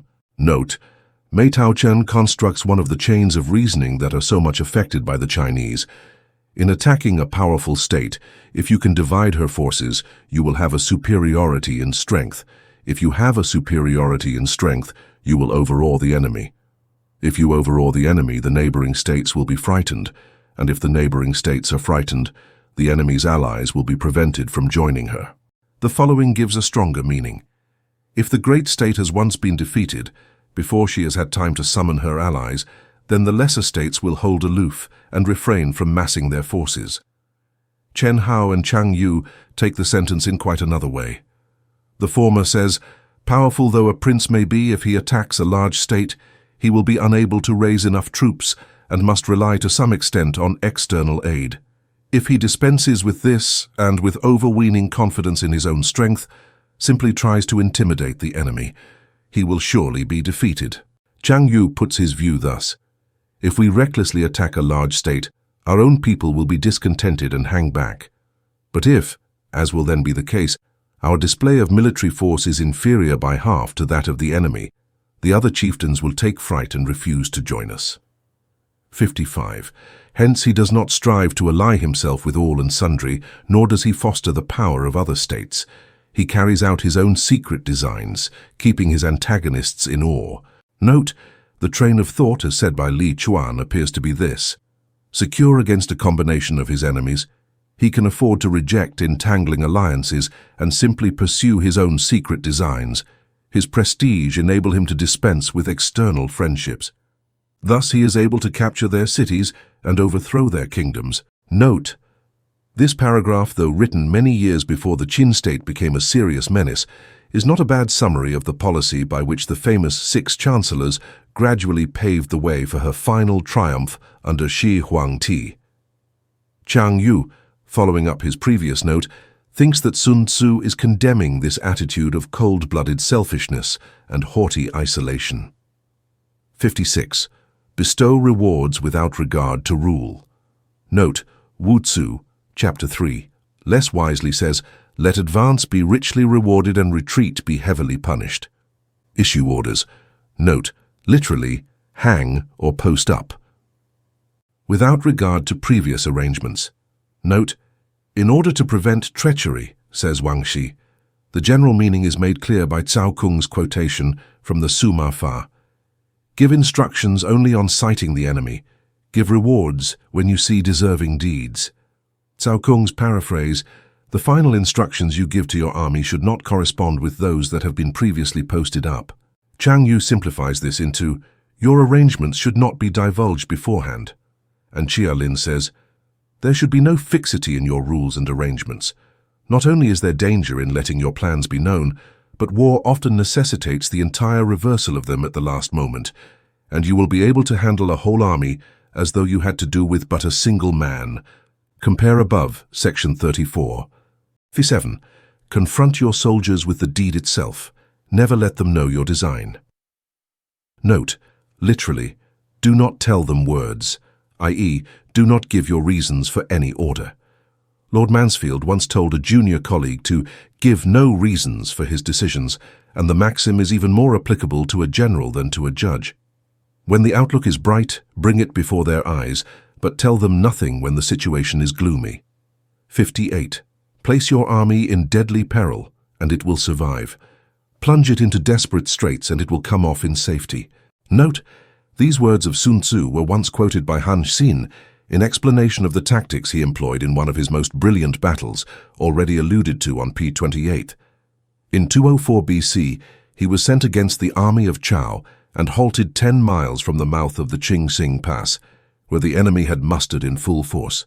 Here at midnight, he detached a body of 2,000 light cavalry, every man of which was furnished with a red flag. Their instructions were to make their way through narrow defiles and keep a secret watch on the enemy.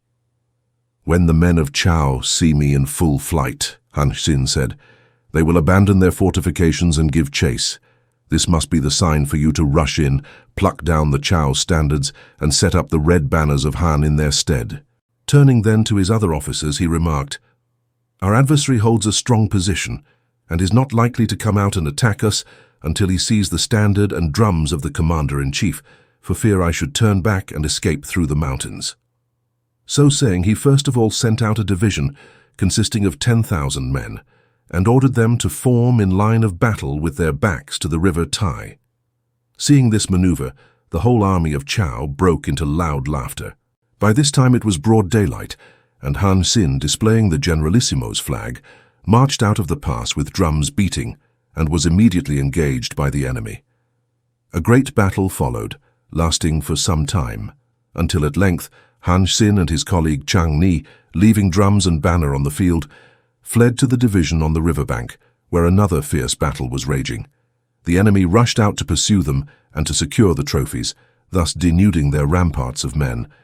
But the two generals succeeded in joining the other army, which was fighting with the utmost desperation. The time had now come for the 2,000 horsemen to play their part. As soon as they saw the men of Chao following up their advantage, they galloped behind the deserted walls, tore up the enemy's flags, and replaced them by those of Han. When the Chao army looked back from the pursuit, the sight of these red flags struck them with terror. Convinced that the Hans had got in and overpowered their king, they broke up in wild disorder, every effort of their leader to stay the panic being in vain. Then the Han army fell on them from both sides and completed the rout, killing a number and capturing the rest, amongst whom was King Ya himself. After the battle, some of Han Xin's officers came to him and said, in the art of war we are told to have a hill or tumulus on the right rear and a river or marsh on the left front. This appears to be a blend of Sun Tzu and Tai Kung. See 9 section 9 and note. You, on the contrary, ordered us to draw up our troops with the river at our back.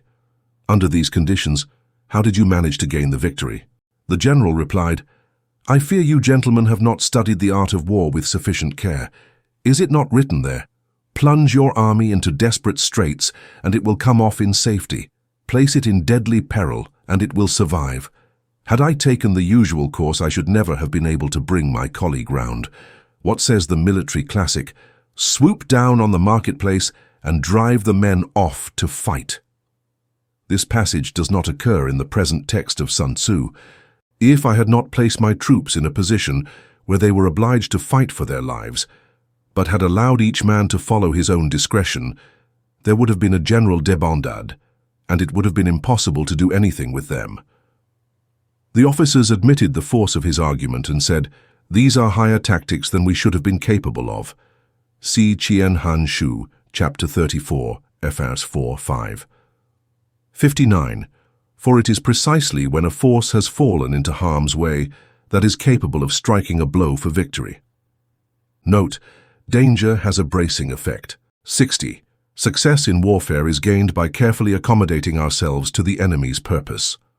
Note, Cao Kung says, feign stupidity by an appearance of yielding and falling in with the enemy's wishes. Chang Yu's note makes the meaning clear. If the enemy shows an inclination to advance, lure him on to do so. If he is anxious to retreat, delay on purpose that he may carry out his intention. The object is to make him remiss and contemptuous before we deliver our attack. 61. By persistently hanging on the enemy's flank, note, I understand the first 4 words to mean accompanying the enemy in one direction. Cao Kung says, unite the soldiers and make for the enemy. But such a violent displacement of characters is quite indefensible. We shall succeed in the long run. Note, literally, after 1,000 lie, in killing the commander-in-chief. Note, always a great point with the Chinese. 62. This is called ability to accomplish a thing by sheer cunning. 63. On the day that you take up your command, block the frontier passes, destroy the official tallies. Note, these were tablets of bamboo or wood, one half of which was issued as a permit or passport by the official in charge of a gate. Compare the border warden of Lunyu 3:24, who may have had similar duties. When this half was returned to him within a fixed period, he was authorized to open the gate and let the traveler through, and stop the passage of all emissaries. Note, either to or from the enemy's country. 64. Be stern in the council chamber. Note, show no weakness and insist on your plans being ratified by the sovereign, so that you may control the situation. Note, Mei Yao Chen understands the whole sentence to mean, take the strictest precautions to ensure secrecy in your deliberations. 65.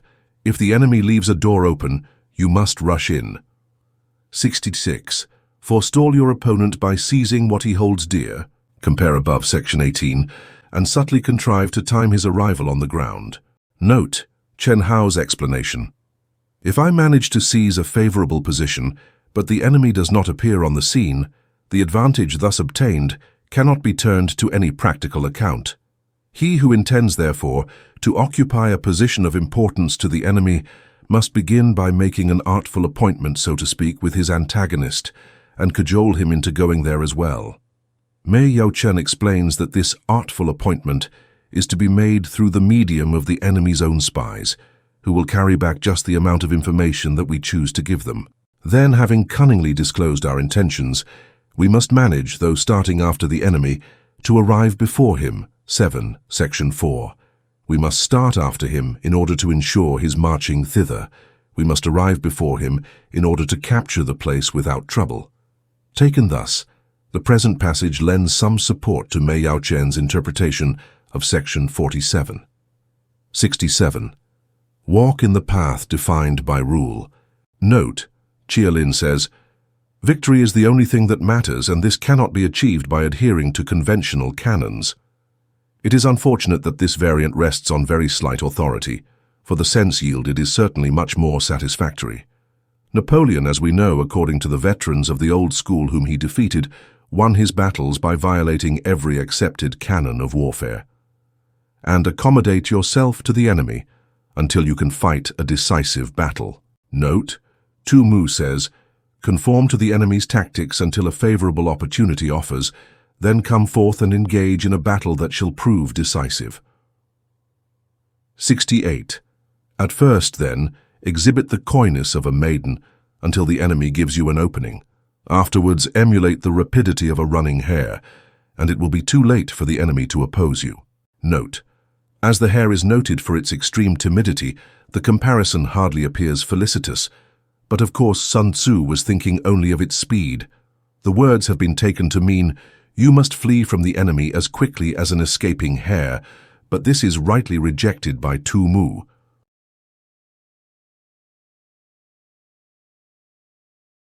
Chapter 12. The Attack by Fire. Note, rather more than half the chapter, sections 113, is devoted to the subject of fire, after which the author branches off into other topics. 1. Sun Tzu said, there are 5 ways of attacking with fire. The first is to burn soldiers in their camp. Note, so Tumu Lichuan says, set fire to the camp and kill the soldiers when they try to escape from the flames. Pan Chao, sent on a diplomatic mission to the king of Shanshan, c. 11, section 51, note, found himself placed in extreme peril by the unexpected arrival of an envoy from the Xiongnu, the mortal enemies of the Chinese. In consultation with his officers, he exclaimed, never venture, never win. Unless you enter the tiger's lair, you cannot get hold of the tiger's cubs. The only course open to us now is to make an assault by fire on the barbarians under cover of night, when they will not be able to discern our numbers. Profiting by their panic, we shall exterminate them completely. This will cool the king's courage and cover us with glory, besides ensuring the success of our mission. The officers all replied that it would be necessary to discuss the matter first with the intendant. Pan Chao then fell into a passion. It is today, he cried, that our fortunes must be decided. The intendant is only a humdrum civilian who, on hearing of our project, will certainly be afraid, and everything will be brought to light. An inglorious death is no worthy fate for valiant warriors. All then agreed to do as he wished. Accordingly, as soon as night came on, he and his little band quickly made their way to the barbarian camp. A strong gale was blowing at the time. Pan Chao ordered 10 of the party to take drums and hide behind the enemy's barracks, it being arranged that when they saw flames shoot up, they should begin drumming and yelling with all their might. The rest of his men, armed with bows and crossbows, he posted in ambuscade at the gate of the camp. He then set fire to the place from the windward side, whereupon a deafening noise of drums and shouting arose on the front and rear of the Xiongnu, who rushed out pell-mell in frantic disorder. Pan Chao slew 3 of them with his own hand, while his companions cut off the heads of the envoy and 30 of his suite. The remainder, more than 100 in all, perished in the flames. On the following day, Pan Chao, divining his thoughts, said with uplifted hand, although you did not go with us last night, I should not think, sir, of taking sole credit for our exploit. This satisfied Kuo Sun, and Pan Chao, having sent for Kuang, king of Shanshan, showed him the head of the barbarian envoy. The whole kingdom was seized with fear and trembling, which Pan Chao took steps to allay by issuing a public proclamation.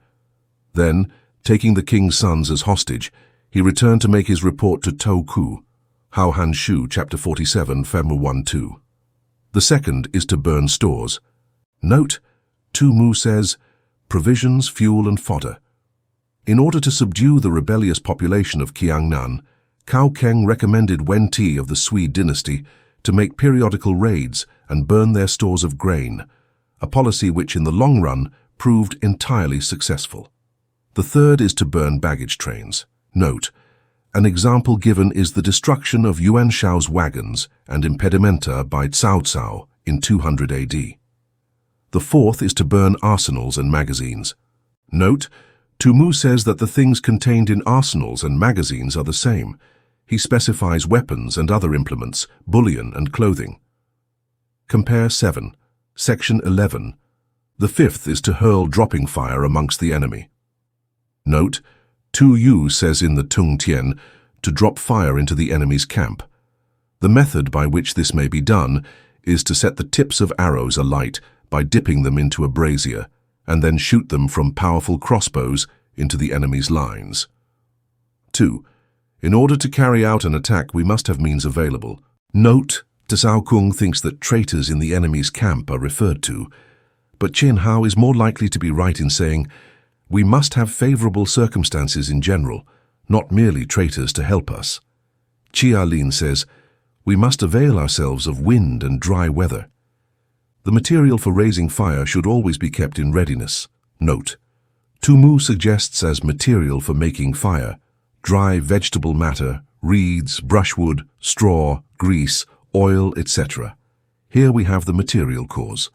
Chang Yu says, vessels for hoarding fire, stuff for lighting fires. 3. There is a proper season for making attacks with fire and special days for starting a conflagration. 4. The proper season is when the weather is very dry.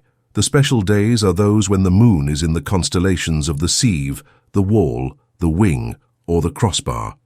Note, these are respectively the 7th, 14th, 27th, and 28th of the 28 stellar mansions, corresponding roughly to Sagittarius, Pegasus, Crater, and Corvus. For these 4 are all days of rising wind. 5. In attacking with fire, one should be prepared to meet 5 possible developments. 60-1. When fire breaks out inside the enemy's camp, respond at once with an attack from without. 7. 2. If there is an outbreak of fire, but the enemy's soldiers remain quiet, bide your time and do not attack. Note, the prime object of attacking with fire is to throw the enemy into confusion. If this effect is not produced, it means that the enemy is ready to receive us, hence the necessity for caution. 8. 3. When the force of the flames has reached its height, follow it up with an attack if that is practicable. If not, stay where you are. Note, Tsao Kung says, if you see a possible way, advance, but if you find the difficulties too great, retire. 9. 4. If it is possible to make an assault with fire from without, do not wait for it to break out within, but deliver your attack at a favorable moment. Note, Tu Mu says that the previous paragraphs had reference to the fire breaking out, either accidentally, we may suppose, or by the agency of incendiaries, inside the enemy's camp. But, he continues, if the enemy is settled in a waste place littered with quantities of grass, or if he has pitched his camp in a position which can be burnt out, we must carry our fire against him at any seasonable opportunity, and not await on in hopes of an outbreak occurring within, for fear our opponents should themselves burn up the surrounding vegetation, and thus render our own attempts fruitless. The famous Li Ling once baffled the leader of the Xiongnu in this way. The latter, taking advantage of a favorable wind, tried to set fire to the Chinese general's camp, but found that every scrap of combustible vegetation in the neighborhood had already been burnt down. On the other hand, Po Tsai, a general of the Yellow Turban rebels, was badly defeated in 184 AD through his neglect of this simple precaution. At the head of a large army, he was besieging Changshe, which was held by Huang Fu Sung. The garrison was very small, and a general feeling of nervousness pervaded the ranks. So Huang Fu Sung called his officers together and said, in war, there are various indirect methods of attack, and numbers do not count for everything. The commentator here quotes Sun Tzu 5 sections 5, 6, and 10. Now the rebels have pitched their camp in the midst of thick grass, which will easily burn when the wind blows. If we set fire to it at night, they will be thrown into a panic, and we can make a sortie and attack them on all sides at once, thus emulating the achievement of Tien Tan. See PN 90. That same evening, a strong breeze sprang up. So Huang Fu Sung instructed his soldiers to bind reeds together into torches and mount guard on the city walls, after which he sent out a band of daring men who stealthily made their way through the lines and started the fire with loud shouts and yells. Simultaneously a glare of light shot up from the city walls, and Huang Fu Sung, sounding his drums, led a rapid charge, which threw the rebels into confusion and put them to headlong flight. Ho Han Shu, chapter 71. 10.5. When you start a fire, be to windward of it. Do not attack from the leeward. Note, Chang Yu following Tu Yu says, when you make a fire, the enemy will retreat away from it. If you oppose his retreat and attack him then, he will fight desperately, which will not conduce to your success. A rather more obvious explanation is given by Tzŭ. If the wind is in the east, begin burning to the east of the enemy, and follow up the attack yourself from that side. If you start the fire on the east side and then attack from the west, you will suffer in the same way as your enemy. 11. A wind that rises in the daytime lasts long, but a night breeze soon falls.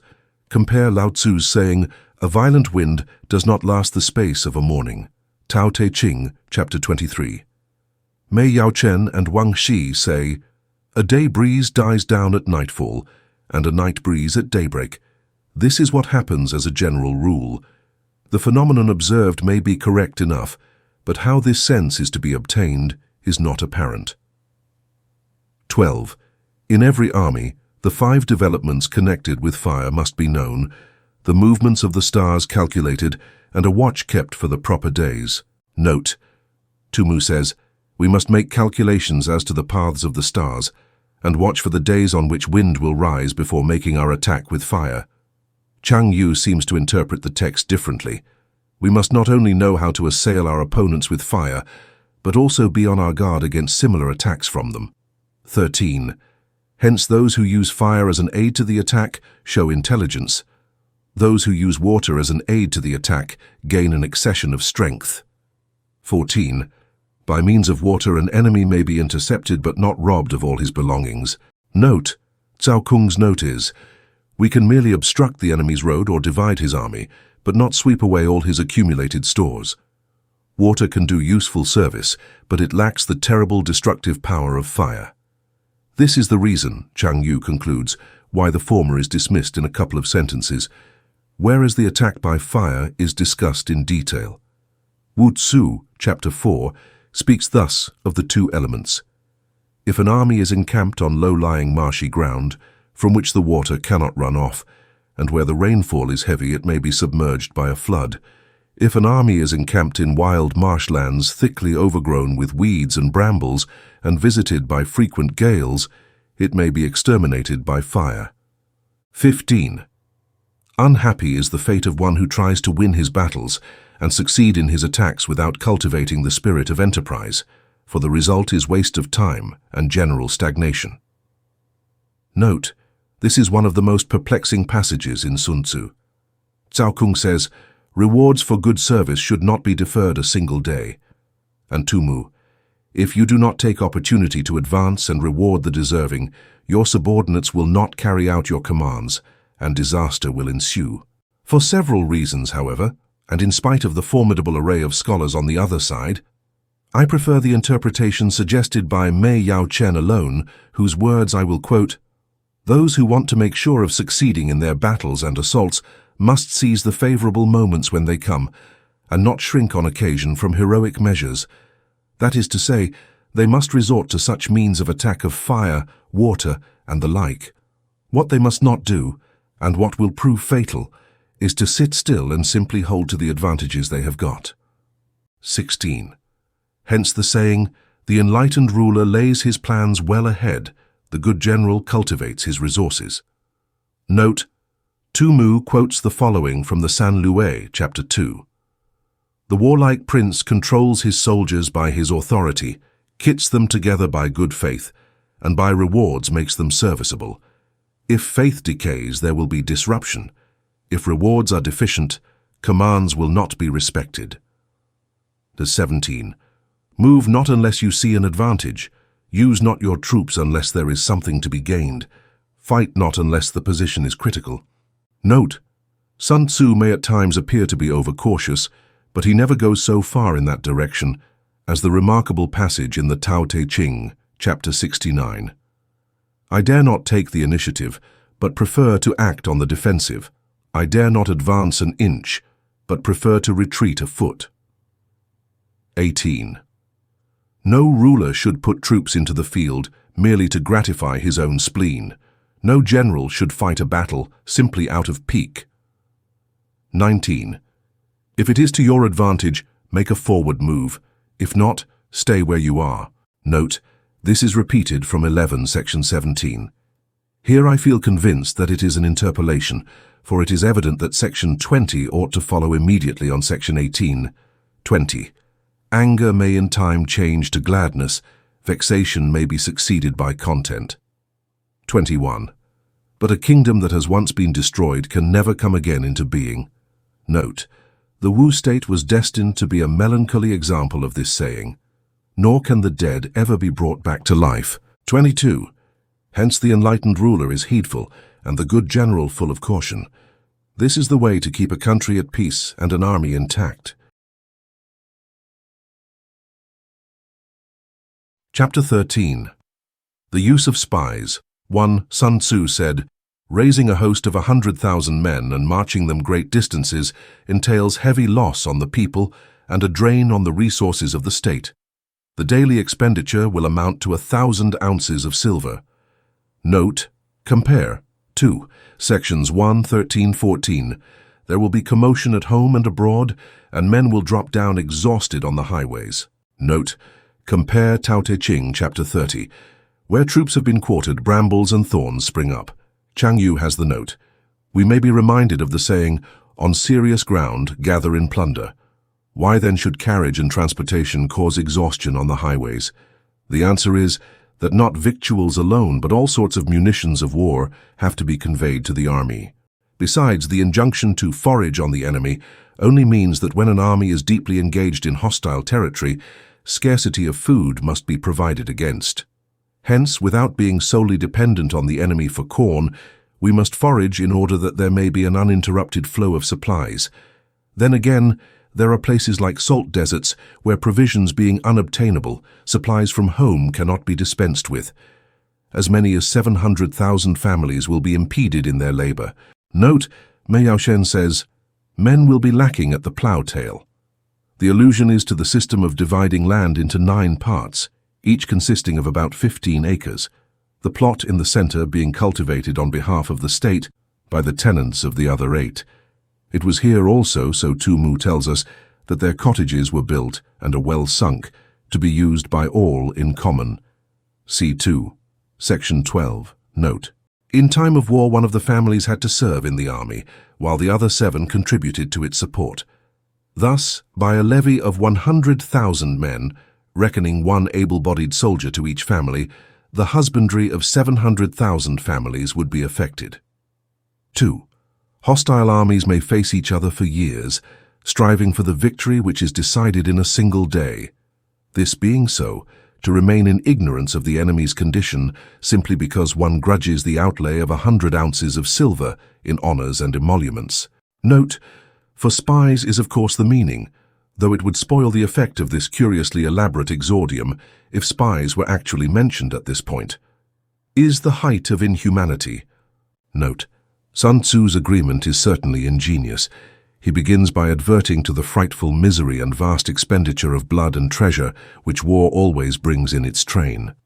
Now, unless you are kept informed of the enemy's condition and are ready to strike at the right moment, a war may drag on for years.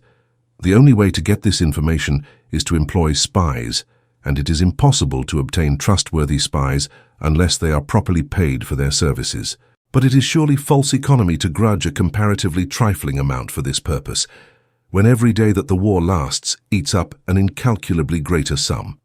This grievous burden falls on the shoulders of the poor, and hence Sun Tzu concludes that to neglect the use of spies is nothing less than a crime against humanity. 3. One who acts thus is no leader of men, no present help to his sovereign, no master of victory. Note, this idea that the true object of war is peace has its root in the national temperament of the Chinese. Even so far back as 597 BC, these memorable words were uttered by Prince Chuang of the Chu state. The Chinese character for prowess is made up of the characters for is to stay, and a spear, cessation of hostilities. Military prowess is seen in the repression of cruelty, the calling in of weapons, the preservation of the appointment of heaven, the firm establishment of merit, the bestowal of happiness on the people, putting harmony between the princes, the diffusion of wealth. For thus, what enables the wise sovereign and the good general to strike and conquer and achieve things beyond the reach of ordinary men is foreknowledge. Note, that is, knowledge of the enemy's dispositions and what he means to do. 5. Now this foreknowledge cannot be elicited from spirits. It cannot be obtained inductively from experience. Note. Tumu's note is, knowledge of the enemy cannot be gained by reasoning from other analogous cases, nor by any deductive calculation. Note, Li Chuan says, quantities like length, breadth, distance, and magnitude are susceptible of exact mathematical determination. Human actions cannot be so calculated. 6. Knowledge of the enemy's dispositions can only be obtained from other men. Note, Mei Yo-chen has rather an interesting note. Knowledge of the spirit world is to be obtained by divination. Information in natural science may be sought by inductive reasoning. The laws of the universe can be verified by mathematical calculation. But the dispositions of an enemy are ascertainable through spies and spies alone. 7. Hence the use of spies, of whom there are 5 classes. 1. Local spies. 2. Inward spies. 3. Converted spies. 4. Doomed spies. 5. Surviving spies. 8. When these 5 kinds of spy are all at work, none can discover the secret system. This is called divine manipulation of the threads. It is the sovereign's most precious faculty. Note: Cromwell, one of the greatest and most practical of all cavalry leaders, had officers styled scoutmasters, whose business it was to collect all possible information regarding the enemy through scouts and spies, etc., and much of his success in war was traceable to the previous knowledge of the enemy's moves thus gained. Aids to Scouting, Piece 2. 9. Having local spies means employing the services of the inhabitants of a district. Note: Tzu says, in the enemy's country, win people over by kind treatment and use them as spies.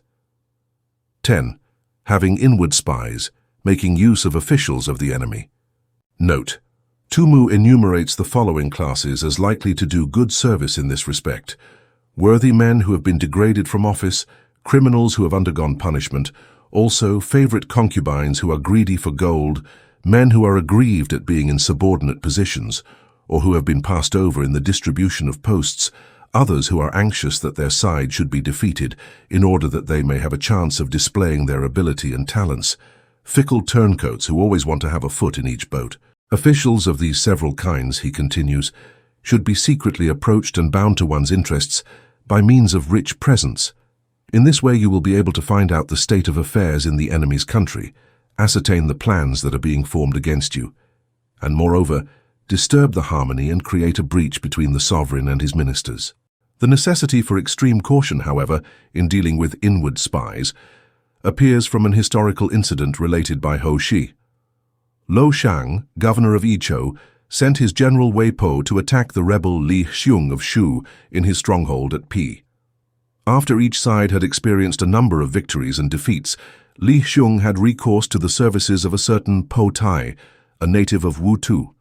He began to have him whipped until the blood came, and then sent him off to Lo Shang, whom he was to delude by offering to cooperate with him from inside the city, and to give a fire signal at the right moment for making a general assault.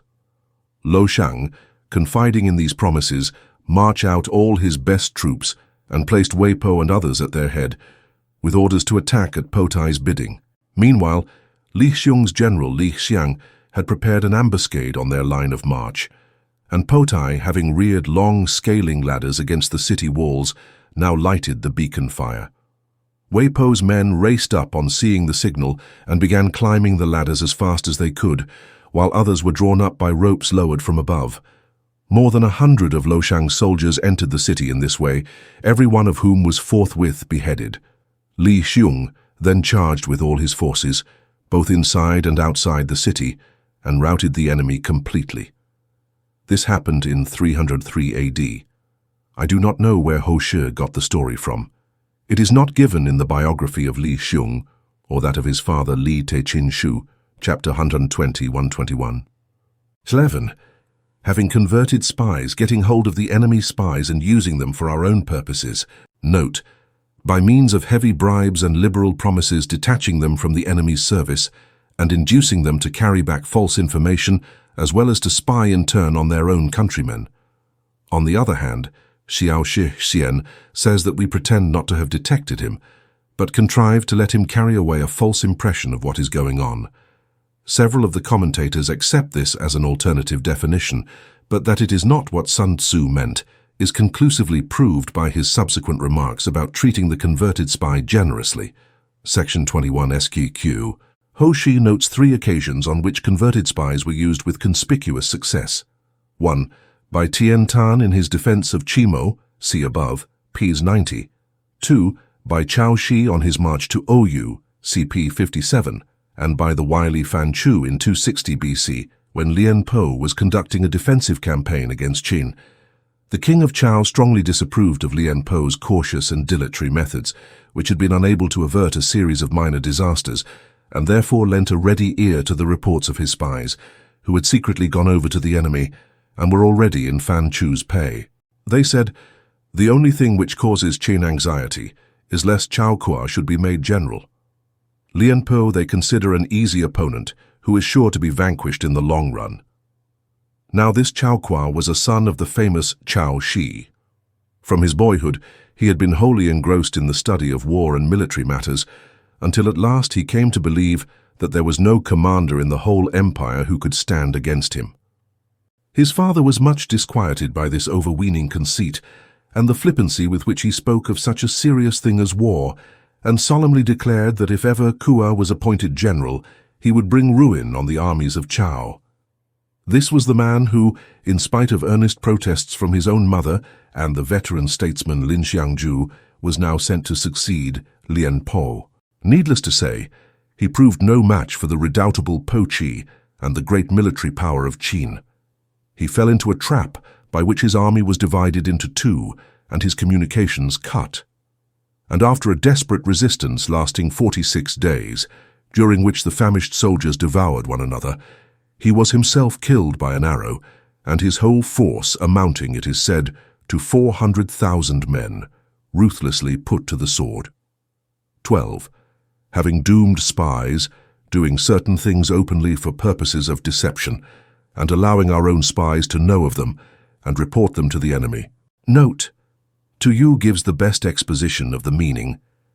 We ostentatiously do things calculated to deceive our own spies, who must be led to believe that they have been unwittingly disclosed. Then, when these spies are captured in the enemy's lines, they will make an entirely false report, and the enemy will take measures accordingly, only to find that we do something quite different. The spies will thereupon be put to death. As an example of doomed spies, Ho Shi mentions the prisoners released by Pan Chao in his campaign against Yarkand, CP 132. He also refers to Tiang Qian, who in 1630 AD was sent by Tiai Tsung to lull the Turkish Khan Che Li into fancied security until Li Qing was able to deliver a crushing blow against him. Chang Yu says that the Turks revenged themselves by killing Tang Chen, but this is a mistake, for we read in both the Old and the New Tang history, chapter 58, 2 and chapter 89, 8 respectively, that he escaped and lived on until 656.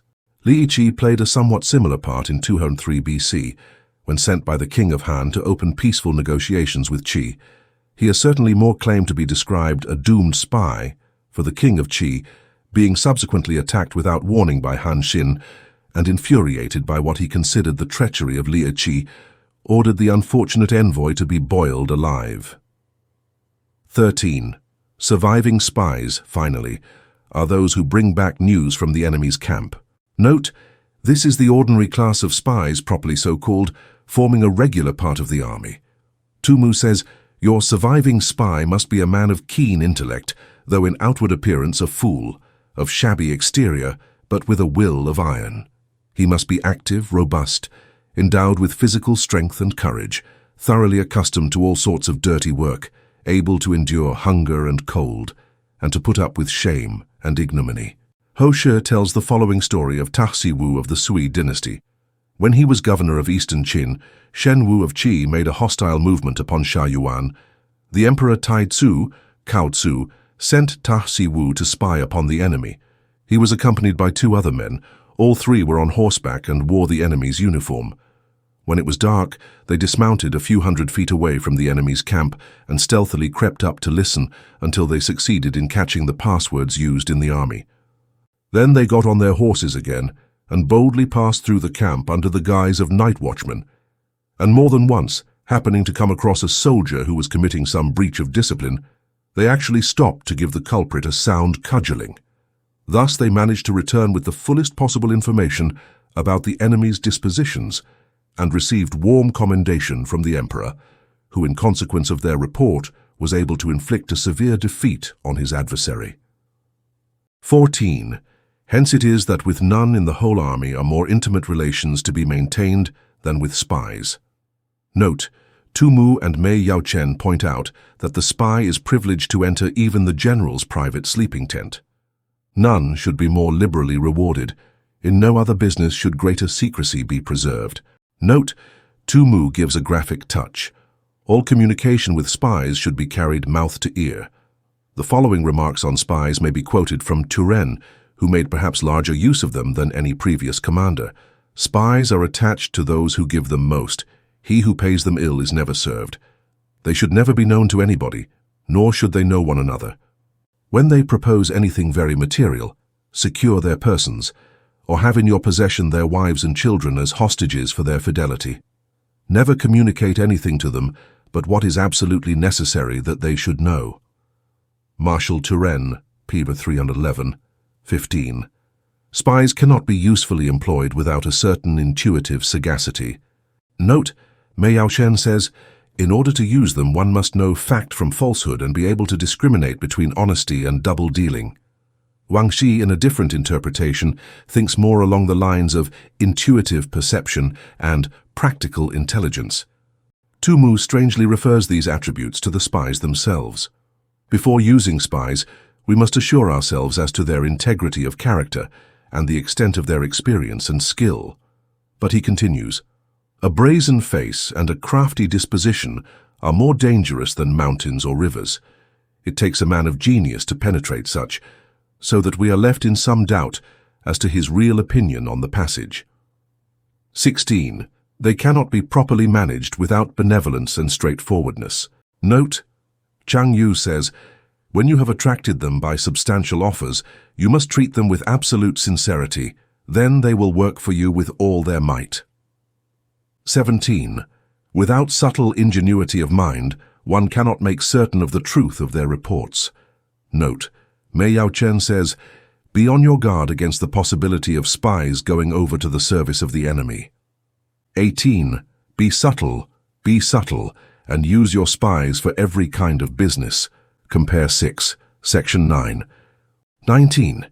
If a secret piece of news is divulged by a spy before the time is ripe, he must be put to death together with the man to whom the secret was told.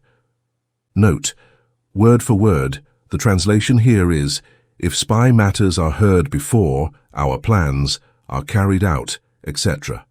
Sun Tzu's main point in this passage is, whereas you kill the spy himself as a punishment for letting out the secret, the object of killing the other man is only, as Chen Hao puts it, to stop his mouth and prevent news leaking any further.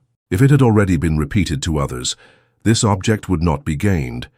Either way, Sun Tzu lays himself open to the charge of inhumanity, though Tu Mu tries to defend him by saying that the man deserves to be put to death, for the spy would certainly not have told the secret unless the other had been at pains to worm it out of him. 20. Whether the object be to crush an army, to storm a city, or to assassinate an individual, it is always necessary to begin by finding out the names of the attendants, the aides de camp. Note, literally visitors, is equivalent, as Tu Yu says, to those whose duty it is to keep the general supplied with information, which naturally necessitates frequent interviews with him. The doorkeepers and sentries of the general in command. Our spies must be commissioned to ascertain these. Note, as the first step, no doubt towards finding out if any of these important functionaries can be won over by bribery. 21. The enemy's spies who have come to spy on us must be sought out, tempted with bribes, led away, and comfortably housed. Thus they will become converted spies and available for our service. 22. It is through the information brought by the converted spy that we are able to acquire and employ local and inward spies. Note, Tzŭ says, through conversion of the enemy's spies we learn the enemy's condition. And Chang Yu says, we must tempt the converted spy into our service because it is he that knows which of the local inhabitants are greedy of gain and which of the officials are open to corruption. 23. It is owing to his information again that we can cause the doomed spy to carry false tidings to the enemy. Note, Chang Yu says, because the converted spy knows how the enemy can best be deceived.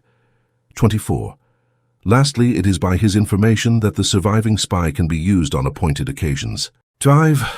The end and aim of spying in all its 5 varieties is knowledge of the enemy, and this knowledge can only be derived in the first instance from the converted spy.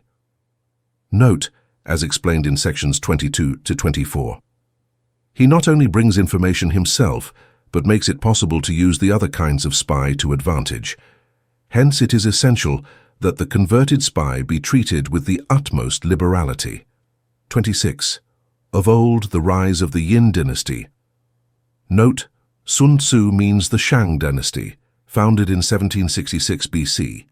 Its name was changed to Yin by Pan Keng in 1401.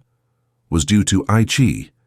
Note, better known as Yi Yin, the famous general and statesman who took part in Cheng Tang's campaign against Qie Kui, who had served under the Xia. Likewise, the rise of the Zhou dynasty was due to Liu Ya.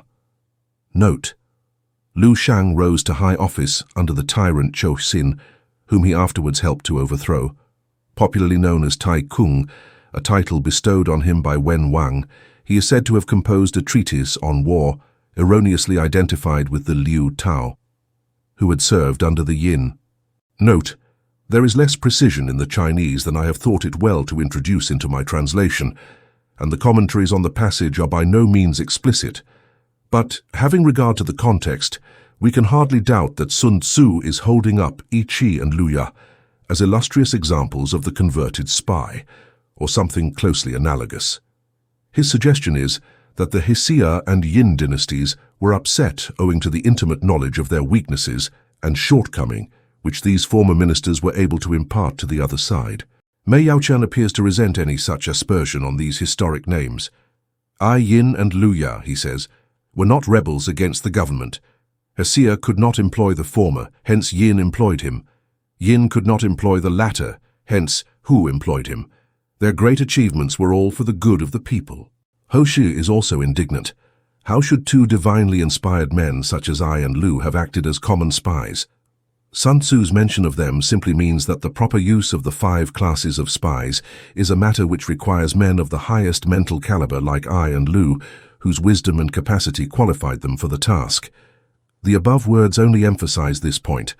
Ho Shi believes then that the 2 heroes are mentioned on account of their supposed skill in the use of spies, but this is very weak. 7. Hence it is only the enlightened ruler and the wise general who will use the highest intelligence of the army for purposes of spying, and thereby they achieve great results. Note. Tumu closes with a note of warning. Just as water, which carries a boat from bank to bank, may also be the means of sinking it, so reliance on spies, while production of great results, is ofttimes the cause of utter destruction.